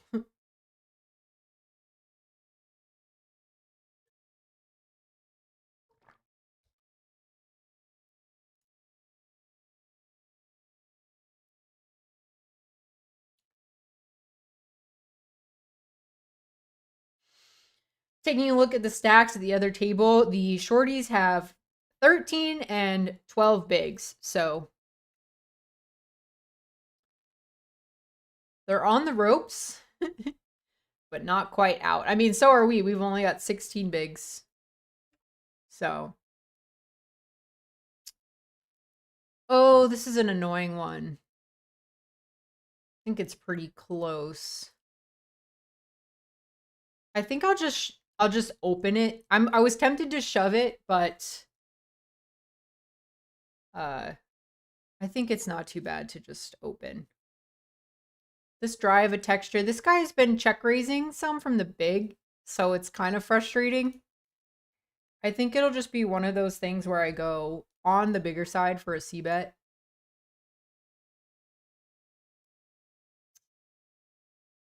This is kind of dumb. I just should go like a normal 33% because if I had like a strong hand on this drive a texture, I would go that size. But I think I cheated up because I was just like, man, I just want to hope.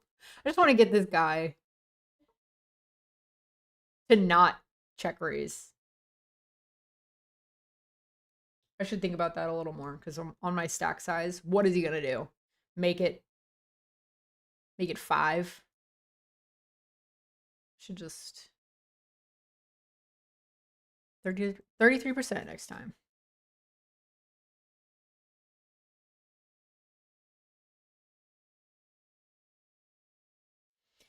Thank you for all the fire emojis, all the fire Shibas in the chat. We definitely need some heat. I feel like we've gotten like more than our fair share of premiums across the whole session, so I will understand if we don't continue to get insane cards, but we will take at least a shovelable spot or 2. That would be nice. Let's get some action.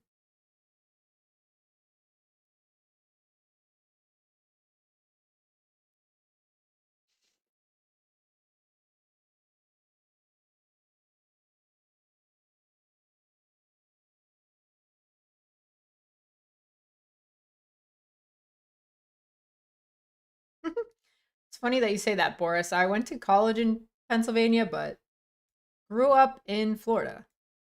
And then I've been in Vegas for 11 years now. No, 12 years. Whew. Time flies. 12 years in Vegas, so.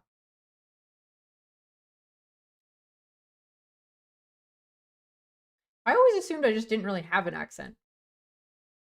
I kind of have like just like a normal Look at this, guys. We did it.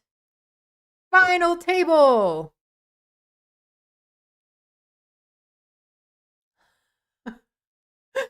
Hold, please. I was going to do something fun with the lights, but my phone is loading very slowly. Okay, pretend the lights started flashing behind me. We're at the final table. 8 left in the super. So now we're guaranteed that 4 hundo. But we're looking for the top prize, 3K. Looking around at all the stacks, it's unfortunate that we have the biggest stack directly to our left. But that's okay. We only have 15 bigs. We're going to basically be all in or folding and maybe sometimes getting an open through. Like this hand, if it folds to me, I think I will just go all in with the offsuit variety here. It'll just be a lot easier. And I think with the ICM, you just want to get your shove through. You don't want to be inducing worse and having to call off. It's like, it's a game of whatever you do, don't be the one that calls off.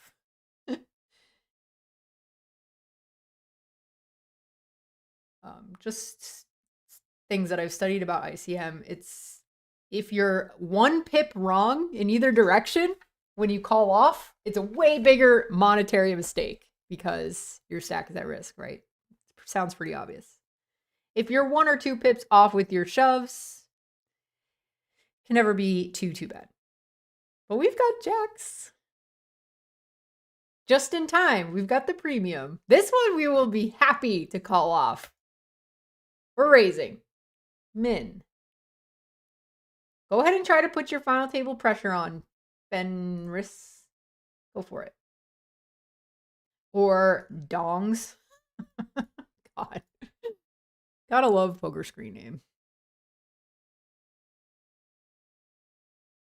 No Axion. Okay.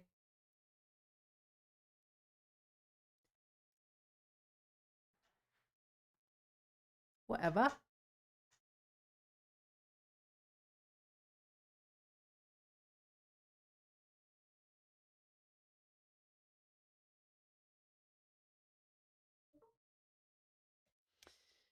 Not gonna be the one folding that.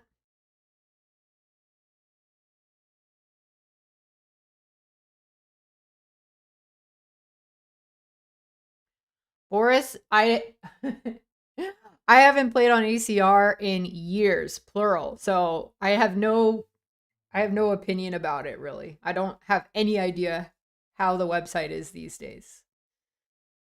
Maybe somebody in the chat, if you guys play on ACR, should Boris play? Or as he puts it, is it too cringe?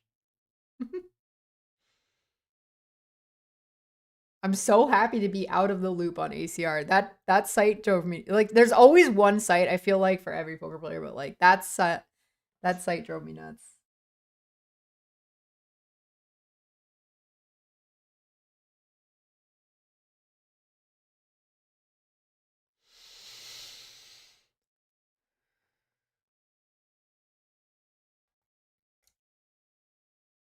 Could never get past how long the late reg went to. It's just so crazy. All right. I will be just peeling this from low jack. Not much to speak of on this flop, so. Even against a 1 big blind bet, I don't see a point in continuing.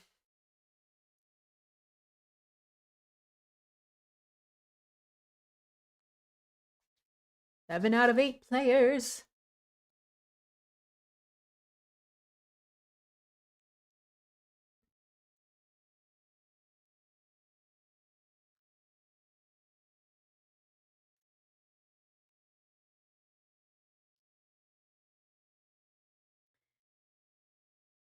Daniel, I like what you wrote. Confidence is faith in yourself and your abilities, and ego operates out of self-interest and demands to be seen as right. So it resists feedback and criticism. You see a lot of those 2 scenarios in poker, the poker world, from people. But I think any industry is going to have those two things manifesting.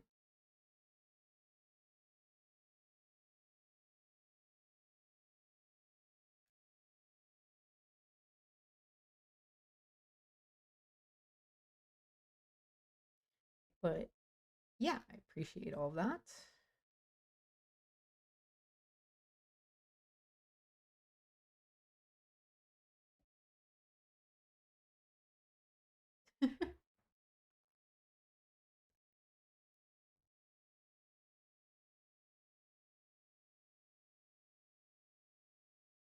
Let's edit the title of this stream. Final table of the super.